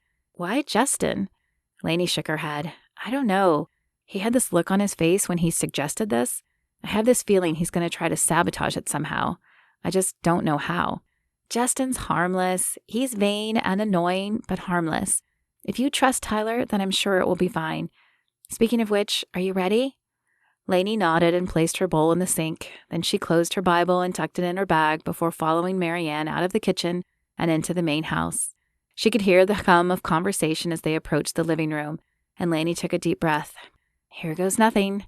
The conversation stopped as Lainey and Marianne entered the room. Ladies, meet your number 10. Marianne squeezed her arm before turning and leaving the room. Lainey smiled out at the women, but a sea of severe faces stared back at her. She's the number 10? The bonus better be worth it, one woman said before exiting the room. Lainey sought Tyler's eyes across the room. The other women surrounded him, but he smiled at her and flashed a wink. Lainey smiled back. It wasn't much, but that wink would have to be enough, for now. Chapter 17. Lainey was looking forward to the date, even if it would be a group date. She'd been in the main house for nearly a week, and most of the girls avoided her or gave her the cold shoulder. Not that she blamed them, but she needed to talk to someone. Sitting alone in the room while Tyler went on 2 solo dates and another group date had been torture, and she couldn't even commiserate with Marianne. Plus, the women made sure to brag about how great the date had gone when they'd returned. Lainey had no idea if it was truth or not, but it was still hard to listen to. She'd spent a lot of time reading and praying, but God hadn't given her any grand revelations, and her fears that maybe this had been a mistake were still alive and well. Lainey stared at the clothes in her small wardrobe. Justin had said dress casual, but that could literally mean anything, and she hadn't been privy to what Tyler's dates would be, even as his makeup artist. She decided on a pair of capri pants and her favorite Toby Mac t-shirt. At least she would be comfortable, whatever they threw at her. Time to go, Cassidy said, sticking her head in the door. Thanks. Cassidy had been the nicest one to her so far, although even that had just been civility. She followed Cassidy out of the house into the limo where Erica and Kanina were waiting. Marianne and Justin also stood outside the limo. Lainey wanted to sit next to her friend, just for a friendly word of encouragement, but she thought that might make the women dislike her even more, so she didn't. She flashed a small smile and climbed in the limo, allowing the other women to sit closer to Tyler. Are you ladies ready? He asked as the door shut. He glanced to each woman, but Lainey thought he stared the longest at her. She couldn't believe she hadn't seen him since the ceremony. Where are we going? Cassidy asked. Something I haven't done in ages. Tyler's lips pulled into a mischievous grin. It involves music and wheels. Music and wheels? Were they going to an arcade? Some games had steering wheels, but Lainey couldn't remember if there was music. It had been ages since she'd been to an arcade. Or perhaps a go-kart track? Again wheels, but she didn't remember music. Her heart sank when they pulled up to a roller skating rink. Lainey hadn't been on skates in years, and that was mainly because she had no coordination on them. She fell more often than not, or spent the time clinging to the rail. For a second, she wondered if Justin knew of her lack of coordination and had planned the whole thing. But surely that was silly. Cool. I haven't been skating in years, Kanina said. Cassidy laughed. I'm on a roller derby team, so this is old hat for me. Of course it was. Lainey knew Tyler had connected with Cassidy, and she began to wonder if maybe Cassidy wouldn't be a better match. I always loved skating, especially the couples skate. Erica put her hand on Tyler's thigh and smiled up at him as she spoke. Lainey wanted to slap her hand away, but she tucked her hands under her lap and gritted her teeth. She could get through this date. You okay? Marianne asked softly as they made their way toward the door of the rink. I don't skate, Lainey whispered back quietly. Marianne's eyes widened in realization, and she offered a sympathetic nose scrunch before hurrying ahead to set up. Lainey was the last one to approach the counter and ask for skates. She hated having to ask for shoes in her size. More than one person in her life had told her she had big feet for a girl, especially since she wasn't extraordinarily tall. Size 10, please. Sure enough, the kid manning the counter looked at her, raised an eyebrow, but thankfully said nothing as he turned to the massive shelving unit that housed the roller skates. He plucked a pair and handed them across the table to her. Lainey tried not to think about how many other feet had been in the skates as she took them over to the table Tyler and the other girls were at. She wasn't generally a germaphobe, and she knew they sprayed them, but still they were rental shoes and they were old. People had been putting their smelly feet in these skates for decades. Who knew if they had athlete's foot or some other foot fungus that might survive through whatever the employee sprayed in them? She took off her shoes and slid her feet in. The sole was knobby and worn and the laces were uneven. Lainey was only able to lace her left skate 3/4 of the way up. She hoped it would do. Breaking an ankle would be embarrassing to say the least. You all right there? Tyler's voice was warm and inviting. It surprised Lainey that he had stayed by her. Cassidy, Erica, and Kanina were already out in the rink, looking as if they skated every day. I'm not very good on skates, she said as she tried to stand. One foot slipped forward while the other slipped back, and her body lunged forward. She grabbed onto Tyler's shirt to keep herself from falling, and his arm stole around her in support. I'm sorry. Don't be, he said with a smile. Just the fact that you are trying is amazing. Tyler, come on, let's see what you got. Cassidy curled her finger at him in a come-hither gesture as she skated backwards across the rink. Effortlessly, it seemed. Go on, Lainey said when Tyler looked back to her. I'll make it out there eventually. Just save me a skate? You got it. He flashed her a wide smile, made sure she was steady on her feet, and then zipped off toward Cassidy. How could she be the only one with zero coordination on skates? Lainey tried to push off, but she could feel her balance tilting again. She grabbed the table until she centered herself, then decided to step instead of skate her way to the rink. It was slow going, but she finally made it there. She grasped the rail as if it were a lifeline and pulled herself along it. The cold metal felt clammy against her hand, or was that her hand that was clammy? Guess we'll see who Taylor favors now, huh? Erica asked as she skated by Lainey.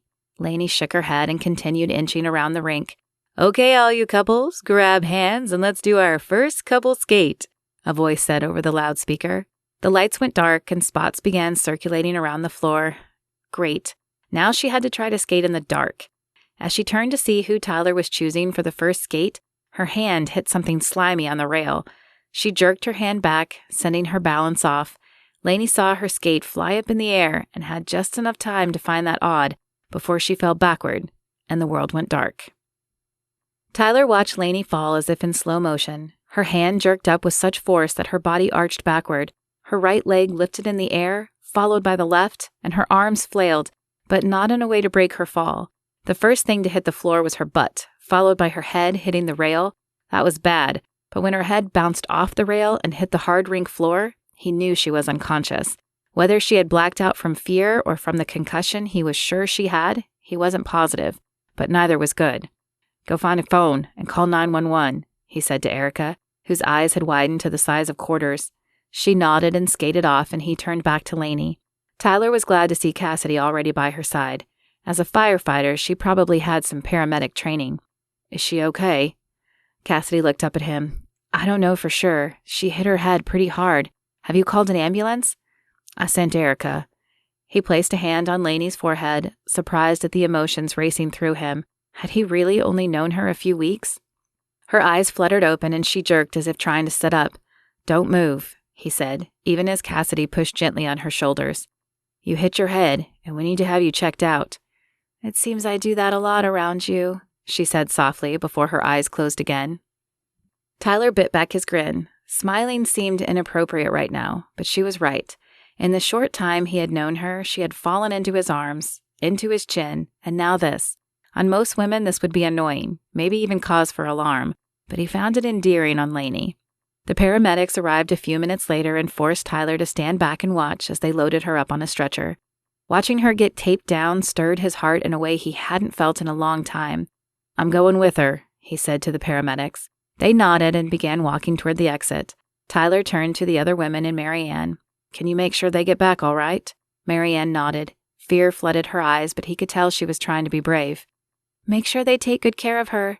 Tyler flashed a tight smile before jogging to catch up with the paramedics. As he climbed up in the ambulance, he took a hold of Lainey's hand. Please, Lord, let her be okay. Minutes later, they were entering the hospital. 28-year-old woman fell and hit her head at the roller rink, woke briefly before we arrived. Vital signs are good. The doctor looked around, catching eyes with Tyler. Do you know her name? Lainey Swan. She's... He stopped, unsure how to finish that sentence. She wasn't really his girlfriend, though she probably would be outside this crazy scenario. Lainey Swan. The doctor looked back down at Lainey as the paramedics transferred her to a bed, and then back to Tyler. Do you know if she's from Texas?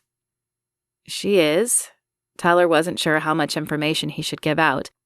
But this doctor was acting as if he knew her, and he didn't think confirming the question was crossing any lines. Why? The doctor smiled. We went to high school together. I'll take good care of her, but I need you to wait outside."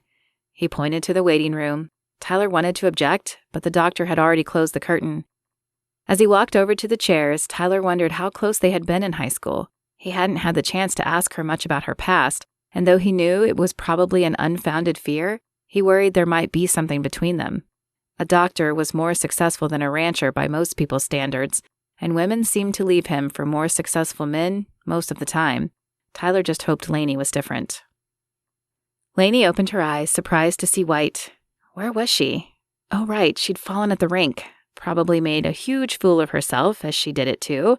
That explained the ache in her head. But why did her butt hurt so badly? "Hey, welcome back." Lainey looked to the left, where a handsome man in a white coat was monitoring something on a computer screen. He looked familiar, but Lainey couldn't quite place him, probably because of the pain in her head. "How are you feeling?" "Like I've been hit by a truck?" "More like a metal railing and a concrete floor." He smiled as he turned to face her, and Lainey's breath caught. "Dallas?" His grin widened. "I wonder if you would remember me. What are the odds, huh?" Would she remember him? That was a stupid question. She'd spent 4 years of high school pining after him, and he'd been part of the reason she had gone into makeup art. "Pretty crazy, I'd say. I can't believe you're a doctor."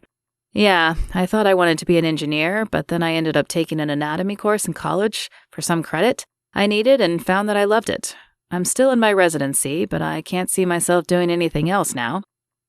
Lainey would have nodded if her head hadn't hurt so bad, as she seemed incapable of any words at the moment. Dallas Nixon was here. He was her doctor, and he was just as handsome as she remembered. But she didn't feel the spark she remembered in high school. There were no fireworks, no rapid heartbeat. Was that because it had been so long since she had seen him, or because of Tyler? "What are you doing in California? And what were you doing at a roller rink?" "I doubt you would believe me," Lainey said. The whole thing seemed ridiculous to her, and she had been there. "I was asked to do makeup for a reality TV show, and now I'm a contestant." "On the show?" Dallas's eyebrow rose an inch, and his voice held a note of incredulity. "Yeah, I know, I'm not really the contestant type." "So the guy who came in with you—" His voice trailed off as if he was trying to make the connection, and then realization sparked in his eyes. "It's a dating show."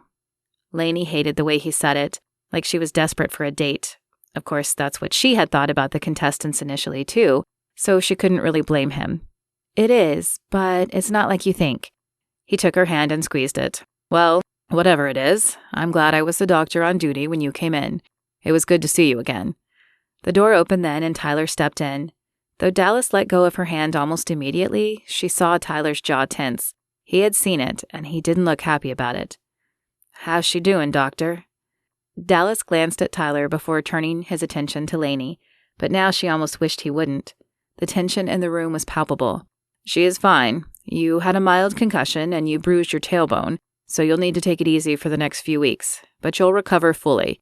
You'll probably also need a donut pillow to sit with for a while, so I'll have the nurse bring that in. I'd like to keep you overnight for observation, but you should be fine to go tomorrow. I have to check on some other patients, but I'll be back to look in on you later. Push the call button if you need anything." He gave her one final smile before exiting the room. Tyler crossed to her bed and took her hand. "I'm glad to hear you're going to be okay. It worried me when I saw you fall." "I'm sorry I worried you. I should have warned you about my klutzy tendency. If this changes how you feel, I understand." "Lainey, it changes nothing in how I feel. I don't care if you can't skate, but I do have to ask. Is there anything between you and the doctor?" Lainey shook her head. "Dallas was my crush in high school, but he never gave me the time of day. He was just being friendly." Tyler's eyes searched hers as if deciding if he could trust her, but finally he nodded. "I'm glad to hear it, because I have to tell you that my heart froze when I saw you fall. I don't know why I feel so close to you in this short time, but I do."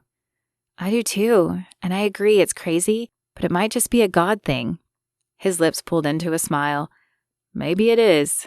God gave me peace about coming on the show, and I know things always work out better when I let him be in control, but it isn't always easy." "No, it isn't." Lainey thought back to all her failed relationships and her job with Madame Bonovich. She hadn't been letting God control her life. She'd been trying to control her life. No wonder it hadn't worked out the way she'd planned. But as she looked at Tyler, she realized God's way was a lot better. Lainey wanted him to kiss her, but she didn't want their first kiss to be in a hospital room, and it appeared he didn't either as he sucked in a breath and then released it. I have to get back to the house, but I'll be here when you get released. I'll be here, she said with a smile, but she hated that he was going back to the house. She hated knowing there was another ceremony and 3 other women who would visit his ranch. She couldn't wait for this show to be over. Chapter 18. Tyler pondered his options the whole ride home. He didn't want to continue this game any longer.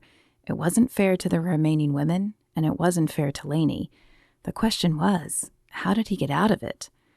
Well, you really know how to throw a wrench in things, Justin said as soon as the limo pulled up to the house. What do you mean? Tyler asked. I had to make sure she was okay.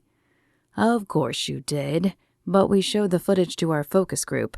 None of them want you to choose anyone else now, so we can't air it without risking the audience reacting the same way. At least not her fall.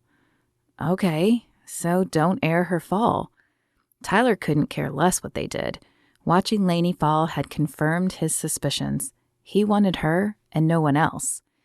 The problem is, if we don't, we'd have to refilm the episode, which would be fine, but I doubt Lainey wants to go roller skating again when she gets out. A possibility of choosing something else exists, but honestly, she's going to be slower and in pain. She won't be her normal self, and people will wonder why. Tyler blew out a breath of frustrated air. Okay, Justin, so what do you propose? Justin's eyes gleamed and he nodded. Exactly. What? Propose to her at the next ceremony. The audience will be so in love with the 2 of you after this episode that they won't care if it takes 3 episodes out. This will be something new and unexpected. They'll eat it up. But what about those 3 episodes? Won't you have to do something for them? Justin waved a hand. We'll fill them. We can still film her going to your ranch, then you'll meet her family. We can have a women tell-all episode, or... His eyes lit up. We'll film an episode of the 2 of you meeting with our wedding planner to plan the wedding. Wait, what? Justin, I care about her, but we've only known each other a few weeks. That's a little early to get married. Relax. You don't have to get married right away. Simply start the process. The audience loves a good love story, and yours will be epic. We'll run teasers every few months. There will be a new Cowboy series running by then, too, which will keep them happy until your televised wedding. Televised? What if Lainey doesn't want a televised wedding? He wasn't even sure he did. This reality show had been enough television for him for a lifetime. Don't worry, we're going to make it worth both of your while. But we haven't even kissed. Is the audience really going to buy I want to marry her without kissing her? So take care of that. We'll arrange some alone time when you pick her up from the hospital. Make it happen then. Look, I know you're tired of the game. She will be too after this. This is a good deal, Tyler. Let me pray on it. I'm assuming you don't want me to tell Lainey. Surprise emotion and all that. Tyler hated that he was beginning to understand the manipulation needed for ratings. Now you're starting to get it. Look, if it makes you feel better, we can go over the details with her after she accepts the proposal. I have no doubt that she will. Nothing about this whole situation made Tyler feel better, except no longer having to string the other women along. Fine, I'll get back to you. Everything looks good, Lainey. You'll need to take it easy, and you might have headaches for a few weeks. I've prescribed some extra-strength Tylenol for you should you need it. Lainey took the prescription paper and smiled up at Dallas. Thank you. I appreciate it. He flashed her a wide smile. Well, it is my job, but hey, if things don't work out with your reality star... Lainey shook her head. He's not a reality star, not really. He's a rancher in Texas. But if things don't work out, I'll definitely look you up. Okay, I'll hold you to that. I can't release you till your ride gets here, but I'll have the nurse print up your discharge papers. As Lainey watched him walk away, a sense of wonder fluttered through her. 10 years she had held a torch for Dallas, and now she felt nothing. Well, not entirely nothing. He was still handsome, but it appeared her heart now belonged to another. Now, if she were just sure his heart belonged to her as well. She wondered if they had filmed the ceremony and tried not to be jealous. She knew he would choose her for one of the dates at his ranch, but 3 other girls would also get that date. However, she couldn't focus on that. She needed to focus on the prize at the end, the possibility that Tyler would choose her and they would get to develop a better connection. Tyler appeared in her doorway. "Hey, you ready to get out of here?" She smiled at him. "Am I ever?" The nurse entered a moment later with the discharge papers and a round, air-filled pillow. "It's not sexy, but it will make sitting bearable for short periods of time anyway. Try not to sit for too long. Get up and walk around." "Got it." Lainey couldn't believe the nurse was telling her all of this in front of Tyler. As if her fall hadn't been embarrassing enough, now she could add this humiliation to her growing list. "Butt pillow," she said, holding it up as she gathered her things. "That ought to make a great story for our kids one day." The words were out of her mouth before she fully realized what she was saying. When it clicked, her eyes widened. Oh, gravy. Had she just assumed they were going to marry and have children?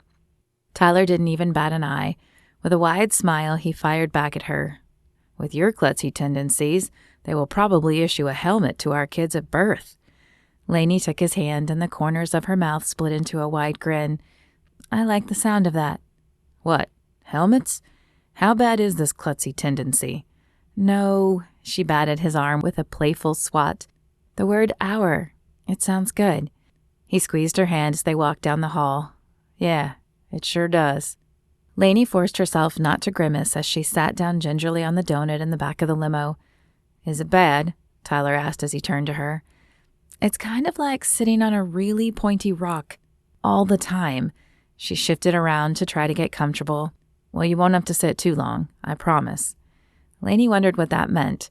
She had assumed they were simply returning to the house, as Justin had said they wouldn't have any solo dates until Tyler's ranch. So a feeling of surprise blossomed when the limo pulled up to the beach. "What's this?" His eyes twinkled and his lips twitched. "Justin said we could have a little alone time on the way back today. And since sitting is so painful, I thought a walk on the beach might be more fun."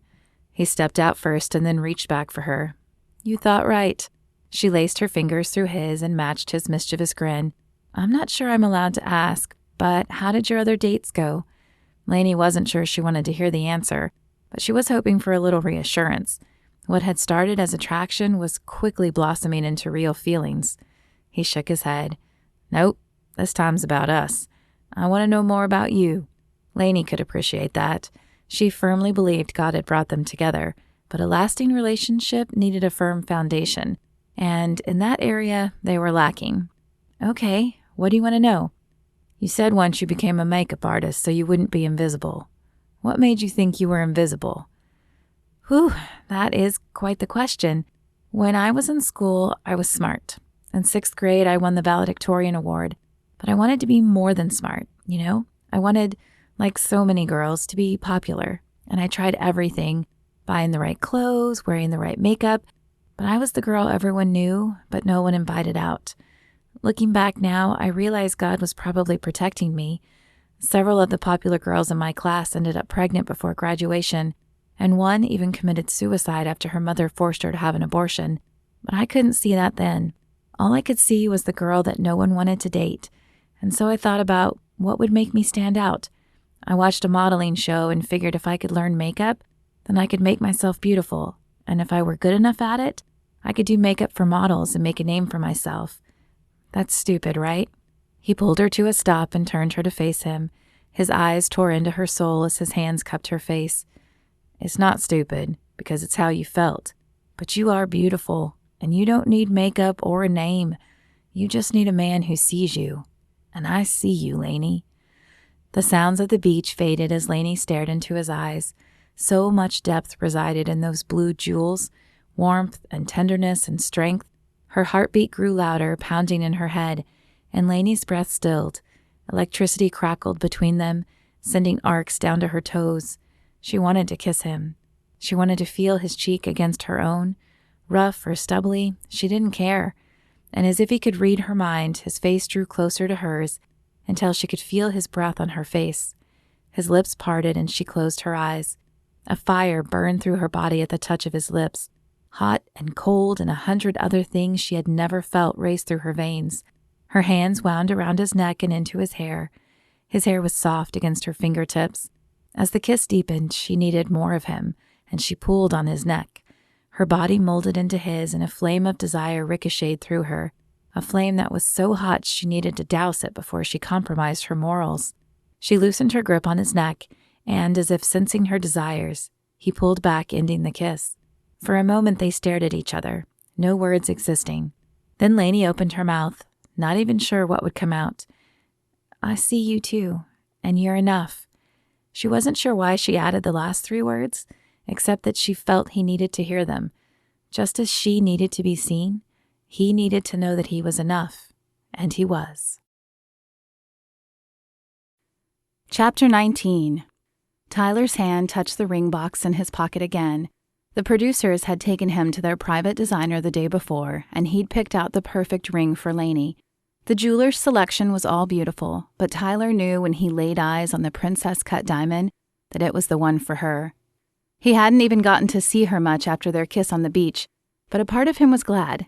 Every time he thought about her, he wanted to kiss her again, and Tyler knew he would have if he'd had any alone time with her.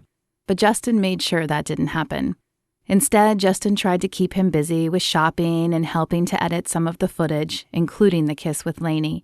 Marianne had been quite a distance away when the kiss happened, but the distance hadn't affected the heat. It looked as passionate on screen as it had been in real life, and now he was only minutes away from getting to kiss her again. The women filed in, and Tyler marveled at their acting ability. Even though none of them knew of his proposal, they all understood Lainey was the only woman for him. Yet they still wore hopeful, nervous expressions as they walked in. "Welcome, ladies," Justin said when all the women were in. "Tonight will be the final elimination ceremony. There are 10 of you, but Tyler only has 4 hats. Remember, if he does not give you a hat, that you must say your goodbyes and exit the house. Tyler, when you're ready." Tyler picked up a hat and smiled out at the women. Justin had given him a prepared speech to memorize, and while the gesture annoyed Tyler at first, he was glad now. His own thoughts were failing him as he looked out at Lainey. "Ladies, first let me say that it's been a pleasure getting to know you all. This journey is not an easy one, as there are things about each of you I have come to adore, but I had to make a decision on those I envisioned in my life long term." He took a breath, no longer sure if it was for added effect or because he needed it. "Lainey?" As she made her way to him, joy burst inside him, and he couldn't help but grin at her. "Lainey, from the day I met you when you first fell into my arms to the day you fell at the rink, you have stood out to me. Your sweet spirit shines through in all you do and captured my heart. So I have to ask you," his right hand went to his pocket and he grabbed the box, "will you marry me?" In one motion, he pulled the box out, dropped to his knees, and flipped the lid. Behind her, every woman's jaw dropped. Tyler had no idea if they were acting or truly shocked, but he didn't care. His attention was on the woman in front of him, whose mouth had parted to accept his hat, and now hung suspended as she stared at the ring. Her eyes darted to his, and the questions swam in them. She wanted to know if he was serious. With a slight nod, he reassured her, and her lips folded into a huge smile. "Yes, Tyler, of course I will marry you." As Tyler slid the beautiful ring on Lainey's hand, the surrealness hit. He had just proposed to a woman he had only known for a few weeks, and she had accepted. How was that possible? But he knew the answer to that. If God was in control of this relationship, then time was only a number. "Congratulations, Lainey," Justin said, and the girls behind echoed his sentiments. "I know the season ended a little early, but don't worry, we have a few more episodes up our sleeves. Join us next week as Lainey travels to Tyler's ranch to meet his friends, and make sure the ranching life is one she can live with. Then we'll travel to Lainey's house and meet her family, and if we're lucky, maybe we'll be airing their wedding in the future." Justin's game show face folded when the camera stopped rolling and he became all business. "All right, ladies, you can get packed up. We'll be reaching out to you about the Maui show. I'm sorry things didn't work out this time, but that's the nature of this business. Lainey, Tyler, we should talk about the filming schedule for the next 2 weeks." Tyler pulled Lainey to him and kissed her forehead. "Sure, Justin, we can do that. But do you think we could have just a minute or two to celebrate?" This whole show had been a whirlwind, blowing him from one place to the next, and he just needed a moment to catch his breath and to steal another kiss from the woman who had just agreed to be his wife. Chapter 20. Nancy's eyes widened as she opened the door, and before even saying hello, she turned and hollered back into the house. Aaron, get out here, it's Tyler. She pulled him in for a fierce hug. I guess you've been watching, he said with a chuckle. Of course I have. Now, when do we get to meet this Lainey? She glanced around as if looking for the cameras. Tyler laughed. There's no camera today, but how can you be certain Lainey's coming? The final episode hadn't aired yet. He wasn't even sure if the episode of their disastrous group date had aired. She waved her hand in a dismissive gesture. Don't be ridiculous. I could tell from the first time you guys interacted that she was the one for you. I probably knew before you did. She punched him lightly on the arm before pulling him inside. He fixed her with a narrowed gaze. How? As far as I know, the first time we interacted together with the cameras running was the group date. She raised her eyebrow at him. You don't know? Evidently not, though I'm not sure what I don't know. Please fill me in. Tyler, before the episode that Lainey joined the contestants, they aired half an hour of footage of the two of you. The day you met, the limo ride before the beach date, that moment in your main room when I was almost certain you were going to kiss her. Why didn't you kiss her? Tyler sighed and ignored the question. He'd known there were cameras in the house, but he'd had no idea they were in his room or the limo, nor had he known they'd been recording the whole time. But it made sense. After working with Justin and Peter, he would put nothing past them. Okay, so you saw that footage. But still, how could you possibly know I chose Lainey? Because I'm not stupid. I saw that look in your eye, the same one I saw in Aaron's eye when I knew he had decided to propose to me. It was the look of a man in love. She wagged her finger at him and wiggled her eyebrows. You don't think it's too soon to propose? I mean, it's only been a few weeks. Even though he had already popped the question, he wanted to know Nancy's thoughts before she knew of the proposal. She crossed her arms and fixed him with an even gaze. First of all, there's no such thing. When you know, and God's hand was pretty evident in all of this. But for argument's sake, let me ask you something. He bit back a smile. He had missed Nancy and her no-nonsense approach to things. Okay, shoot. Is she the first thing you think of when you wake up? The last thing you think of before you go to sleep? Of course, but... Can you imagine your life with her? He rolled his eyes.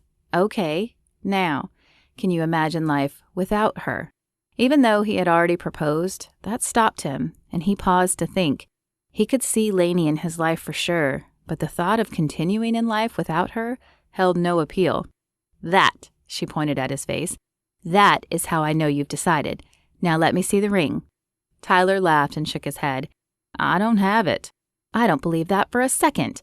Anyone with half a brain knows you already bought it.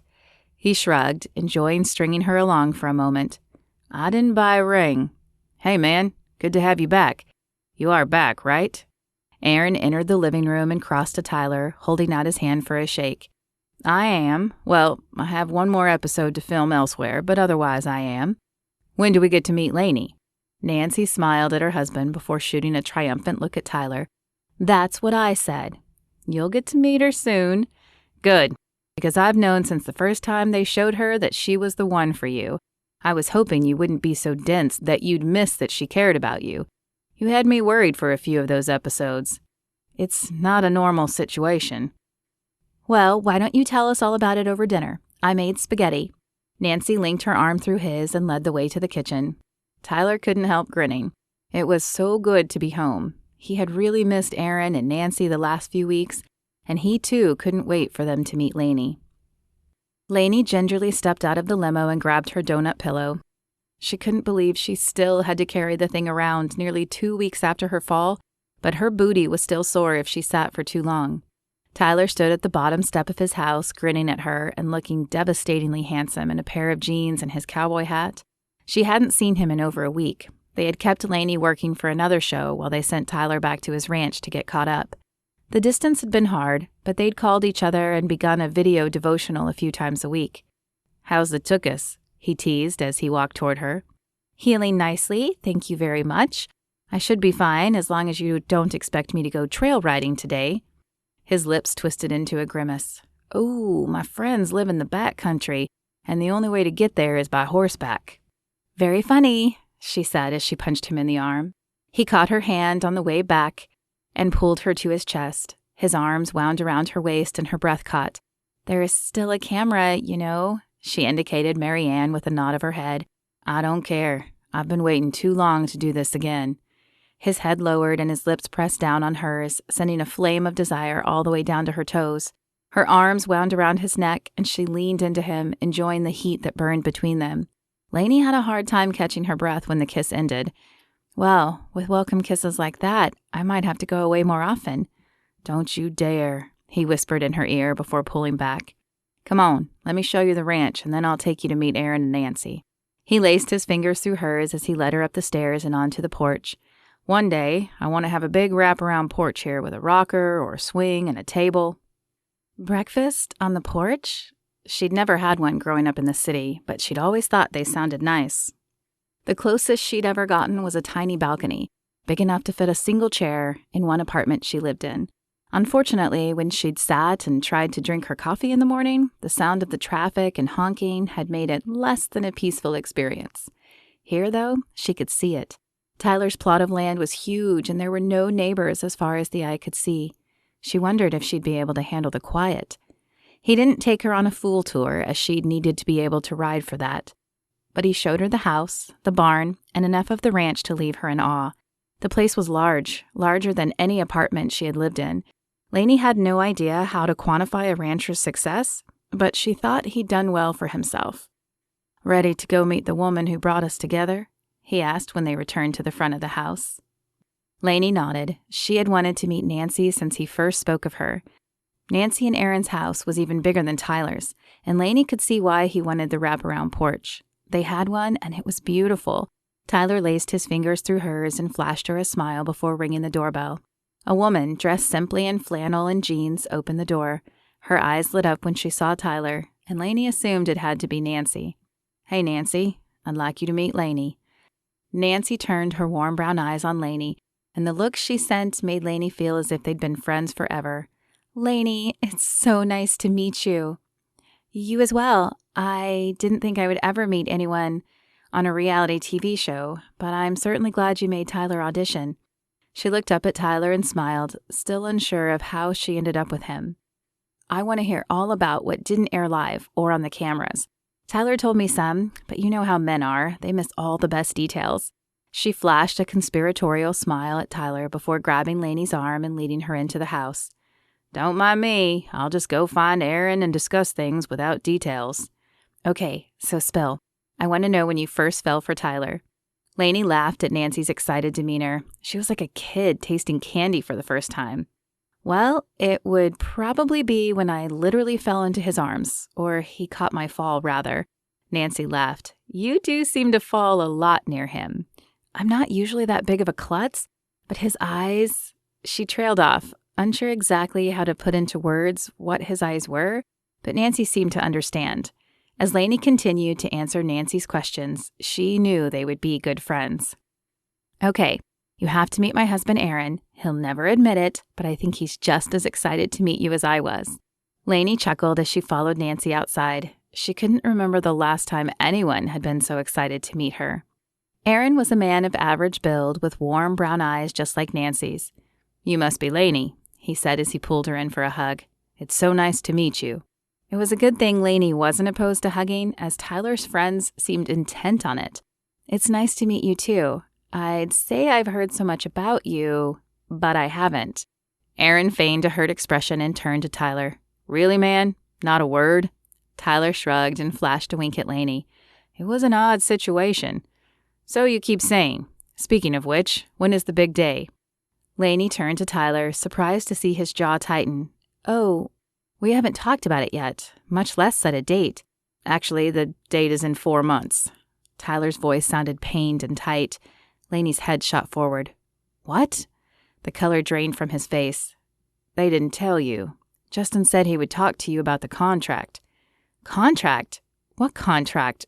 Are you getting paid to marry me? It's not like that, Tyler began. No? Then why don't you tell me what it is like? I accepted your proposal because I care for you, and I wanted to get to know you better. Even though we haven't known each other long, I felt like we were supposed to be together. But now you're telling me you signed a contract to marry me? Her voice rose in pitch at the end. Lainey hated the sound of it, but seemed powerless to stop it. Hear me out, Lainey. After your fall, I didn't want to continue, but I had signed the initial contract. Proposing to you and letting them film the wedding was the compromise. I didn't know they hadn't told you." Though his words made sense, Lainey's insecurities had reared their ugly heads again, making her question everything. The timing, their feelings, the future. "Excuse me, I need a minute." Lainey pulled open the sliding glass door and stormed through the house. She didn't stop until she had stepped through the front door and was on the porch. The air had cooled as the sun set, and she shivered from the chill, but she didn't go back inside. Instead, she sat on the porch swing, letting the bite in the air sharpen her thoughts. She'd thought the hard part would be over now that the show was finished, but it appeared the truly hard part was just beginning. "Hey, you okay?" Mary Ann stood in the doorway without her camera. Lainey had gotten so used to the camera following her everywhere for the past few weeks that she had forgotten Mary Ann had even been in the room. But she was thankful it was her friend who had come out to check on her instead of Tyler or Nancy. "I don't know. I mean, I know I care for him, but this feels fast?" Lainey nodded and grabbed her necklace. It was a simple cross, and she was so used to wearing it that she often forgot it was there. But whenever she felt really stressed, rubbing her thumb across the simple design always seemed to calm her down. Mary Ann shook her head as she sat next to Lainey on the swing. "I know it's hard, but he's not Brian, Lainey." "Brian? What do you mean? Don't you mean Dallas?" "No, I mean Brian. You don't remember?"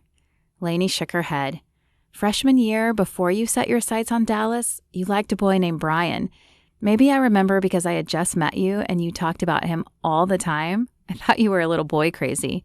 Lainey snorted. She probably had been boy crazy, but most teenage girls were. "Anyway, one day he asked you out in a note or something. You were so excited because you were supposed to meet after school and walk to the local hangout. But when I arrived at the meeting spot, he told me it had been a joke." Lainey said the words slowly as the memory came back to her. She had forgotten, or maybe blocked, that painful memory. "Thanks for the walk down memory lane. But why would you bring that up?" "Because I think your lack of faith in men stems from this interaction with Brian. I mean, look at your track record after that incident. Less than a month later, you declared your crush on Dallas. You focused all your attention on a boy who was not attainable." Lainey opened her mouth to argue. Not attainable might be a little bit of a stretch. True, she had been invisible in high school, but Dallas had flirted with her at the hospital. However, before she could utter a word, Mary Ann continued. "I think you focused on Dallas because you were afraid of getting hurt again, and if he never asked you out, he could never hurt you. Now you're afraid that Tyler has ulterior motives, but he's not Brian. I watched him with you. He loves you, and this reality show made your relationship different. It made it public and fast and maybe a little messy, but that's not always a bad thing. I've been doing this show a long time, and I've watched all the relationships. You know how I know you two will be okay?" "How?" "Because you have the one thing the other couple had who lasted." "What's that?" "Your faith. All these couples that fail have nothing to stand on. They meet, they're attracted, some I think even fall in love. But when they get out into the real world, they have nothing grounding them, no common goal. You guys do. Like the other couple who lasted, you two have your faith in God. You both know that putting God first is the key to any successful relationship. And so what if he gets a little more money for proposing when he did? You got something too, right?" Though it pained her, Lainey nodded. She had taken something in exchange for agreeing to become a contestant. Tyler's wasn't any worse. Mary Ann didn't say "I told you so," but it was written all over her face. "I thought so. Besides, this money they're giving benefits you as well. It's money to help his ranch, a place you'll probably be living at soon." Lainey stared at her friend. When had she become so wise? In high school, Jennifer had been the outspoken one of the group who was always offering advice. But either Mary Ann had been listening, or she'd grown a lot in the past 10 years. "Did you major in psychology?" Mary Ann laughed. "No, but working in the entertainment industry gives me plenty of opportunities to dispense my wonderful advice.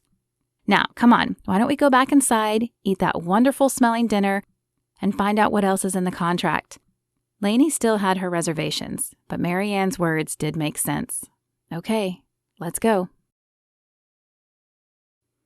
Chapter 21. Tyler took a deep breath and adjusted his hat as he stepped out of the limo. The nerves in his stomach fluttered like a kite in the wind, and he wondered if Lainey had been as nervous meeting his friends as he was meeting her family. He hadn't expected to be nervous, but Lainey's reaction at his ranch had made him wonder if her family might feel the same. "Don't worry, they'll love you," Lainey said, as if sensing his unease. She linked her arm through his and led the way up the pathway. Mary Ann followed them. Perhaps that was part of the added pressure. Not only was he meeting Lainey's family for the first time, but it would be filmed and the whole world would see it. Well, not the whole world, but the whole Who Wants to Marry a Cowboy fan base, which he had found out was quite large and opinionated. Lainey pushed open the front door of the 2-story house and called out, "Mom, Dad, we're here." She removed her coat and hung it on a coat rack which sat just to the side of the door, indicating he should do the same. He glanced around the room as he shrugged out of his duster. It appeared to be a formal living room. The couch and chair surrounded a small coffee table and a raised lamp flanked them. Probably a reading area, as there was no television in the room, though an old piano sat along the wall. A woman who could have been an older version of Lainey appeared in the doorway at the far end of the room. She had the same blonde hair and brown eyes. Her face held a few more wrinkles, but she had aged gracefully and could easily have been mistaken for Lainey's older sister. She smiled at the sight of them and glided across the floor. "Lainey, it's so good to have you home," she said, pulling Lainey in for a hug. Then she turned her gaze on Tyler, and his nerves fluttered faster. "And you must be Tyler. I've heard so much about you." She kept the smile on her face, but Tyler could hear the hint of apprehension in her voice. "Mostly good, I hope," he said as he took her proffered hand. "It's a pleasure to meet you, ma'am." "Well, come on in. David, Lainey's father, is in the back living room." She led the way through a pristine kitchen and into a larger living room. This one was filled with comfortable furniture, a television surrounded by bookshelves, and a large man in a chair, cleaning a gun. Tyler wasn't quite sure whether he should laugh or take off running. "Dad, what are you doing?" Shock and anger threaded Lainey's voice, but they didn't faze the man. "I'm just cleaning my gun. Figured if I was going to meet the man who proposed to my daughter after a few weeks, without even meeting us first, I should be prepared for all contingencies." "I am so sorry," Lainey said, shaking her head. Tyler figured laughter was the better option, and he smiled and stepped toward her father. "That's quite all right, Lainey. I can understand his position. When I have a daughter, I'll probably be just as protective." He held out his hand to the man. "Tyler Hall, sir. Pleasure to meet you. And I apologize for the crazy circumstances of our engagement, but I assure you my heart is in the right place." Her father looked at Tyler's outstretched hand for a moment before setting the gun aside and shaking it. "I appreciate your apology. As for your heart, we'll see how I feel about that at the end of the evening." Tyler nodded and forced a smile, but his nerves now felt like they were in the middle of a hurricane. He didn't think the man would actually shoot him, especially on camera, but it was obvious he would have to earn his respect, and the presence of the gun made that prospect a little more daunting. Lainey shook her head as she joined Tyler on the couch. She had known her parents had reservations. She did too, but she had not expected her father to really have the gun out. He had often threatened to greet her boyfriends that way when she was in high school, but she had never found out if he was serious, having never had a boyfriend in high school. And though she had dated in college and after college, those relationships had never lasted long enough to bring them in home to meet her family. "Let's talk about this contract," her father said. He had put the gun beside him on the coffee table, but it still drew the attention in the room like a beacon. "I hear you got paid to propose to my daughter." Tyler took a deep breath. "They gave me a contract when I came on the show, before I even met Lainey. That contract paid a sum of money as long as I completed the show. When I began falling for your daughter, I spoke with the producers about stepping down and voiding the contract so I could pursue her. Their solution was to have her come on the show. When she fell, I knew she was the one for me, and I again tried to exit the show, but their solution was the proposal. Yes, they did offer me more money, and they did set a timeline for our wedding, but at that point I knew I wanted to marry Lainey anyway." He flashed her a warm smile. "So that extra money was just frosting on the cake, so they say." Her father sat back and rubbed his chin. "You would have married her anyway." "I would have left the show to pursue her and eventually proposed, yes. This may have sped up my timeline, but it did not create something out of nothing." "And what exactly would Lainey do on your ranch?" "Dad!" Lainey could not believe he was giving Tyler such a hard time. However, it was a good question. There wasn't much of a need for a makeup artist in his small town. She'll do whatever she wants. I'm not looking for someone to be an assistant on the ranch. I'm looking for a partner. So if she wants to assist, then that's fine. But if she wants to do something else, that's okay too. And what if what I want to do means being away from you for months on end? Lainey hadn't meant to say the words out loud, but even though she uttered them quietly, Tyler heard them and turned to her. We'll figure it out. If you want to keep doing makeup, we'll figure it out. But Lainey wondered if it would be that easy. Working for a studio would mean being gone through filming season at least. Plus, there would be the added cost of living somewhere while working. If she worked for a modeling agency like Madame Bonavich's, then it might be even worse. She'd need to be there full time or have the money to fly back and forth. Lainey didn't know how much they had given Tyler, but she doubted it would stretch very far doing that. Tyler, maybe we rush things. Maybe we need to talk about this more. I care about you, but if I keep doing makeup, I might never be there. You want a partner, but what kind of partner will I be if I'm never around? A heavy silence fell in the room as all eyes turned on Tyler. Out of the corner of her eye, Lainey saw Mary Ann shake her head, but she wasn't going to pretend everything was okay just for the cameras. Tyler ran a hand through his dark hair. His shoulders rose and then fell with a sigh as if carrying an invisible weight on them. I agree it's not an ideal situation, Lainey, but I don't want to give up. God gave me peace about going on the show. He gave me peace about proposing to you. I don't believe he will forsake us now. Lainey wanted to believe that too, but she wasn't as sure. She'd seen her fair share of relationships destroyed because of distance. However, at the same time, she didn't have a permanent job as a makeup artist yet. In fact, she didn't have a permanent job at all. The studio had offered to keep her on for another month or so until the regular girl returned, but after that she was on her own. Maybe after that time she could look for a job in Tyler's town. It could pay the bills until she found another makeup job, and maybe if she was lucky, it would be something she enjoyed even more. You're right, she said, squeezing his hand. God brought us this far together. We just have to trust he carries us through. Chapter 22. Lainey sighed as she stepped off the airplane. She was glad to be back with Tyler. The distance had been just as rough as she'd thought it would be, but the next few months worried her. Her job with the studio was over as they were taking a month-long hiatus, and when they returned, their regular girl would be back. Though they had sent her name out with references, none had called yet, so she was arriving in Fredericksburg with enough money for a month, maybe 2. Nancy had offered their spare bedroom for as long as Lainey needed it, but she didn't want to start a friendship by imposing any longer than she had to. Her heart lifted, however, when she spotted Tyler. Though they had FaceTimed every evening to do their devotionals, it wasn't the same as seeing him in person. She waved and quickened her pace, jumping in his arms when she reached him. I've missed you, he said, nuzzling her ear. His arms wrapped around her waist and he tugged her closer to him. Me too. She pushed back against him as desire coursed through her. But we're in the airport.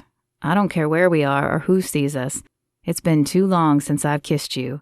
His lips moved from her ear to her lips, and Lainey gave in. She'd missed kissing him too. Get a room, a woman said as she passed them, and Lainey pulled back in embarrassment. The kiss had turned from innocent to passionate too quickly. Perhaps it was a good thing their wedding was in 3 months. Tyler chuckled and wrapped his arm around her waist. Come on, let's get you settled. Aaron and Nancy are waiting. Lainey followed him to the baggage claim area, and after securing her bags, she had only brought what she took to California, she followed him to his truck. Do you realize, he asked, as he opened the passenger door for her, that this is the first time we've been together without cameras since that day you were in the hospital? I don't know about you, but I'm relieved. I'm a little tired of being on camera all the time. Even their last few meetings with the wedding planner had been filmed. A little something to entice the audience and keep them interested, Justin had said. But Lainey was tired of enticing the audience. I'm so relieved. He grinned at her as he started the truck. But the cameras kept me from losing myself with you. I guess Nancy and Aaron will have to be that accountability now. Lainey felt a heat crawl up her cheeks at his innuendo. She too had felt that desire more than once, to know him on a more intimate level, but they had both agreed to wait until marriage. I just hope I won't be too much of a burden on Nancy and Aaron. I hate having to stay with them. He cut her off. Nonsense. They adore you and are happy to be helping. Besides, I have no doubt you'll find a job soon. Lainey hoped so. She wasn't expecting to find a makeup job, but she would take anything for now. Tyler glanced over at Lainey as he drove. Though he put on a confident air, a tiny piece of him worried. What if Lainey couldn't find a job in town? What if she hated what she could find? Would she want to leave and go back to the city? He'd brought his concerns to God and he'd hashed them out with Aaron and Nancy, but that didn't make them any less real, nor did it lessen them. However, he wasn't going to share them with Lainey. He knew she was struggling with her own doubts, and though he wanted to be open and honest with her, he didn't think she needed his hesitations added to her own. "Here we are," he said when he pulled up in front of Nancy and Aaron's house. He was thankful his friends had opened their doors to Lainey, though not really surprised. Nancy and Aaron were like that, and they would do just about anything for Tyler. They had certainly been there for him when he decided to give up drinking and detox. The front door opened as they exited the car, and Nancy, grinning from ear to ear, hurried out to them. "You're here! I'm so glad you're here!" Tyler chuckled at his friend's exuberance. He hoped it would ease Lainey's fears of being a burden. As Nancy enveloped Lainey in a hug, Tyler retrieved her suitcases from the truck bed. "Thank you for letting me stay," Lainey said. "I promise I won't be here too long." "Nonsense! I'm excited to have you here. It'll be like having a sister, and I've always wanted one." She flashed a wink in Tyler's direction as she led Lainey into the house. Tyler sent up a quick prayer thanking God for such wonderful friends. "Mind if I join you?" Lainey looked up, surprised to see Nancy in the kitchen. She thought they had gone to bed hours ago. Unable to sleep, she'd wandered in looking for some ice cream and a good place to read. "Of course, it's your kitchen. I hope it's okay I had some ice cream. I can replace it tomorrow." Nancy smiled and shook her head. "Mi casa es su casa. But you've hardly touched the ice cream. You want to talk about it?" Lainey stared down at her bowl. She hadn't eaten much, just pushed it around until it became a murky liquid. "I'm worried about finding a job. I've never not had one, and now I feel like I'm depending on you and Tyler. It's a little depressing and nerve-wracking." Nancy placed a hand on her arm. "It's normal to feel like that, but it's also okay to accept help. God made us social creatures so we could help each other. We were there for Tyler when he needed us, and we're here for you now." Lainey's eyes teared up at the kind words, and she dropped her gaze to her bowl. "I don't know what I did to deserve friends like you guys, but thank you." "You're welcome. And about that job, I may know of something. It probably won't pay what you're used to, but I've been looking for an assistant for my debate team. Tyler said you used to do competitions, right?" Lainey nodded. She had told Tyler all about her high school trips to compete in acting and debate, but she hadn't realized he'd told Nancy. "Well," she smiled, "I happen to be the debate teacher at our local high school. We're probably smaller than your school was, but I've wanted to get the kids involved in tournaments. However, I've needed someone knowledgeable who could help coach the kids and go on trips with us." A spark of interest blossomed in Lainey's chest. "You'd have to pass the background check, and you'd start as a para, which, I'm not going to lie, the pay isn't great. But it's a job. It's something you were interested in, and if you enjoy it, you could look into getting your teaching certificate and take it over." "Take it over? But isn't that your job?" Nancy smiled and leaned across the table. "It is.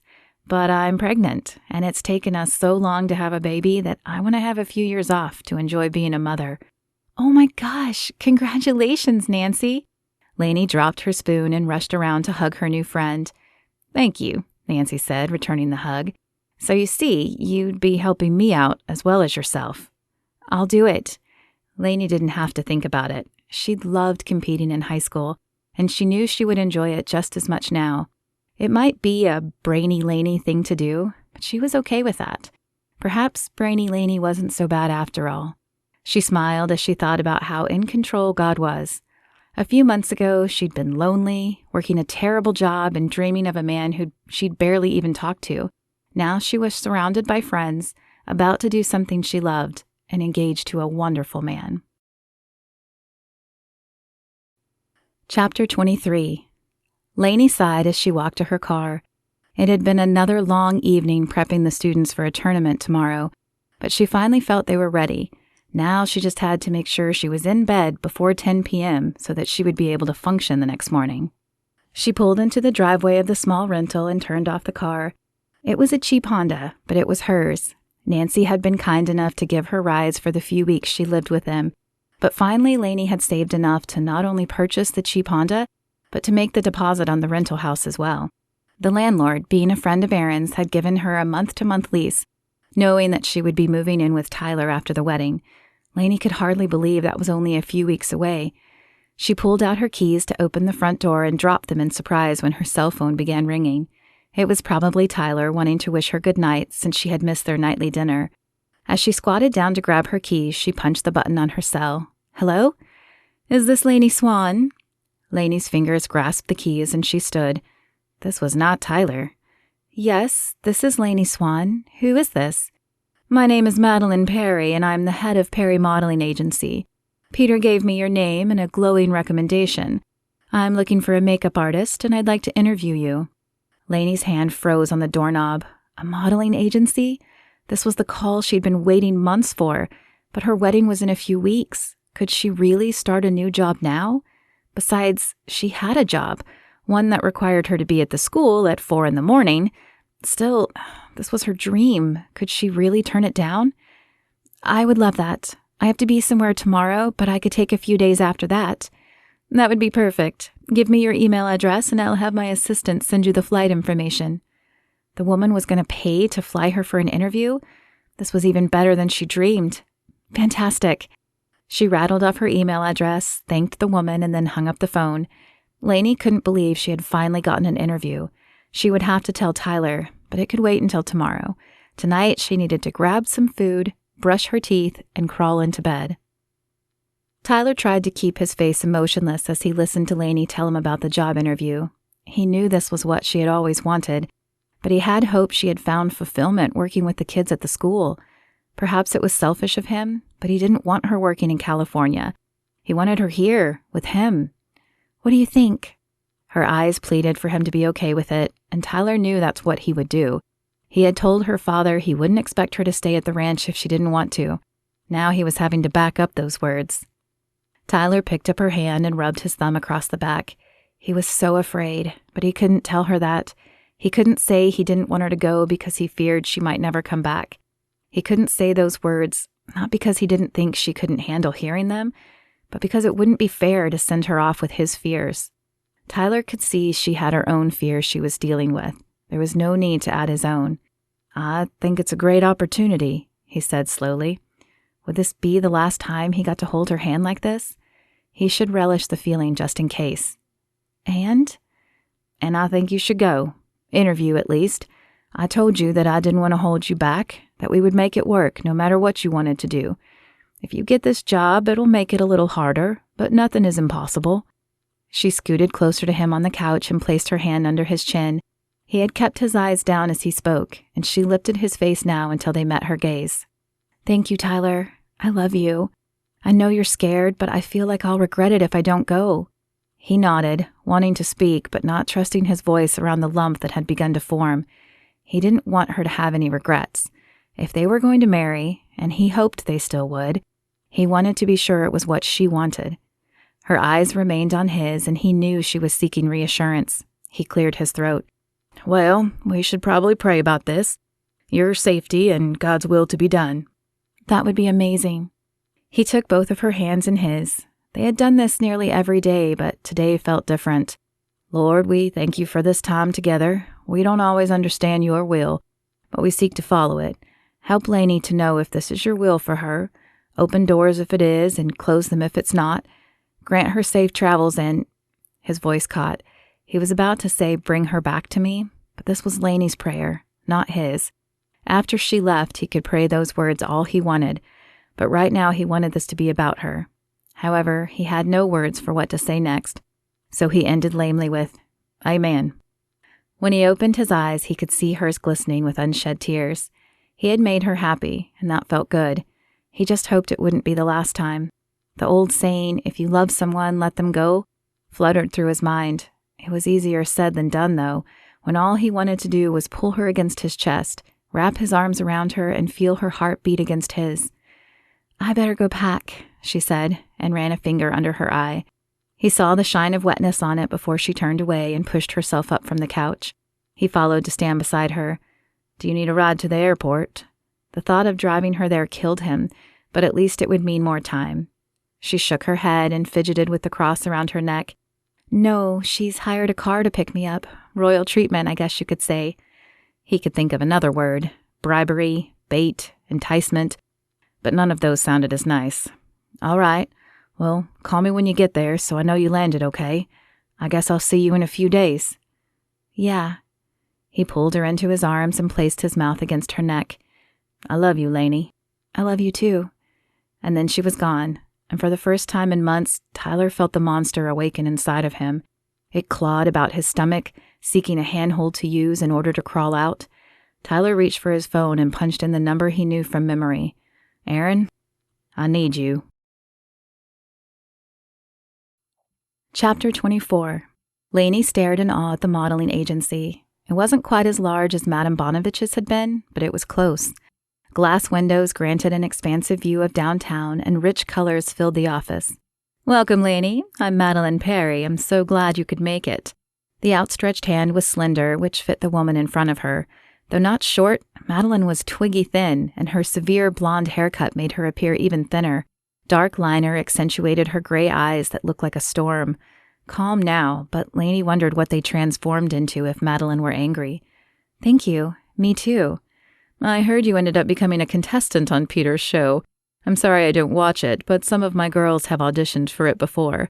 As Madeline sauntered toward a massive desk, Lainey wondered how her slacks stayed on. The woman appeared to have no hip bones to keep them up. I did, and I ended up with the cowboy, Tyler. Oh, a cowboy. How quaint. I don't suppose you kiss and tell, though? Her eyes raked over Lainey as if appraising her. Lainey felt her face flush. She didn't know if the women were asking for details or hinting at something else. Neither thought made her comfortable. I don't, but the wedding is in a few weeks and the studio is filming it. If you're interested, you could tune in. Madeline's playful banter disappeared. Are you planning a long honeymoon? I don't know. We haven't really discussed it. Planning the wedding has been hectic enough. Lainey couldn't believe the honeymoon hadn't come up until now. Had she just assumed the wedding planner was handling it? The reason I ask, Madeline said with a tight smile, is because I need someone reliable. This job requires a lot of hours, and I can't have someone who's going to be gone for an excessive amount of time. Oh, I'm sure it wouldn't be excessive. A week? Maybe 2? 2 would be too long, but if you can keep it at a week, we can continue the interview. Warning bells sounded in Lainey's head.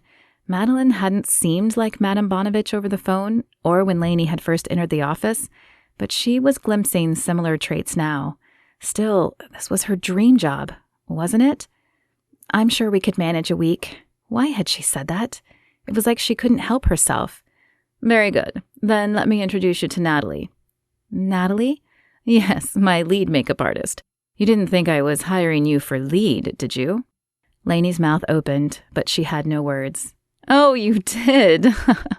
Madeline laughed. I'm sorry, Lainey. I'm looking for an assistant. No one hires a lead they haven't worked with, not in this business. It doesn't matter how good your references are. Lainey knew then that she no longer wanted to be in this business. She enjoyed makeup, and she had thought it was what she wanted, but being here didn't hold the same appeal it once had. She missed her students and her friends. No, I'm the one who's sorry. I've wasted your time, though I didn't mean to. I'm afraid I've realized this isn't my life anymore. My life is back in Texas, with my cowboy. Tyler raked his hand across his chin. I thought I was past this, this urge to drink, but Lainey leaving? He shook his head. I guess it hit me hard. Don't be so hard on yourself, Aaron said as he sat across from Tyler. It was sudden, but that doesn't mean she's going to take it. Nancy says she's a natural with the kids. People like that, they realize their true calling. It might take her a while, but I think she'll come around. And what if she doesn't? What if she ends up another Sierra or Deirdre or... Stop. You can't keep beating that dead horse. Yes, you've had crappy luck with women, but you're not your dad. I never said I was. No, but you've been acting like it. It's like you've been trying so hard to prove you won't be like him that you're ending up doing the same thing. Only difference is you're pushing the women away before you marry them instead of after. Tyler thought back over his relationships. Had he been pushing them away? Certainly not outright, but subconsciously? Maybe. Perhaps he wanted a family so badly that he had been putting pressure on the women he had dated unknowingly. I had no idea, he said, shaking his head. Look, man, we all have something, but you can't let your fear and insecurity of losing Lainey drive her away. Be supportive, and I promise you that she'll be back. You're right. Thank you, Aaron. Once again, you saved my bacon. Aaron clapped a hand on his shoulder. That's what friends are for, man. You get the urge to drink again, you call me, okay? Anytime, day or night. Tyler nodded and shook Aaron's hand. Thank you. He wasn't sure he wanted to leave yet. The demons were louder when he was alone and thinking about Lainey, but he knew Aaron had things to do for Nancy. She was nearing month 6 of her pregnancy and not able to do everything she could before. He pulled the front door open and stopped short. Was he imagining things, or had Aaron actually wished her home? Lainey? Hi, Tyler. I went by your ranch first, but when you weren't there, I figured you might be here. An invisible vice squeezed his heart. If she was seeking him out this soon after her interview, was it to say goodbye for good? How did the job interview go? She twisted her mouth into an endearing smirk. Oh, it was good. His heart fell. But it's not the job for me. His eyes flew to her. Had he heard her correctly? You didn't take it? The corners of her mouth twitched before breaking into a wide grin. Nope. I realized when I got there that I didn't want that life anymore. Everything I want is right here, with you. He didn't have words, but he didn't need them. In 2 steps, he covered the distance between them and pulled her into his arms. His lips pressed against hers, fear and love and relief pouring out as he tugged her closer. Her hands wound around his neck, and his slid down to her waist. Heat burned between them, and though he didn't want to, Tyler forced himself to end the kiss before he compromised their promise. Everything I want is right here, too, he whispered into her ear, and she laid her head on his chest. Chapter 25. Tyler looked around in awe as he and Lainey stepped off the airplane. He'd never been to Hawaii, and it was more beautiful than he'd even imagined. And hot. It felt a lot like Houston, only a little less muggy, and he was still inside. Bronwyn, their wedding planner, waved at them from across the room. He nudged Lainey and pointed to the right. Looks like our ride's here. Beside him, she sighed. It's been nice having her handle the details, I guess, but her personality is grating, he finished. To say the least, Lainey said with a laugh. Tyler wasn't sure if Bronwyn's personality was true or an act for whatever unknown reason, but she was the epitome of a valley girl. Her use of the word like was extraordinary and exhaustive. Oh my gosh, isn't this so amazing? She asked when they neared her. She held 2 leis in her hands, which she placed around their necks. You totally can't land in Hawaii without being laid. Then she laughed, and it was a grating, high-pitched sound that reminded Tyler of nails on chalkboards. Lainey squeezed his hand in a death grip. We're a little beat from the plane ride, Bronwyn. Maybe we can go check into the hotel now? Her laugh faded and her eyes widened. Of course. Silly me. I'm so sorry. You must be exhausted. Follow me. She led the way down to the baggage claim and then out to where a limo was waiting. I have kind of missed this treatment, Tyler said with a small smile as he and Lainey climbed into the back. Haven't you? Not in the least, she said with an eye roll. He pulled her to his side and wrapped his arm tightly around her. How about now? What are you doing? She asked as she twisted to look up at him. The last time we were in a limo together, you hit your head on my chin, falling for me. I don't want you to have a big goose egg before the ceremony. Her eyes narrowed and she jabbed a finger at his chest. I fell because the driver slammed on his brake. Nothing more. That's not how I remember it, he said with a sly grin. Aw, you guys are so cute. Even Bronwyn's voice couldn't break the moment between Tyler and Lainey.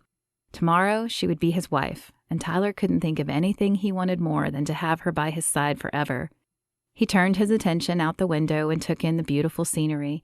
He loved Texas, but it sure didn't have the same tropical appeal that Hawaii did. The road led them close enough that he could see the ocean and beaches out the window, and it did not surprise him when the limo pulled up in front of a large hotel.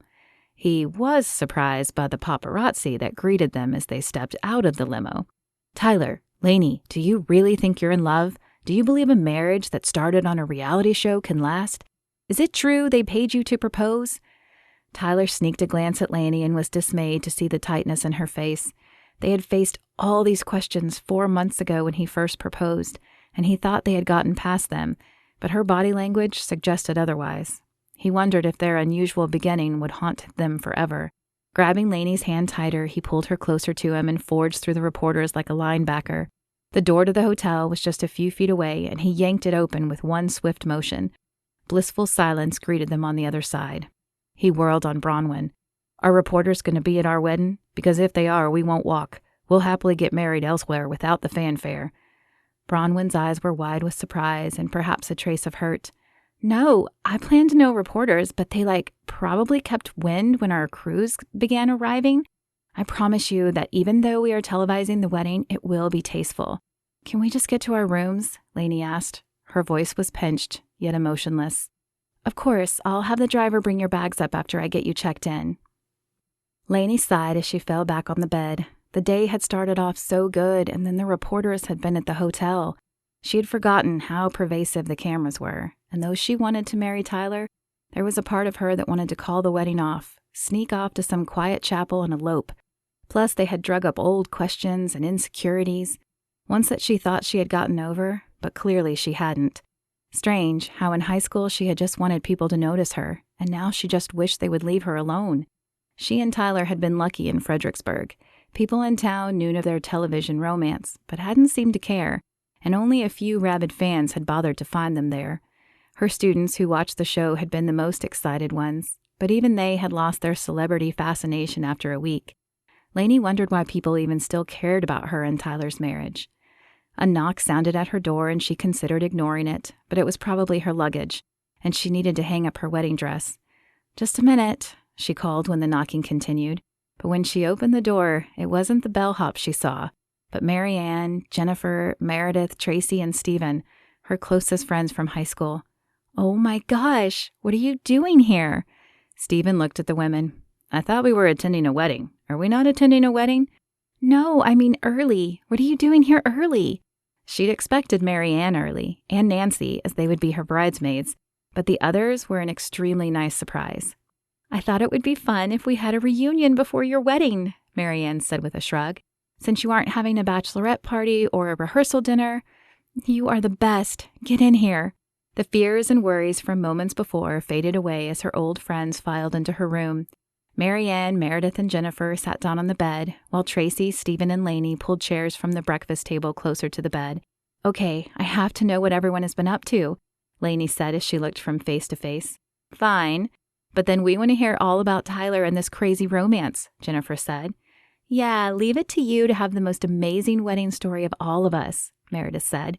"I mean, I just married my college sweetheart." "I married one of my coworkers," Jennifer said, "but it wasn't amazing like this, unless you count our Star Wars wedding as exciting." "You didn't," Lainey said with a laugh. "Yes, I did. Walked down the aisle as Princess Leia with buns and everything." The group continued to share stories for the next few hours. Tracy and Stephen had yet to marry, but Meredith had a daughter, and Jennifer had dogs she considered her children. Meredith had gone into social work, which didn't surprise Lainey, as she had experienced foster care for a short time in high school, and developed a heart for kids like herself. Jennifer was a drama teacher, also not surprising. She'd generally held the leads in school plays. Tracy and Stephen had both gone into law, but not together. "So are you really going to live in Texas after the wedding?" Jennifer asked. "I seem to remember you getting out of the state as fast as possible after high school." Lainey chuckled. "Yeah, I think I was running from myself after high school. I wanted to get away from the people who had never noticed me and start over. But somewhere in there, I lost who I was for a few years. Tyler helped me find that girl again, and believe it or not, I'm working at a high school, coaching kids for UIL tournaments." "Oh, I can believe it," Stephen said. "I always figured you'd become a teacher." "Because I was brainy Lainey?" "No, because you loved it. You loved school and learning. You came to school even when you felt awful because you were afraid you might miss something." He was right, and as Lainey thought back, she realized in running from her nickname, she had run from the best part of her, the part that loved learning and found joy in a good book. How far would she have changed herself in seeking to be noticed had she not gone on the show and met Tyler? She shuddered at the thought, and suddenly all the stupid insecurities she had been focused on when she first entered the hotel became just that, stupid insecurities. She didn't care that she and Tyler had met in a non-traditional way, or that he had gotten paid when he proposed to her. What she cared about was that he had helped her find herself again, and she couldn't wait to spend the rest of her life with him. Chapter 26. Lainey enjoyed the perks that came with a celebrity wedding, though she'd had to get up early. The massage, facial, and mani-pedi had been worth the lack of sleep. Now she sat in a chair, letting an amazing hairdresser twist her blonde hair into a fabulous style, as another makeup artist perfected her face. Mary Ann and Nancy were enjoying a similar treatment just a few feet away. "It is beautiful," the hairdresser said, as she stepped back, and Lainey had to agree. Her blonde locks fell in perfect waves against her shoulders. The makeup artist finished applying her lipstick, and then Lainey slipped out of her street clothes and into her dress. It, too, was something she never could have afforded, a strapless Vera Wang that hugged her curves in all the right ways. Red, pink, and white roses made up her bouquet, and the beautiful silver locket the studio had given her that hung around her neck completed her image. They had even supplied it with a picture of Tyler. Mary Ann and Nancy each had their dresses paid for as well, and they had even tailored Nancy's for free to accommodate her growing belly. The soft pink of their dresses matched the color of her roses perfectly. "Are we ready to get married?" Bronwyn asked. Lainey had to admit, as they walked to the venue, that Bronwyn had done a fabulous job. Not only was the dress perfect, but Bronwyn had set up wooden fences around a section of the beach where the ceremony would take place. It was like they had transported Tyler's ranch to the beaches of Hawaii, and it was perfect. White chairs filled the beach, and delicate bows of tulle hung across the backs of them and down the aisle. They had strewn red, pink, and white flower petals across the white carpet runner that covered the beach, and a grand gazebo stood at the far end. Lainey could just make out Tyler looking handsome in his tux, next to Aaron and another friend. "You look amazing," Lainey's father said as he held out his arm. It had taken a few months, but eventually her father had warmed to Tyler and given them both his blessing. "Thanks, Dad." Lainey watched as Nancy and then Mary Ann made their way down the aisle. She barely registered the cameras filming the ceremony. Bronwyn had been right. They were tasteful, and no reporters were in sight. When the music shifted, she made her way up the aisle with her father. Though she wouldn't have placed them there, it did not surprise Lainey to see Peter, Justin, and the women from the show who had been promised a slot in the Maui spinoff sitting in the second row. At least they were all smiles today. As she walked past them, Tyler consumed her focus. She had almost given up on getting married and would never have imagined marrying someone she had known less than a year, but here she was, and she knew it was right. The pastor began to speak as she handed off her bouquet and took Tyler's hands. But her brain refused to focus on his words. Instead, she focused on Tyler's beautiful sapphire eyes, the ones she would get to look into every day, and his dashing smile that she would get to wake up to every morning. She wouldn't have thought it possible, but all the angst and all the worry was worth it for this moment, when she would get to call him her husband. Tyler's heart thudded as he slid the ring on Lainey's finger. He was so focused on how beautiful she was that he barely heard the pastor ask for the rings. Thankfully, Aaron was paying more attention and tapped his elbow. "With this ring, I thee wed." The words sounded simple, but Tyler felt the weight of them. He was bound to Lainey now, but then again, he'd been bound to her since the first day when she fell into his arms. She slipped his ring on his finger and repeated the words. He knew his smile must match her own, because he felt like sunlight shone from every pore of his body. "By the power vested to me by God and the state of Hawaii, I now pronounce you husband and wife. You may kiss your bride." No words had ever sounded sweeter to Tyler, and he took no time leaning in and claiming Lainey's lips as his own. Vaguely, he registered cheers and clapping, but he didn't care about them. He didn't care about the cameras or the contract. He simply cared about this moment that declared Lainey was his wife. When the kiss ended, he held up their hands. Another round of clapping erupted, and then Tyler led the way down the aisle. He wasn't an aficionado of weddings, but he thought Bronwyn had done a fabulous job with the ceremony. As he followed her to another large roped-off area, he realized she had done just as much work with the reception. Beautifully decorated tables filled the area, and an elaborate floral arrangement sat in the center of each one. An outdoor DJ was set up to one side with large speakers mounted on tripods, and an open area sat in the middle, which Tyler assumed was for dancing. Bronwyn led them to the largest table, and the wedding party joined them shortly after. The rest of the guests filled in the tables. Waiters and waitresses in crisp white shirts and black pants appeared, carrying trays of delicious foods. An appetizer, a salad, and an entree graced Tyler's plate. But while the food was divine, he couldn't focus on it. The thought of holding Lainey in his arms and later in his bed consumed his mind. Aaron gave a toast that he barely registered, but he flashed a smile whenever Aaron looked his way.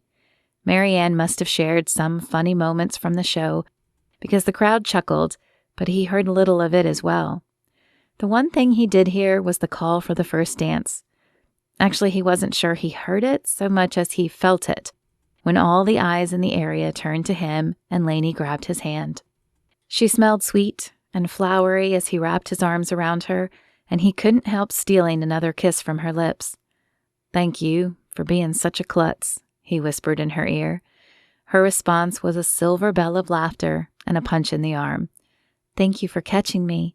If you hadn't, I probably would have broken something and not been a part of the show at all." "That would have been a travesty," he said. I couldn't agree more. Her arms tightened around his neck, and Tyler enjoyed the feel of her in his arms. The first dance ended, and Tyler reluctantly let go of her so she could dance with her father, and he with his mother. Before he knew it, the sun had drifted toward the horizon, the bouquet and garter had been tossed, and guests were beginning to issue their congratulations before disappearing up the beach. "Well, you did it, guys." It surprised Tyler to see Justin looking just as plastic, but a little less smarmy standing before them. "I have to admit I wasn't sure you would make it, but you proved me wrong. Of course, before you ride off in the sunset, I need one more thing from you." "What's that?" Lainey asked beside him. "We need a short interview with the two of you for the end of the episode." "Fine, let's do it now." Tyler wasn't really in the mood to give an interview, but he wanted nothing to interrupt his night with Lainey, so it made more sense to get it over with and off his mind. Justin led them to where 2 chairs were placed together like a couch. The lights were already focused on it, and a crew member Tyler didn't remember manned the camera. He and Lainey sat down and then waited for smarmy game show host Justin to appear. In 3, 2, 1, and there he was. "Welcome, ladies and gentlemen, and thanks for tuning in with us tonight. I hope you enjoyed seeing Tyler's and Lainey's wedding as much as I did.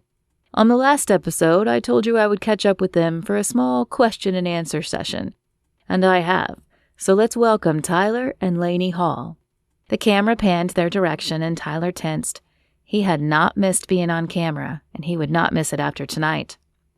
"So, Lainey, the viewers want to know if it was worth it going on the show, and if you would do it again." Lainey's body was stiff beside him, but her voice was warm and poised when she spoke.